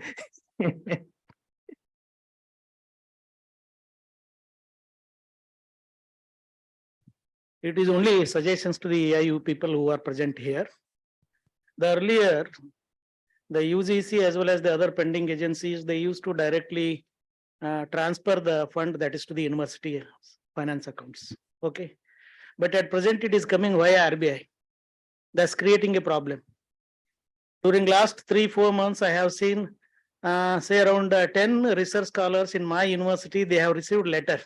But even till today, we have not received the money. So sometimes the RBI and the university accounts are not matching. Sometimes the RBI is telling due to insufficient fund, we are not transferring the money. So these are all some of the burning issues you have to deal with the RBI as well as the direct funding is better. If it is via, again, it's going to create a problem. Welcome, sir. I think some other suggestion is abiding. Sir, yeah. So there is a cry for research in India. No, there is a cry. But more than 80% of the institutions are in the affiliated system. Yes. In our higher education. Yes. And there is no research at all what is happening, except in few isolated cases. So my suggestion is every institute or every university should have a policy on research. Second, we need to identify I don't think all 100 teachers is going to be doing research. At least 20% is doing research. It will be well and good. I'm talking about a larger spectrum in affiliating system. Second is sufficient funding is required. Third is a sustained capacity building, because most of our teachers doesn't know research methodology. I'm talking on a larger field. There are teachers, they are good in research also, sir. So we need a series of capacity building training. Capacity building is required. And finally, the professor has mentioned, no, the existing faculty are caught up with their training, examinations, circulars on all India level, national programs and all these things. They require a dedicated time for research. Maybe one day exclusively. They should not be given any academic work. And one more thing to add, other than the sanctioned strength for academic level, we need exclusive manpower. Exclusive manpower in educational institutions, at least 5 to 10%. So these are all things it is happening. They always cry for research. Not funding alone. Ecosystem is required. Said, that is the most important. To nurture the ecosystem, these are the important parameters. These are all my humble suggestions. Thank you. Thank you very much. Well noted, sir. This Very, very nice suggestions. Yeah, please. All suggestions are get. Actually, there's a small point which I don't know whether it's relevant here or not. Since the topic is on research funding, there are a number of international agencies. I mean, they're good projects and they're ready to fund, but the requirement is FCRA. And that's a big bone in the, whole of the issue. It's, you can get anything but FCRA.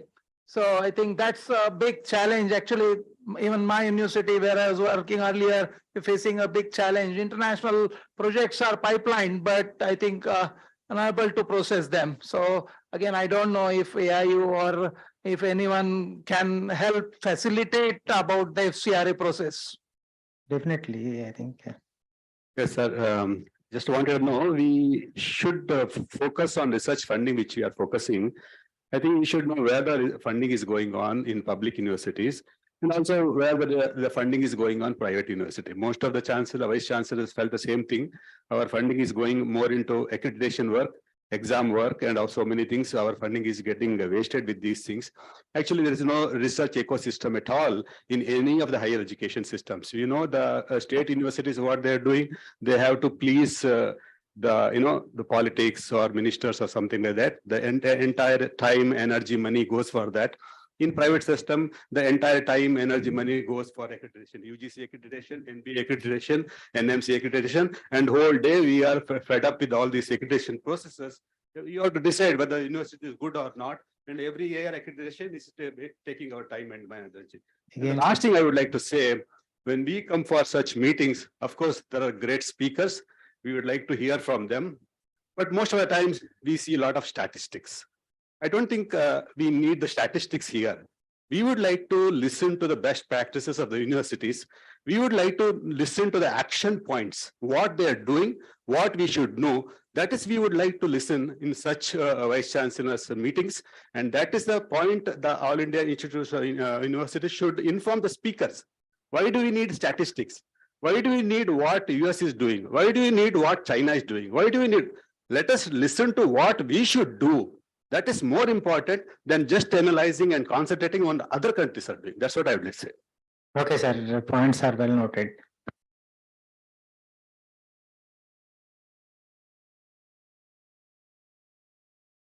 I think most important thing as to how we fund research.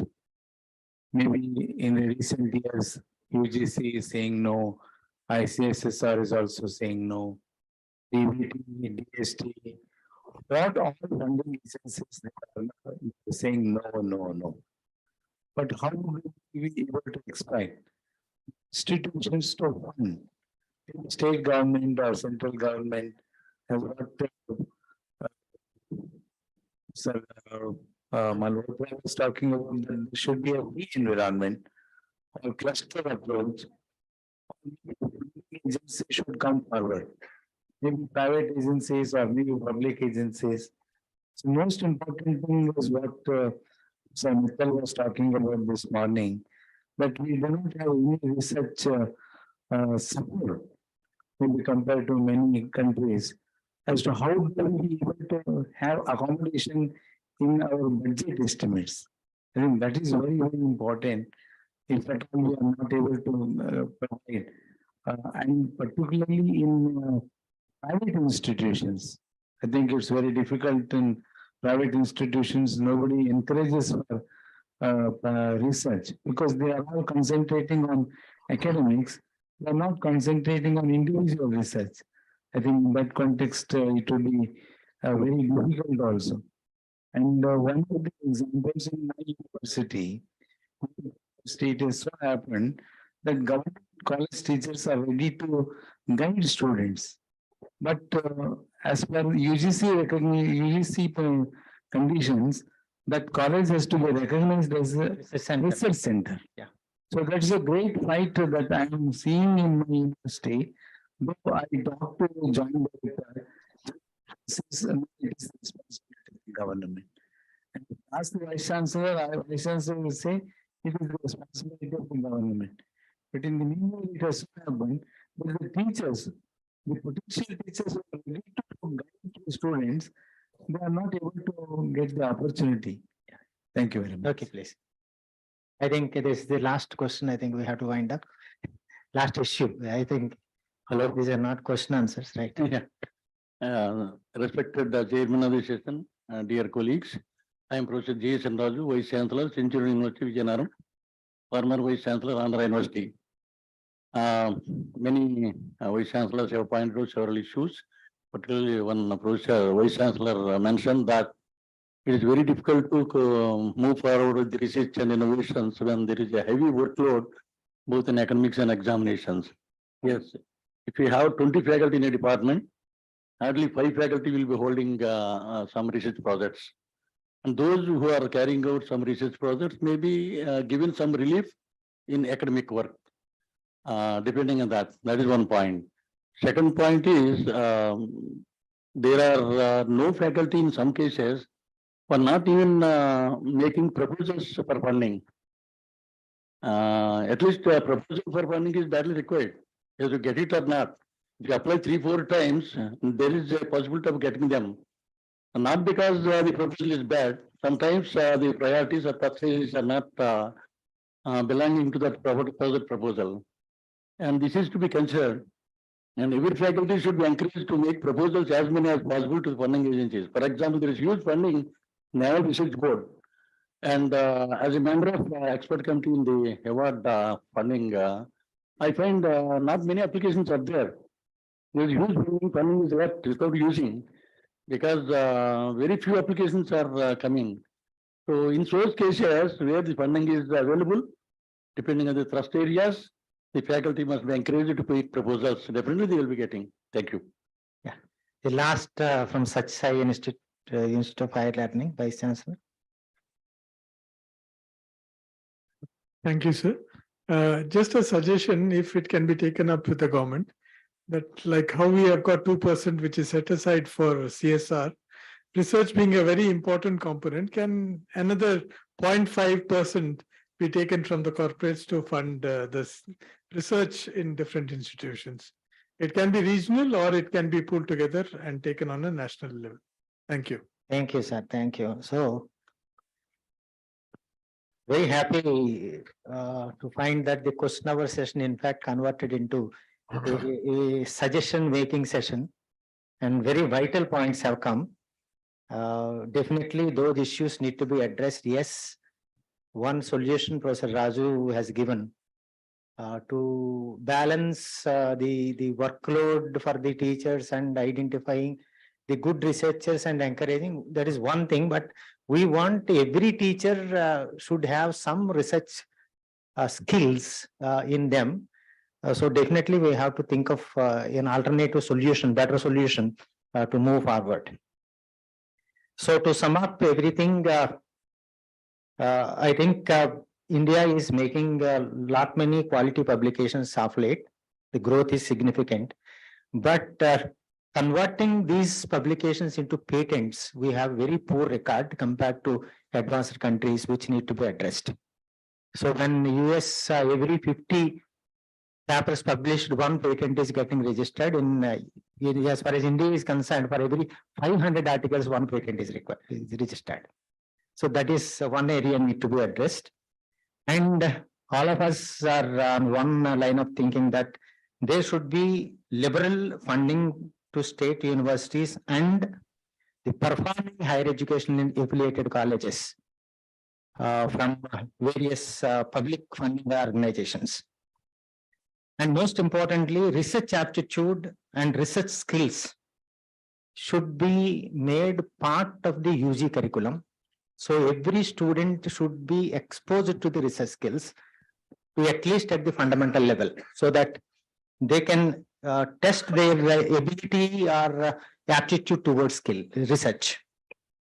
And as rightly pointed out, we should go for a massive program for capacity building for researchers on advanced research methodologies or contemporary research methodologies, which need to be taken by AIU and the funding agencies as a special program to make every faculty get trained on research skills. and policy on accountability for research investment. Initial funding is one level for basic foundational research infrastructure. When that institute seeking for higher funding, there must be some productivity linked higher funding, and that kind of policy is also required to make the research ecosystem viable, vibrant, and progressive. So thank you very much for active participation and very nice contributions for this session. I thank the speakers and all the participants who have made this session a very learning and value added session. Thank you very much.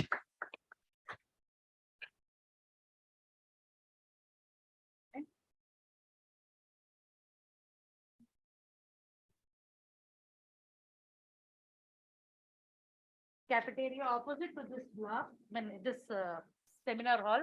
Please kindly have the tea and then join us again as soon as possible. No? Like, we will be continuing this session.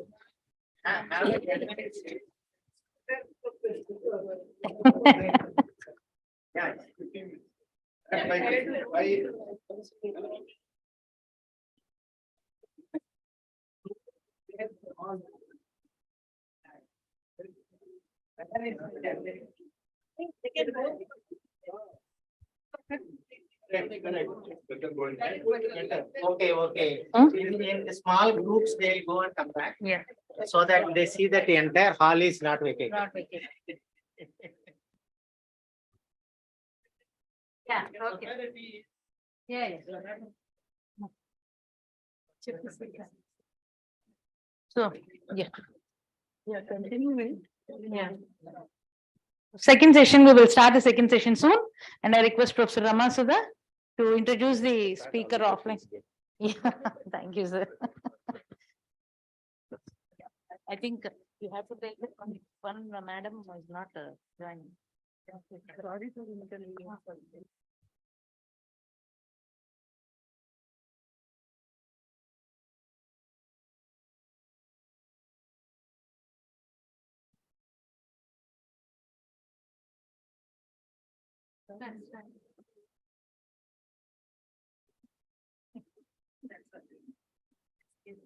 We will start the technical session 2.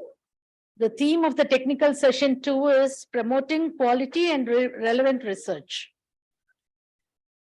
The chairman for this session is Professor Dinesh Singh, Chancellor, K.R. Mangalam University and former Vice Chancellor, Delhi University. Professor Dinesh Singh would be joining us online. I'm there. Thank you, sir.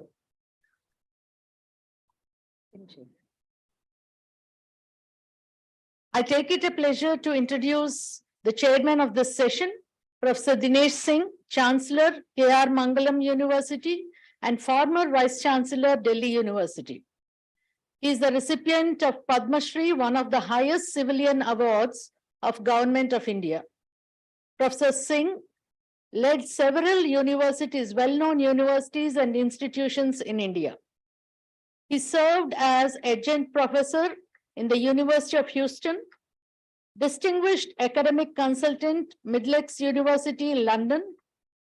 He was honored with honorary doctorates from several universities like University of Edinburgh, National University of Ireland, University of Houston, National Institute of Technology, Kurukshetra. He was the member Scientific Advisory Committee from 2011 to 18, Union Cabinet, Government of India. He was the President, Ramanujan Mathematical Society, 2016 to 19. Dr. Singh served on the jury of Jan-1st Award, one of the India's most prestigious literary award. He was on the steering committee, Science and Technology, and also Education on 12th five-year plan for India Planning Commission, Government of India. He has pioneered several new ideas in the realm of education and on the role of technology in education.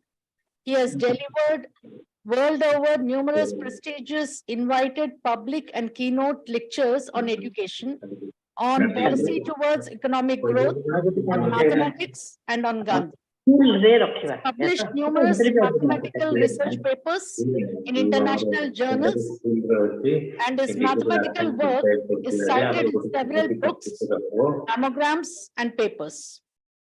With this brief introduction about the chairman of this session, Dr. Dinesh Singh, I hand over the session to Dr. Dinesh Singh for his opening remarks. Thank you, sir. Thank you. Would I be informed as to the amount of time I have at my disposal? Would that be 60 minutes or 90 minutes? No, we can 10 minutes. tailor it according to what you feel is desirable. I'd rather do it for 60 minutes. We're running late. So whole session you have to be there, sir, but opening remarks is 10 minutes and whole session is 90 minutes. Sir. You're giving us a full 90 minutes? 60 minutes, sir. We will reduce the session to 60 minutes. 60 minutes. Good. Because So I'm one going to speaker speak. I'm going to speak at the end, and I will quickly introduce my speakers.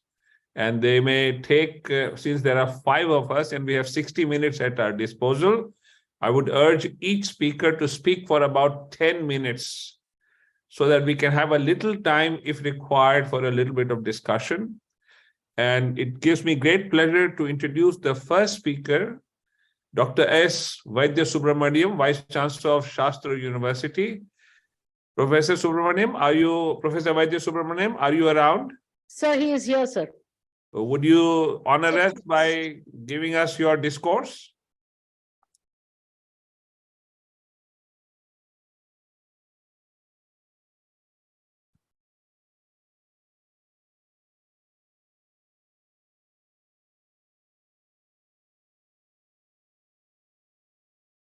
So just a gentle and polite reminder that we'll try and keep it to 10 minutes each, sir, okay? Yeah. I wouldn't be requiring even 10. I'm aware of that. You're a big stickler for time. I'm very conscious of that. Okay, let's get started. Thank you, Chairman Professor Dinesh Singh, my good friend, and the other co-panelists. Since you have said it, it's going to be a discourse. Let me qualify the definition for discourse. He's already quantified it. It will be less than 10 minutes. So the session is on, the topic is quality and relevant research. So let me just, share 5 slides, and each of them will have a kind of a profound statement going by the previous sessions. I am not going to use any statistic or anything. So it's going to be more a qualitatively profound statement. So if you can just go to the next slide, I'll just begin with the first one. The next slide. Should I have to? Is someone handling the slides, please? See? Yeah, I'm saying next slide. I'm reiterating the next slide. Yeah. The timer stops, by the way. Okay. It has stopped. Don't worry. Okay. So, see, all along, we have always been thinking that, quality research is something that is beyond the hands of institutions, which, face a lot of problems, especially when you have complex dynamics that work around these institutions. But let's be reminded of the fact that, every country will have its own problem. Now, if you just close your eyes and see, this session is organized somewhere in the Department of Education in Washington, D.C., and all of us are there, still you will find that audience also confront, they will keep expressing a lot of problems that they face with NSF or NIH and all sorts of such funding agencies. So every country would definitely have, its own set of problems. But that doesn't mean that the country is a problematic country. So likewise, we should understand that we will have our own set of problems, and that will continue to be there. But as institutions, as education institutions, we should realize the fact that, it is also a responsibility on our head to mitigate some of the problems and look for certain solutions. And that's why I always feel that, whether it's quality or research, every micro activity that universities do within their own campuses will definitely add incremental value to a quality outcome. Need not necessarily be a teaching learning process inside the class, but some value generating activity every university is capable of doing. So let's internalize and ask ourselves the fundamental question: have we maximized on all those internal set of activities that can add incremental value to the quality outcome that an institution can deliver? And also, not only in the regular teaching learning transactions, but also in the little or the larger research activities that we do. So the first question is, first weed out the problems that's inside the institution. So let's see whether we can maximize on all the value activities that are inside the institution. Then we will realize that without even having to expect a lot from outside, we have added some delta x to x. Once x plus delta x is achieved, then go for x plus y. Okay, the next slide. The second thing is, you have to push your capabilities. When Eastman Kodak said, we have the technology for developing photographic films, they did not realize that they will be sent out of that industry by a sweeping wave of technology and innovation that happened that makes Eastman Kodak irrelevant today, given the amount of digital photography or digital media that has created inroads. So likewise, institutions that have often felt that they are in their own isolated elitist towers of research excellence must also realize that those Kodak moments are over, because today the research ecosystem is getting very competitive, and every university, with or without funding, is able to generate resources and come out with their own eureka moments. And that's why I call them the eureka moment, that with or without funding, whether you're a public university or a private university, all types of universities are generating their own moments of research success. And if you're a teaching university, or rather if you're known for more of your teaching, then all types of institutions have their own models of quality that's capable of delivering far higher standards of output when compared to those that are otherwise known to have delivered that type of work. So institutions must now come out of their cocoonic comfort zones and tell themselves the Kodak moment is over, the eureka moment has started. Okay, now, the third slide. For vice chancellors and others who are economists, we are aware of this economic Gini coefficient that actually measures the inequality in the wealth distribution. Likewise, there is also an academic Gini coefficient. There is, of course, policy inequality across different types of institutions, and that will definitely be there in any country, because it's public grants, and hence, will find its natural way towards public institutions. But there is also a lot of opportunities that is available for institutions outside the public grant ecosystem. And if we look at that, the last 10 years, funding agencies, the public, I'm saying non-Ministry of Education, okay, let me put it that way. Funding agencies like DST, DBT and all, I think they are growing generous, they're thinking generous, growing generous is a wrong word because they still need funds, but they're thinking generous. And they are including a lot of private institutions also through various schemes, and progressive private institutions are funded. And there are other ministries also, just imprint that we saw some 5 years back. Today, ministries, Ministry of Heavy Industries, Ministry of Food Processing. I mean, all of those ministries are also trying to engage with the higher education ecosystem and involve more stakeholders, industry as well. And there is huge opportunity to do relevant research, because Ministry of Heavy Industries, if you're talking about them, they're interested in how much you can do for the capital good industry, import substitution. Put the food processing, oh, that one district, one product of the Prime Minister's scheme. They're actually marshalling the resources and distributing funds generously. So there is no, I don't see much of a discrimination between public and private there. So if we look outside, there is an effort to reduce that academic Gini coefficient. So you have to understand where you stand in the academic Gini and try to also do a lot of homework to see whether you can reduce that. The next slide.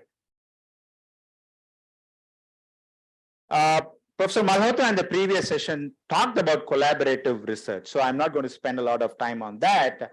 As mature institutions ourselves, and especially those who are figuring in the NIRF category of research institution, I mean, they've started that from last year as well. So we have to now ask the larger question, can we collaborate amongst ourselves? So we need to develop that type of a thinking on collaborative competition, right? So and the competition is not brutal. It's like, who is the principal, who is the lead? Nothing wrong if a private university is the lead and there are some, that's the hub and the public institutions are spoke, or vice versa as well. But then the mood of a collaborative competition has to necessarily emerge if we are going to think about quality or relevant research, because this can never happen in isolation. And co-innovation, because ideas come from different places. Unless there is collaboration, there is no way that there can be co-innovation. So we need to strengthen that partnership, because as leaders, as vice chancellors of universities, you have to realize that network is your net worth. So you're here for 3 years or 5 years. The more and more that you can do networking with and create collaboration, the more and more you are actually enriching the net worth of the university itself. The next slide. Now, this one I just picked from the IDON, and Professor Dinesh should be aware of this also, and Dr. Selvamurthy is also on the other side. He is also a person who comes with a lot of experience in the defense. So this is how the defense does most of their innovation work. It converges on 3 important elements. Human desirability. I mean, somebody needs something. Otherwise, we shouldn't be working on things that human beings don't need. So somebody needs something. So there is an element of human desirability with sociologists or economists or policy development management people. These are the people who understand that better, not always the engineers or the science. And then the feasibility, which is where the STEM, the technology and the science people come and understand whether that's doable. And then the viability comes with the management and the finance people. So if we have to identify spots of innovation, we'll have to see whether this convergence can happen. And that's where multidisciplinary universities can do a lot of relevant research, bringing people and faculty and researchers and thought leaders from different streams to identify that converging point of innovation. Otherwise, again, we will be in silos, each of us doing our own little research, and they don't add up together. They might be bright spots, bright dots, but we have to connect the dots, and there is more emphasis on this need for multidisciplinary approach towards spotting that innovation convergence. The next slide. So let's now stop, as somebody pointed out, that statistics, that report said this report said this, all that is intellectual paratrooping in my own words. We shouldn't be doing that. We know all of that is available. Today, you Google, all the data is available. But how much as leaders of academic institutions, we are doing the foot soldiering effort to go out and understand what actually is happening and see what we can do as institutional heads. So let's move from this intellectual paratroop, because act, this act will come, that regulation come.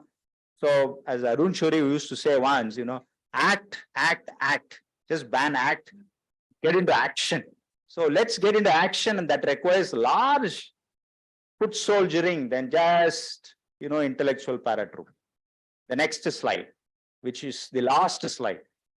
I feel that, there's a lot of opportunities that's available. And as we speak today, the G20, the Educational Working Group meeting is happening. And yesterday I participated in the curtain riser dinner discussions, and the amount of discussions that's happening, I'm very, very confident of the change that is happening and how India can lead the change. It's not a philosophical statement. I really feel that the winds of change are really, really happening. And as educational institutions and leaders of educational institutions, we have to make sure that we build windmills and harness this change. Not just, sit under a shelter and look for somebody else who will give us the solutions. So let us become the windmills and not just try to build our own shelters and protect ourselves from the powerfully blowing winds of change. I think that I'm done with this. Next slide. I just want to make sure there aren't any slides. Okay, thank you. Thank you, Professor Vaidya Subramaniam. That was a marvelous presentation in terms of content and also style. And I'm delighted that you raised very pertinent issues dealing with, first of all, look at the problems around you and use them as an impetus. Very correct. Why do you worry about what other problems are or what are not? Take advantage. This foot soldiering, I think that's very relevant. As institutional heads, all of us need to pay attention to that and harness all the energies that are around us, trying to deal with various issues connected with society. That is the role of a university. So thank you very much. It is my distinct pleasure to introduce Professor W. Selvamurthy, Chancellor of Amity University, Chhattisgarh. Sir, will you do us the honor, please? Thank you so much, Dr. Dinesh Ji. Let me share my screen. First of all, it's a great pleasure to participate in this very important event. So I might give some good statistics as well as implementable recommendations in my presentation.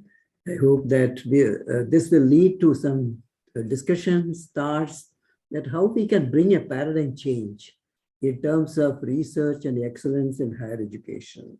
Yes, sir, but keep the 10-minute deadline in mind. I would do that. Thank you so much. Thank you. See, I hope this is a very interesting issue, the New Scientist 2005. If I think many of you would have read it, India, the next knowledge superpower. So this was predicted not by Indian scientists, but it's actually by the scientists across the globe have predicted in 2005 issue, 60% of which covered all the Indian science and technology initiatives. So what I want to say is, there is already a prediction, there is already a trajectory in which the country is moving towards achieving this position of the next knowledge superpower, which is facilitated by the National Education Policy, Science, Technology, and Education Policy. This is the statistics which I like to show so that some message is given. See, we are third in scientific publications, third in number of PhDs, 10th in patents. They have moved from 81 to 40th position in Global Innovation Index. And with minimal input, we are maximizing the output with a minimal GDP of 0.7 or 0.8%.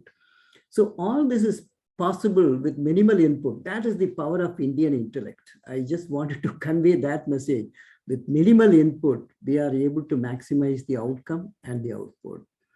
Now, in this scenario, when you look at the startup, again, we are the third largest startup ecosystem, and our unicorns are growing. So this is the environment in which now we are discussing today.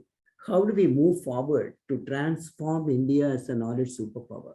We had Vedas, Upanishad, Bhagavad Gita, Yoga, all this. We were a knowledge superpower. How do you bring that glory back? And this is the advantage India today. We have the large number of knowledge centers, 1,100 universities, 60,000 colleges. demographic advantage, competent, trained, skilled, knowledgeable workforce we have created. And we are the second largest S&T manpower. R&D infrastructure we have built over a period of time. How do we optimize its utility? And the policies and patronage today from the government is available. And above all, we can look for synergy from collaborations from across, within the country and across the globe. So in this, how do we transform universities? Because we are all looking after the university governance. So how do we make that as a cradle of innovation, and where new knowledge will be created, secured through IPR, disseminate through education and publication, and apply to solve the problems? How are we going to do that? And the main why university should become cradle is that it has the young innovative minds. And then we have the flexible ecosystem. And also the ideal university will be balancing both teaching and research. So there's no boundaries. It is overlapping. So even your teaching should be blended with your research. So that is the ideal university all of us should aim to create. And for that, what we need to do, the quality research, we need a total quality management, right from scientific human resource, infrastructure, research and development infrastructure, then the ecosystem, policies and practices. So all these are very vital. So when I say total quality management, we need to look at that in totality. And certainly all of you in the previous session mentioned that we need to augment our input in terms of scientific human resource as well as the financial input. I hope the finance minister will certainly allocate a bigger funding, if not reduction in the research funding. The other one is, why not we look at a research cadre? In the previous session, it was also suggested, but I strongly feel in the university, there could be professors, research professors, a separate research cadre, which should be attractive and also equivalent to the assistant, associate, and professor, those type of gradings which we have for the academic. So we should create some attractive research cadre, which we should seriously think about. The other one is the other countries, developed nations have really harnessed the potential of a postdoctoral fellowships. We need large number. We should create and attract even the best brains from across, not only from within the country, from across, like Ramalinga Swami Fellows, National Postdoctoral Fellows. These numbers have to be augmented, and we need to harness the potentials of these people coming with rich experience, Ramanujan Fellows, inspired faculties and others. So this is again a human resource we should look at. Optimizing teaching load for research-oriented faculties or research professors. We should also look at how do we balance these, optimizing the teaching and academic administrative loads on them. Then we have not harnessed the potential of student research in our university system. We are always looking at faculties and at the maximum PhD scholars. But what about that undergraduate, postgraduate? There is a large talent pool available there. So all universities, we should look at our MTech dissertation, MSc dissertation, BTech, the NTCC, all this should be translatable into a good publication. So we should plan a good research program, even at that level. So we should augment, focus on student research programs. And smart, everybody may not be having aptitude, interest, motivation to do research, but look at those talents among the UG, PG students, pick them and groom them, motivate them. Then we should also, for PhDs, we are only grooming them as researchers, but they also need soft skills to work in a team, communication, publication, how to write a good quality paper, and how do we write a good grant proposal, how do we communicate with your peers. So all these are very vital soft skills. So can we look at some training program for these PhD scholars? So human resource, when we look at what we need to do, augment quality, relevant research is human resource. The second is infrastructure. We have built, if you look at FIST, 3,000 FIST, 40 PERS, 15 SAIF and 3 SATIs. And how much is being utilized? It's not being utilized. So not that we don't have infrastructure, but it's not being utilized. So this is where Stuti program, which has been initiated, is a good initiative, the pull-push model hub. So all universities, we must make use of these, maximize, because the life of an equipment or a facility will be 10 years. Either it becomes obsolete or it becomes beyond economic repair. So that is where we should harness and utilize the infrastructure available by sharing. So I would like to say by sharing. Then the best practices, what all we can do. Now we have done well in publication. We have done even very good now in patents, IPR, copyright, trademark. All this is coming up. But what is lacking is translational research. Because why we are also low in the global innovation index is one of the factors is we are not translating. We are doing well in publication, patents, but not translation. So let us bring in this meeting that let us in all our university, our assessment system, your assessment of professor is not just only publication, high quality publication, very important, but then give due weightage for the translational research. Then you will bring product, technology, process. The other one is we should also have recognition for this, incentivize the research, identify if students are doing well, give them some awards, fellowships, recognition. Then we also have to have a quality industry projects so that, and when the professor is guiding a PhD scholar, he should know the macro picture is very clear. He digitizes and gives one package to one student, second, the consecutive ones to the other. Then the whole thing he integrates, the outcome is integrated so that a deliverable comes up. So this is not happening in our university. It's all just browsing over rather than making a dent in an area. So this again should be a change for a quality and relevant research.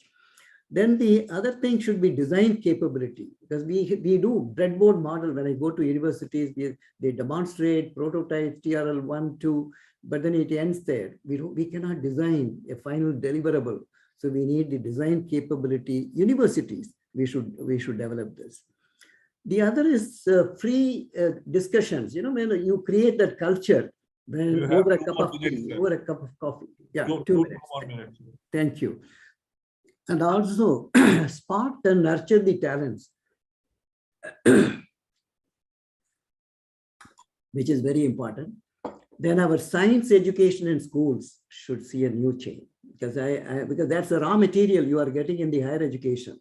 So we must look at it ab initio. How do we bring a new vibrance in science education? The other important part in this slide I would like to say is interdisciplinary, multidisciplinary research. We are silos, we work in silos. So let us break those, melt away the silos and bring the collaboration within and also within outside the other institutions. That is how we will be able to bring a deliverable and impact. Even our teaching, pedagogy should be promoting the blended learning, flipped class. All this will make people to think. We only make them memorize. So research should be blended with our education and teaching as well.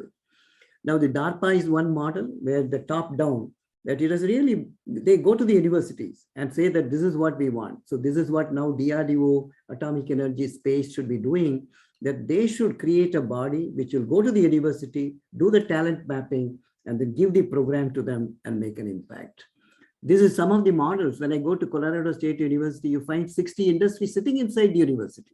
So when will it happen in India? Bring the university, the industry, not only just connect, bring them into co-locate in the universities. This type of change we should look at. So the other last part, the scientific social responsibility, this Prime Minister also emphasized, and I was fortunate to be the chairman to formulate the national policy for scientific social responsibility. So the policy guidelines have been promulgated. Now we are looking at the implementation. This will really bring a change. Lab to land, land to lab. So how do we do research which is related to land requirements? So we create a national portal where the people will post, this is what scientists need to do for me. So that should be done in the laboratories, where the PhD thesis, BTech dissertation, MTech should all be relevant to the society. So this is it's a game changer to connect very strongly the science with society. Now, this is the industry connect. But I want to bring in this only one point, Chairman, sir, the connect with the national laboratories, which is very important. The academia, not only with the industry, but the national laboratory. So this triangle is very important. Then in this only one part, make research career prestigious and attractive. Like you celebrate You celebrate a sportsman, you celebrate a cinema star, but how many of you celebrate the academician and the researcher, scientist? So this is also make it very attractive, and also, Amity is one model where we have tried to create this, whereby we were able to achieve we have created the missions which drive the system, because without mission, even if you have the resources available, you cannot bring a radical change. This I would share sometime what we have been able to achieve. About 1,860 patents, 30,000 research papers. It all happened in last 17 years. Now the final message, carry home message, create the urge amongst the faculty and research scholars for quality research. Quality research, because research is happening. But now we are talking about quality and relevant research to the industry, relevant to the society. That's not happening. That's what we should make it happen.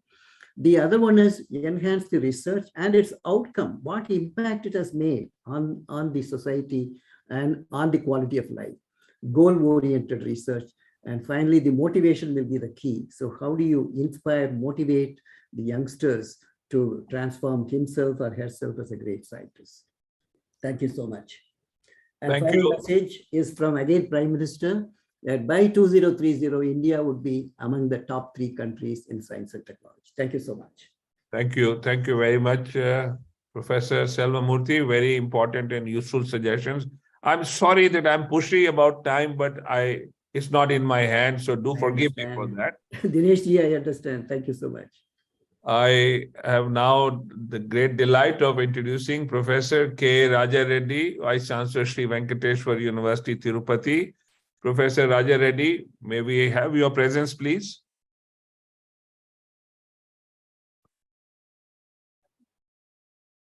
Professor Raja Reddy, are you there? I hope if you're there and you're not muted, is your mic muted or are you present physically? Yes, sir.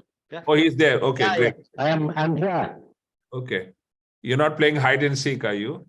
No, no need. Great. Thank you.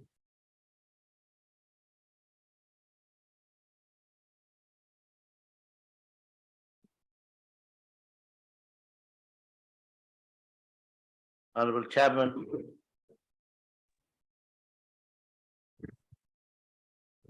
Vice Chancellors of different universities. AIU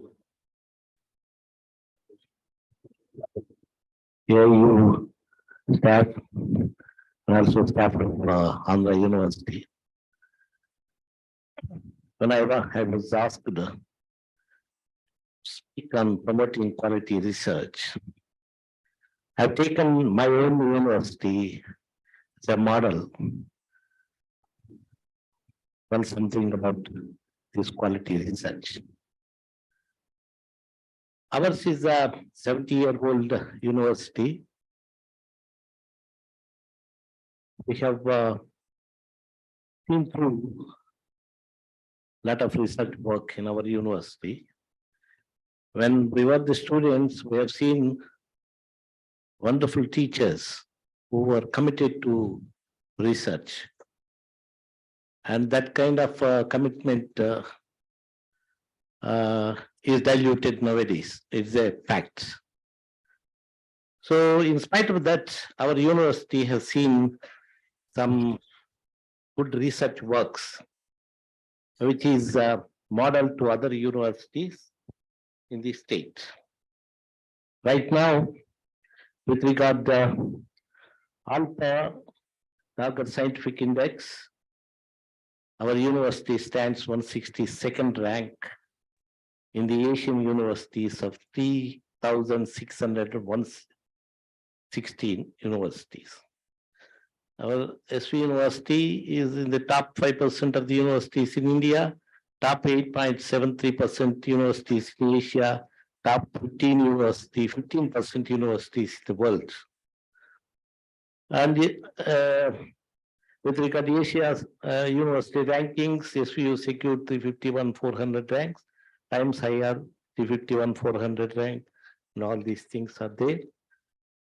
With regard to scientific publications, our university is showing a lot of progress.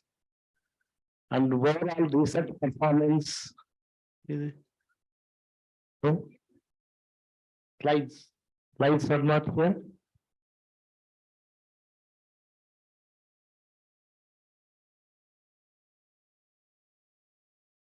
Next.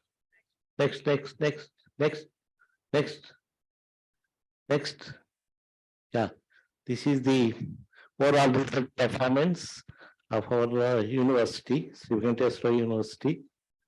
This is the benchmark. Next, the benchmark of the university quality research. Here, the best practice of Sri Venkateswara University. We have developed a research cell, R&D selection. Next. R&D section is there, established. Top research projects last 5 years, particularly last 5 years, 223. The funding last 5 years, 97.87 crores. Total number of R&D partnership last 5 years. And we have got some good practices to promote research. We have established university research development cell, and research projects are there. Department wise every fortnightly. We encourage all the faculty members to apply for funding and get promote quality research. These are the strategies we adopted for promoting good research in the university. Next. Yeah, these are the strategies. One more. Research funding. These are the last 5 years research funding. Got funding for the research. Next. These are the some of the focus areas we are now concentrating. And next.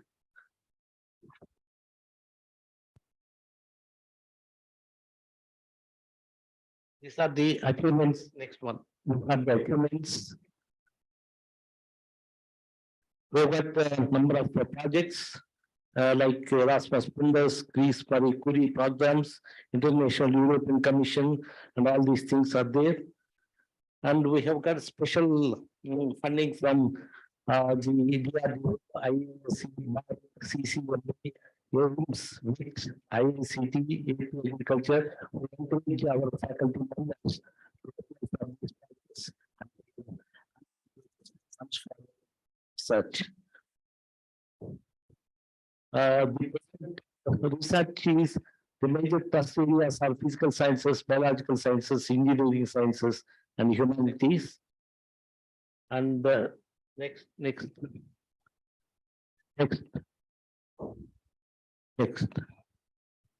one.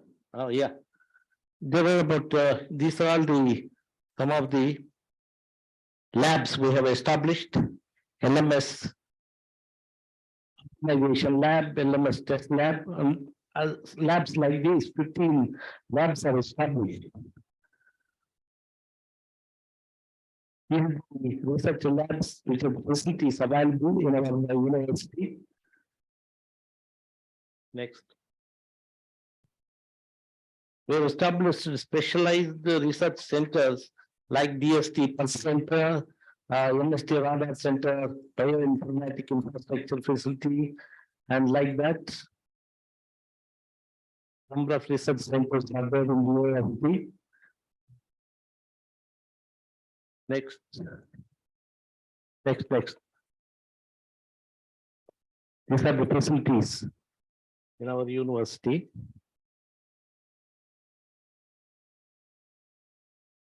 Next. We have entered into a number of memorandum of understandings. In recent times, centers of collaboration with funding from other resources. These are the startups. These are the startups. And the major achievement is the cluster programs. We have next one. Cluster programs were initiated, and there were about 7 universities in our time, and all the 7 universities are collaborating to establish cluster research, and the activities are well recognized. In this cluster university considered as one of the best cluster universities. Next.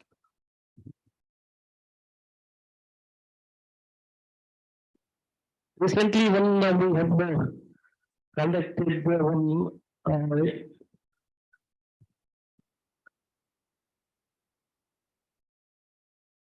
inter-university activities were published with regard to IIT Tirupati jointly organized DRDO, AR and DB system conducting the joint academy outreach programs have established. We produced very good results.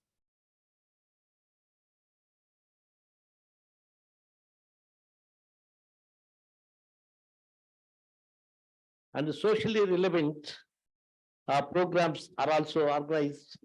In the recent conference, we have organized one sustainable waste management and circular economy. It was well organized and well attended, and we got a lot of appreciation from the government of Andhra Pradesh also for this activity, and we are further promoting this waste management system, which will be very useful for the society.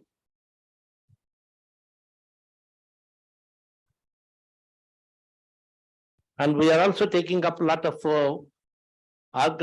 activities, jointly organizing workshops and seminars and trust areas, jointly coordinated to monitor the events happening among the cluster institutions in our area.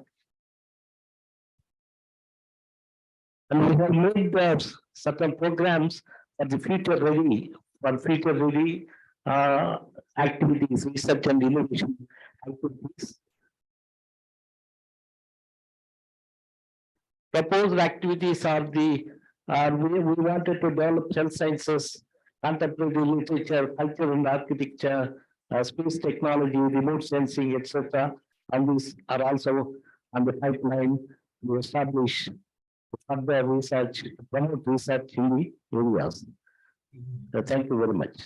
Thank you, Professor Raja Reddy, for giving us such a comprehensive survey of what your university is doing. I'm sure everybody will learn from that. We now come to our penultimate speaker, Professor Manoj Arora, Vice Chancellor, SRM AP University. May I request Professor Arora to take the floor? Is he online or is he there in person? Yes, sir, I am there in person. Oh, great, fabulous. So when you are a talender, right, either you will be stressed because in the last over you have to make 50 runs, but if you have to make only 1 run, you are not tense. So I'm not tense because a lot of wisdom has already been said here. So I don't have any presentation. I left IIT Roorkee in 2013, where I spent 25 years, and I was the blessed one, and these IITs are blessed ones, so everything flew like anything. But then 2013, I was asked to lead Punjab Engineering College, deemed to be university, 100 years old university. I was there for about 5 years, the tenure. It was at that time a dead university, I would say. I mean, research, nobody would know what research is. They were just there. On the first day when I was moving in the campus, 2 o'clock, labs were closed, nothing happened. It was a challenge. I thought that I was at the wrong place. But then I think today morning when on our honorable governors also said that it is the university leaders who really have to make sure that whatever research or anything has to happen. So now Professor Subramania also say that problems will always be there everywhere, but now we have to learn the ecosystem which is there and play on that.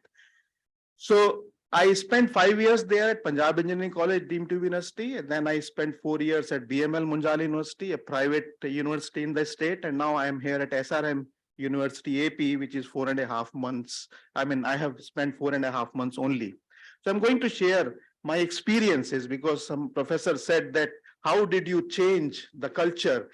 Because it is a fact that, I mean, everybody knows that we need to do quality research. I mean, there is no doubt in anybody's mind, and that research has to be relevant, of course, relevant to society, relevant to industry and whatnot. So when I went there, I had a colleague from Punjab University as Vice Chancellor, Professor Arun Grover.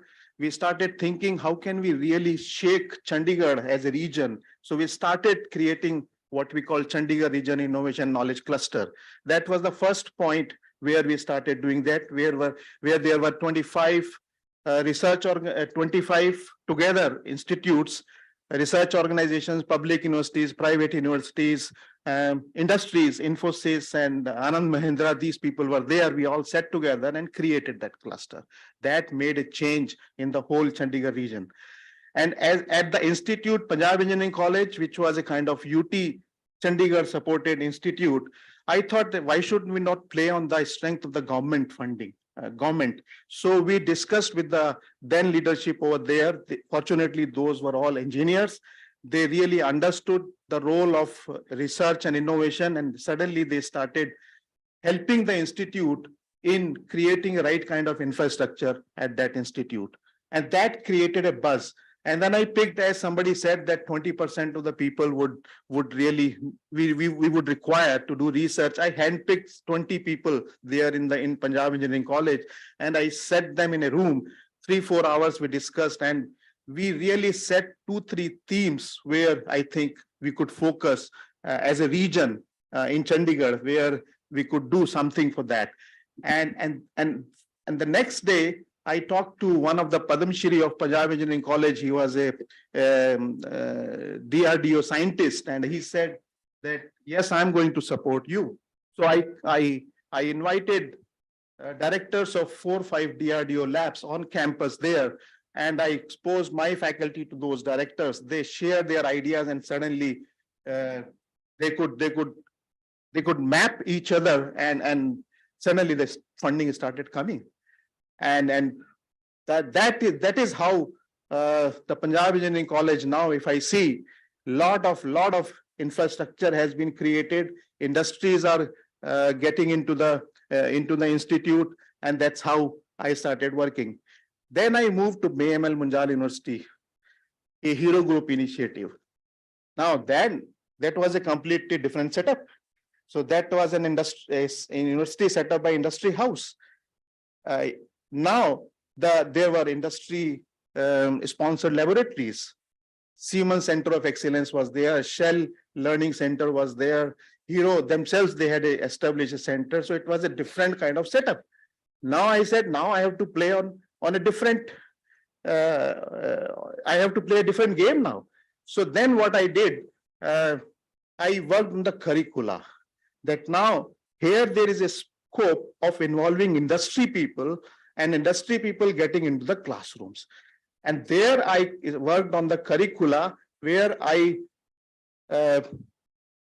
in fact, fragmented the credits into 0.5 credit courses, from 3 to 4 credit kind of courses, 0.5, 0.5, 0.5.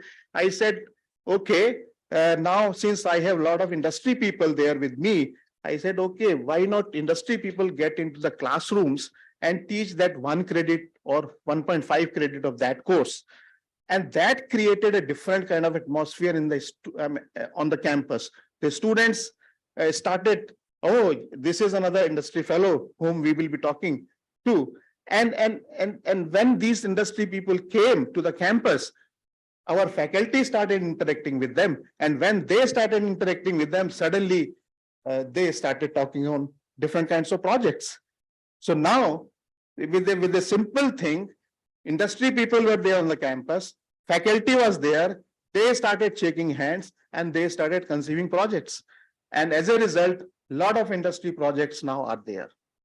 So that was the story of BML Munjal University. I'm just sharing the best practices. Now, here, after completing 4 years of my stay there, that was a small setup, around 1,1400 students and 100 odd faculty. It was a small setup. Suddenly, I got a call from the president of SRM University that why don't you come here? I said, what is there in, I'm happy here, and what is there in you? So he said, we also have a new university which is coming up in this Amravati region. Why don't you come here and then do something for us? I talked about their vision, and the vision was clear that our university has to be globally connected, nationally relevant, and regionally transformative. And that caught my eye. I was interviewed by Vice Chancellor of UC Davis and one of the ISC professor, Professor Bala Subramania, old fellow, and one of the directors of IIT, Professor Damodar Acharya. Eventually, they asked me in the interview, what do you want to do here? Suppose we give you 100 crores of budget, right on the day one, what will you do? What will be your priority? I said, my priority will be, I'm going to invest that in my faculty. And if any institute has good faculty, I think we are there, no problems are going to be there. And when I looked at the faculty at SRM University AP, I was so excited, so impressed. 60–70% of the people are PhDs and postdocs from institutes of excellence within and outside India. And that was the strength. And on that strength, with 5,500 students and 300 faculty members, I came here. And here, what I did right in the beginning itself, from the learnings which I had from IIT system, from Deemed University system, from private university system, I started working with the faculty. Immediately, I rolled out professional development and allowance scheme. Then startup grants, we started giving research grants, so up to 50 lakhs to each faculty members, of course, on merit only. And the expectation is that in 2 years' time, that is just a seed fund, they are going to give me 2-3 projects from each of that seed till that seed becomes the tree. And that's how I started working on them. We have started giving them a fee for the patent filing, publishing, and a lot of facilities we have created with them. Anyway, I think my time is out. I have been a talender. Please, I think you have sufficiently bared with me. Thank you very much. Thank you, Professor Singh, for giving me an opportunity. Thank you, Professor Arora. And by the way, you're not the tail ender. I'm the tail ender. Okay, so you were under this misconception, but thank you for these lovely insights, and your experience is very useful. And I'm sure all of us present here will learn something significant from that. Well, we are now at the final stages. I have to quickly present what little I have learned during these presentations. And I don't know if we will be allowed 5 minutes for any questions or comments. If not, then I will be the last speaker. But it is delightful to be present here. And I just want to very briefly say that first and foremost, let's keep the national education policy in mind. It is our national education policy. And if you look at the pillars on which the policy rests, then we will learn many things that will allow us to promote quality and relevant research.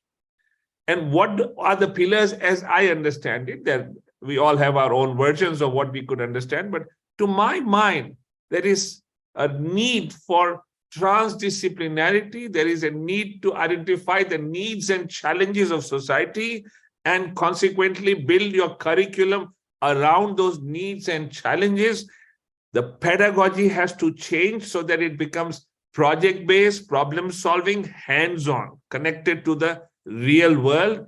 And you start by giving them some basic skills that will help them move ahead in whatever direction the curriculum will allow them. And the idea would be for them to find their own paths as they move ahead in these 4 years of learning. Now, what does research have to do with this? So if we do this, then I've seen that undergraduates begin to produce fairly good research and have also been very successful in setting up startups. And I can cite the example of the University of Delhi, where I practiced some of these things before the policy was formulated, and I realized how much we were gaining. So we set up an undergraduate program where the pedagogy was largely hands-on project-based. There was very little of lecturing. Now, when I talk of the pedagogy, we have to keep 2 or 3 things in mind. One, of course, they were going to work in projects, but they had to bring in consultation with the teacher who was now a mentor. So they had to bring in problems connected to the society around us and connected to whatever their inclinations were, and the mentor would help them. One. The other thing was that their grading. So this business of, giving them exams at the end of the semester or giving them short tests, etc., was minimized. The idea was to do continuous grading by assessing how their projects were progressing. And the fact was that because these are connected to the needs and challenges of society, these undergraduates began to produce patents and research papers. That was the best part. So I had Google tell me that they would prefer these students to most institutions that they had seen in India till that time. That's how relevant they found them. But what did it do in terms of quality research? Well, I saw that faculty and undergraduates began to produce some really good relevant research. I'll give you just 1 or 2 examples. So there was this example of a bunch of kids who were understanding data and encryption. And they went through this through the realm of literature, the stories of Sherlock Holmes and Edgar Allan Poe. And once they went through this, so look at how they're coming into this through the realm of literature. And then they were exposed to India's needs in cybersecurity and encryption needs. And in a year's time, these are undergraduates in 2nd year of college. So they're just 1 year out of high school. They produced research paper of such high quality that the Defense Department of India, DRDO, immediately took them under their wing, and then it became completely confidential. That's how important and relevant it was. Similarly, a bunch of undergraduates with their mentors traveled to a village in Maharashtra, in a remote part, where they had learned that the village had been able to create a plumbing system that allowed them 24-hour round-the-clock water supply to every home in the village in an indigenous, ingenious fashion. They went there, they studied the whole thing, they created a mathematical model of that using mathematical ideas and good coding, and then they came back and allowed that whole thing to be readapted so that this could fit into most configurations of villages in India. And then they created a startup. So on and so forth. So here was research, here was applications to society, and here's how they were proceeding. What is it that is happening? The idea is to get our faculty to change their mindsets from becoming just blackboard-oriented teachers setting exams at the end of a month or at the end of a semester, and not somehow allowing our students to gain insight. And it is my firm belief that 4 years of undergraduate work is enough to get students into high-end research along with their faculty. Does that happen? No, we have a long way to go. My worry is that we are not fully cognizant of the requirements of the national education policy. I don't think we have paid enough attention to get our faculty to reorient themselves so that they become fellow journeymen of the students and are willing to tell them, I also do not know. Let's try and learn together and see what we can do with this. And the other thing we did was we cut down those heavy syllabi and reduced them. And that was magnificent because then they were able to give time to thinking about problems on their own. And why is this relevant? And I'll tell you just 2 things.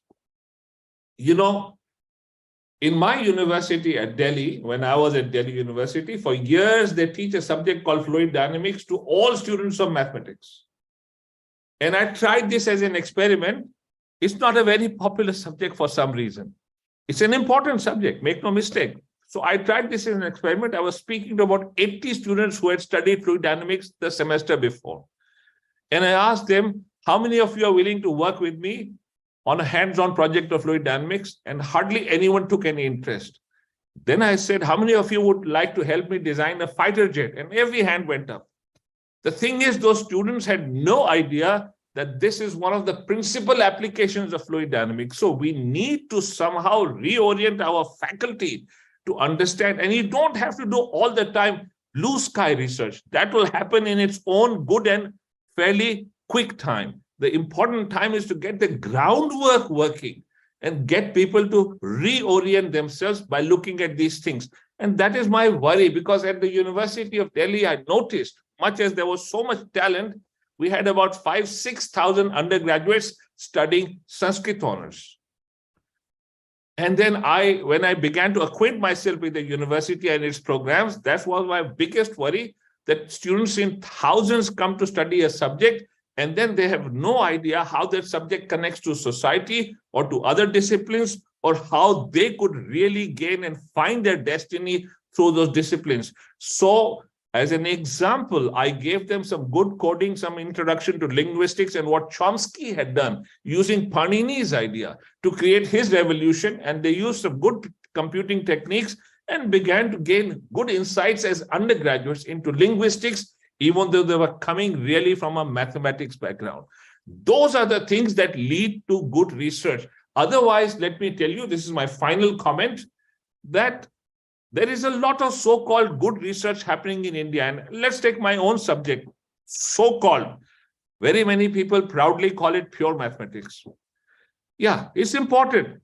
But are we going to do only pure mathematics for 75 years using up huge amounts of funding and not able to show how in 75 years it's going to help the nation or the needs of society in some immediate relevant way? I think that's a bit excessive. And India needs to reorient itself so that it can genuinely take advantage of the national education policy. That's all I had to say. Thank you very much. And I hope that we have not transgressed our limitations of time too much. I thank every speaker who spoke today, gave us much insight and wisdom, and it has been a delight and an honor to chair this session. Thank you very much.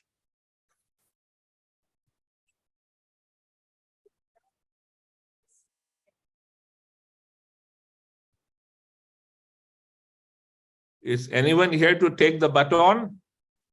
I think, Mr. Chairman, I think there could be some discussions and questions. Okay. Could be some views of the Next time, I'm happy to. Please go ahead. And now the floor is open for discussion. Okay, go ahead, please. Could you speak up loudly, please? Hello, you have a vast experience in government and private sector. What you ideally suggest a research budget of a university? What is the percentage, both capex and opex? You're asking me, is that so? No, this is to Professor Arora. Oh, Professor Arora, please answer that. Ideally. No.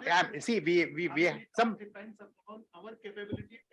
No. There should be a budgeting for every university. There is a budgeting process. No.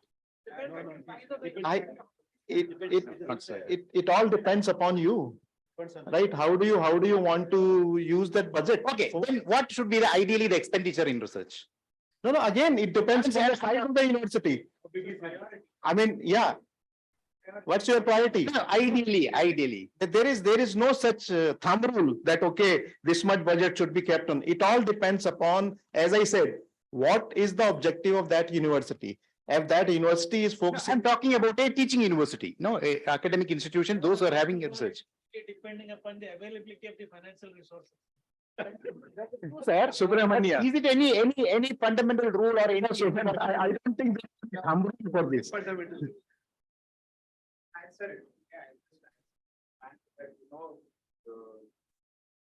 See, since tomorrow is the budget session, so let me also use the budget language to answer your question on the budget. Everybody says 6% of GDP, 6% of GDP. You know, that's a very tall order. You know, our tax GDP ratio is 18%. If education wants 6%, who will fund defense? Who will fund power? Who will fund roads? Who will fund ships and all of that? So the priorities matter. What is priority for the nation is important. Likewise, if you have a budget and if he says 3% and you allocate 3%, tomorrow your students will come and say, we want hostel. And your faculty will come and say, we want something else. So you prioritize what you want to be. And then based on the limited resources, you ration it accordingly. So you set your priorities, you decide what your budget is and ration it accordingly. As simple as that. Yeah.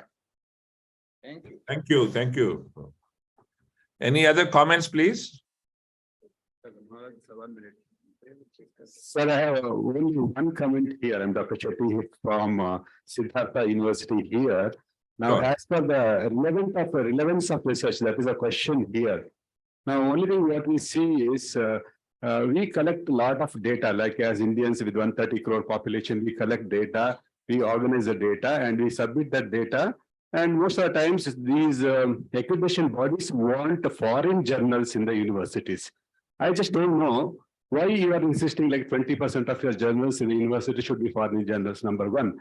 Number two, we submit the data to the foreign journals and we may have to pay for the publication of the foreign journals and also have to pay again to read those my own articles. So this is the point which I would like to question all the vice chancellors. We keep on saying Atmanirbhar Bharat, but every time we say we want foreign journals, we want citation in foreign articles. If 700 universities in Indian universities cite Indian articles, we'll have 700 citations from Indian studies. Professor Pankaj Mittal told in the morning, we are very low in citation. Let all the vice chancellors take a decision today that we'll cite only Indian article, at least one Indian article in each and every publication. In that situation, I think we'll tremendously increase our publications. That is a point I would like to say. So what is that? It is just not speaking about Atmanirbharat. What is important is giving importance for our own publications. I'll tell you, West has got a vested interest in India. We have started with our COVID vaccines. They wanted to push their foreign vaccines here, but for our strong Prime Minister, he was insisting only on Indian vaccines. Today, Indian vaccine is doing miracle magic all over the world. So West has got a vested interest. Let us not focus too much on Western articles. Professor, we've got your point. I'd like one of my co-panelists to speak on that. Thank you so much. Sir, I'm from Velasamy from Periyaramanam Institute, sir. So actually, who is actually setting qualities there? Nowadays, as Professor said, one is a corpus index or Web of Science, that is a journal setting the quality. Or a foreign examiner, they are the person actually setting the quality of our thesis or something like that. So actually, the qualities first, who is going to set somebody, in a national level, like NAC or some, even like UGC, has to clearly say that this is a quality you have to maintain. Okay. And since it is foreign based, all our research is also going to be foreign based, not indigenous. We are, unless otherwise you refer for foreign paper, journal paper, they won't publish that paper in that journal. So that is the trend, that is what is going on, sir. So that should be avoided. From that, even socially relevant research, socially relevant research, who has to set, sir? Even you look at in a university, it depends upon a staff member who is in the heading the department, research goes that way. If once it goes out, the research is out. Another man will come, he will start some other area of research. So the relevance of thirst area is gone, sir.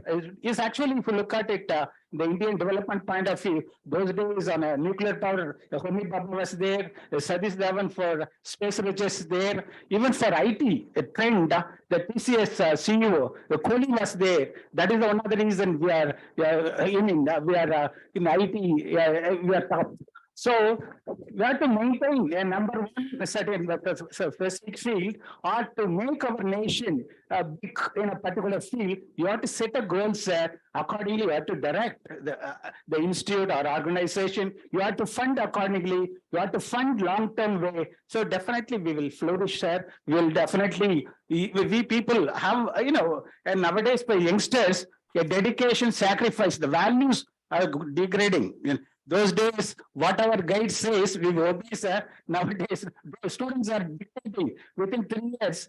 They have to complete the degree, they have to go for appointment, and for becoming assistant professor, associate professor, they need actually PhD. The same way, promotion of the professor, they need PhD.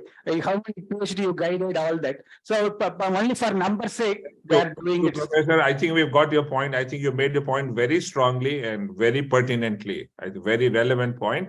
Thank you very much. Because I'm sorry to interject, but I know that we are running short of time. I want others also to speak, and I request them humbly to be very pointed in your questions or comments. And please go ahead. Whoever wants the floor may take over.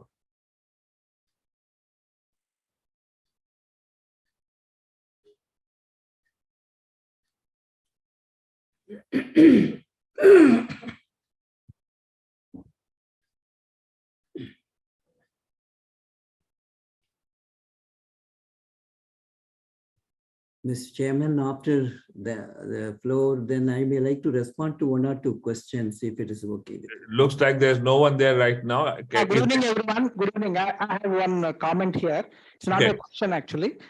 I represent VIT AP University, but I talk about VIT Vellore. Why VIT Vellore is in the top 10 in NIRF in the research. There is no secret in that. The VIT is competing with all IITs, NITs, and much above some of the IITs and NITs in research, as far as NIRF ranking is concerned. Where in the US ranking everywhere, they are doing extremely, VIT is doing extremely good. The reason is, many people, actually some of the speakers mentioned that the quality of the faculty. That means faculty is, VIT is recruiting very good faculty with from various, with the doctorate from reputed institutions and also from abroad, postdoctoral candidates. That is one aspect. The other thing is the research scholars. We need to have more number of research scholars in the university. VIT is having large number of research scholars, and VIT also is following the footsteps of the parent campus. And because of the research scholars, definitely the lot of research activities are going to happen. Now, in many private universities, the research scholars are not being paid the stipend, but VIT is paying very good stipend, and that is equal to the government institutions like IITs and NITs. That is one aspect. The other one is VIT also recruiting postdoctoral fellows, and postdoctoral fellows also are being given the stipend equal, more than some of the IITs and NITs. Now, apart from this, creating the centers of excellence.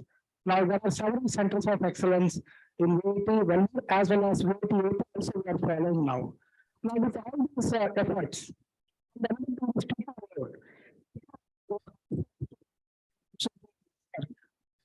members. Now, more than 10 each.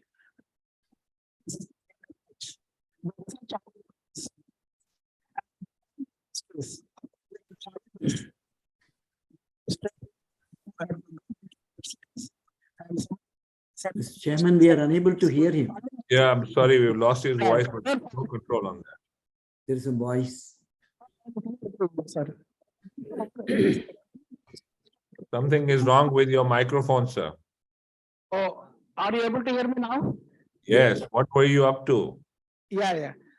Saying what's your point? Okay, the point is all universities have to actually concentrate on the research, and the government, in the GDP, we are saying 0.69% only the GDP for the research. Therefore, there also it has to be enhanced. And overall, all the institutions should have the good funding for the research. That's what I wanted to say. Thank you. Thank you very much. I once again request kindly be very brief and to the point. Then others would also have the time to speak. Okay. I am Gomati. I am Vice Chancellor of Maharani Cluster University, Bangalore. The only thing what I wanted to say was I strongly agree with his opinions that research scholars have to get stipend. If they get stipend, we should make them work very hard. For Indian students have the capacity to publish in topmost journals. And we are, if the principal investigator or the faculty, if he's not putting his hard work, then that research is wasted. It should be known to the world. It should not be restricted only to India. Then what is the use? We have done such a research, how the world outside knows. Nobody listens to a Kannada article or a Tamil article or a Telugu article. It has to be in the international field. It has to be recognized. We are doing much better than all the other people. We have to show them that we are very strong. We have to publish internationally. We should stand very strongly in that all the research, being whatever it is. It can be chemistry, mathematics, engineering, medical, any field. We should show them we are the first one. Thank you. In that aspect, we have to publish in international journals. Except open access journals, no other journals take payment. It is done freely. Because of internet, we are able to send our research articles freely, out of no cost for that. And the review questions they ask, it makes you think so many times and about your own field. So it gives us a lot of ideas that we should go in this way, we should do these things.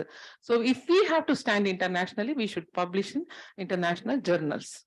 Thank you. So nothing wrong about our own journals. Our own journals also you send. That's okay. We don't need to talk about that. Your point is relevant, very well taken, that people should publish in international journals. Anyway, thank you so much. Thank you so much. So I am Dr. Ramadevi Pani from Association of Indian Universities. This pertains to the point raised by Professor Sudhir and very well responded by Professor Vaidya Subramaniam. I mean, priority has to be fixed. But what I feel is like the national education policy has fixed 6% of GDP. So we have at least the target that at one point of time in future we can reach the 6%. So some direction is there. Since teaching, research and community engagement are three components, dimensions of university, I think there should be some minimum level of budgeting prescribed to the universities so that at least there is some standardization in all universities and maybe for the regulatory bodies also, like they can see that the university is spending that much amount on research or not. I mean, this is just a loud thinking. Maybe the chairman, sir, or anybody can throw more light on this. Thank you, Professor Pani. Any comments on Professor Pani's comments? Yes. Go ahead, please.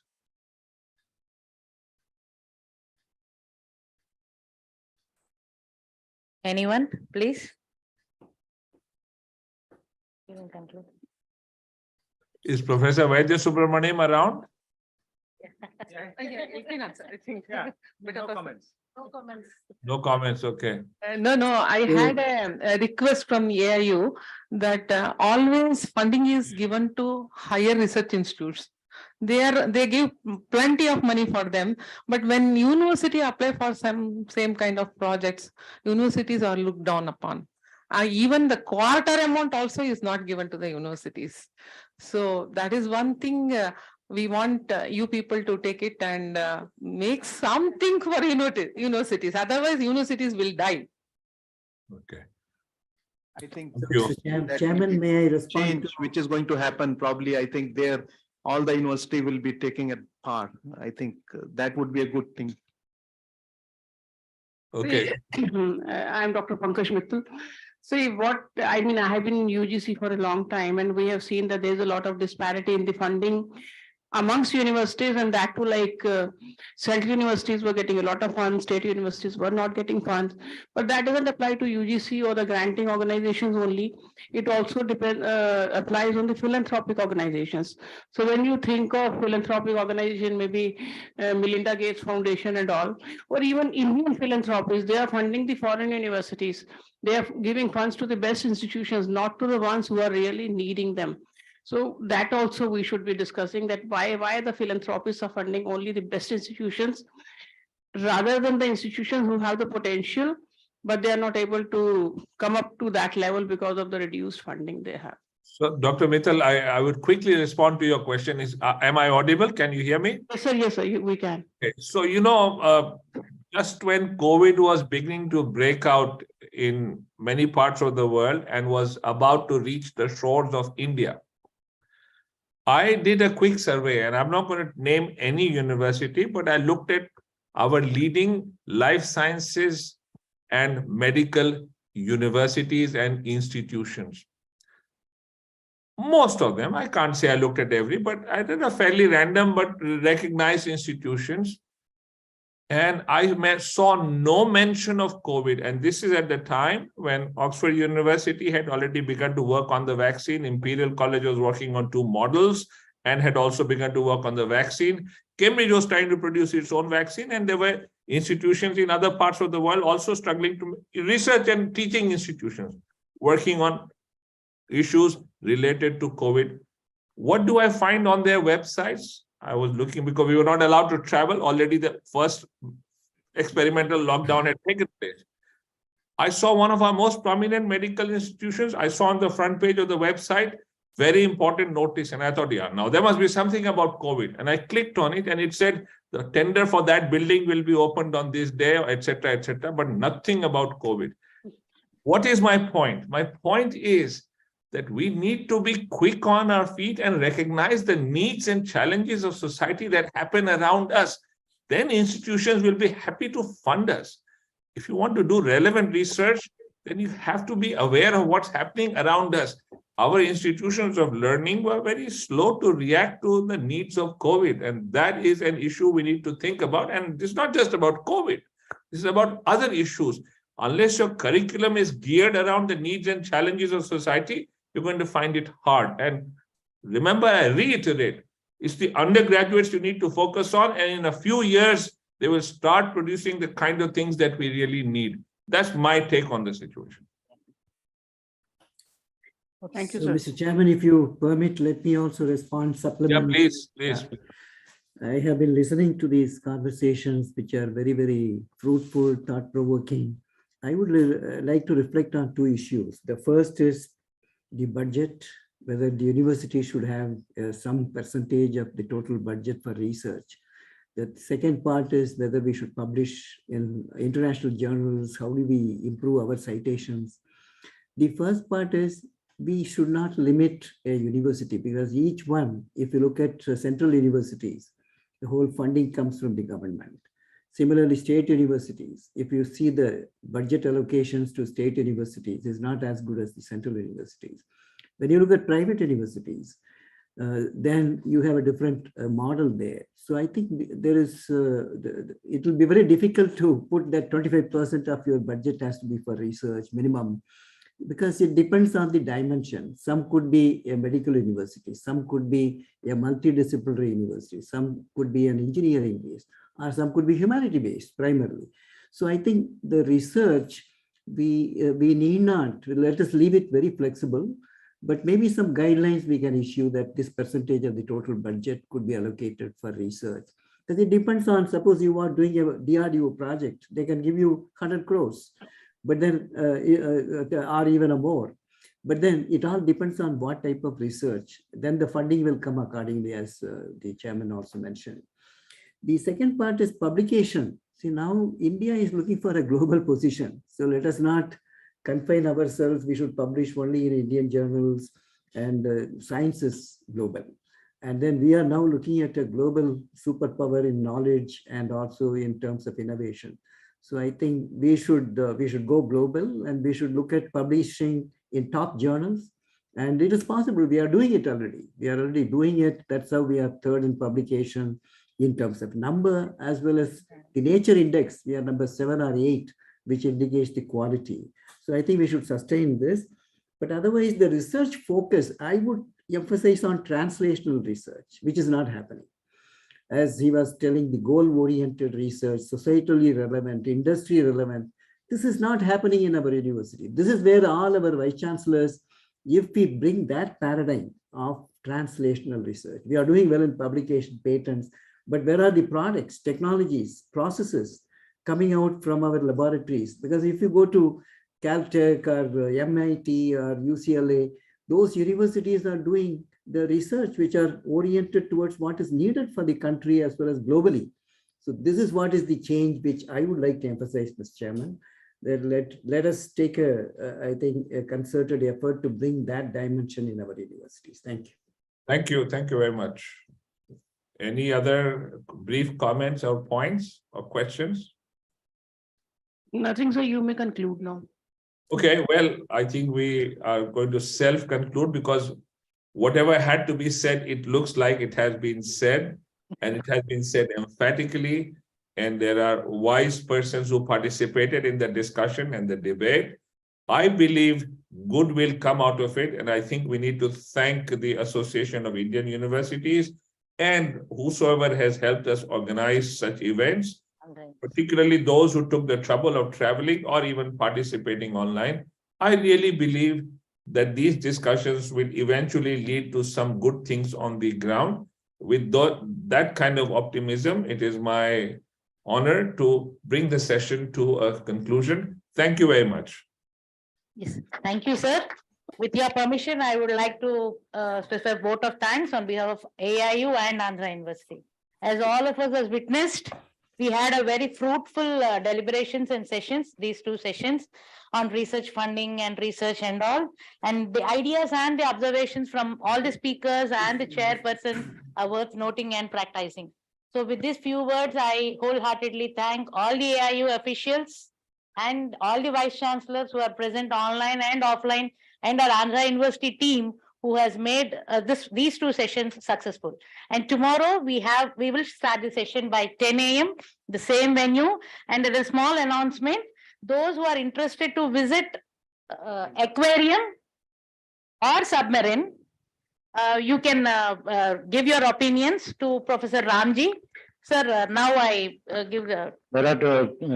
I am Professor Ramji.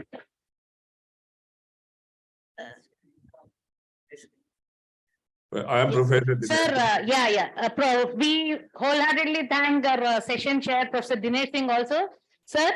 And we have concluded the session officially also now.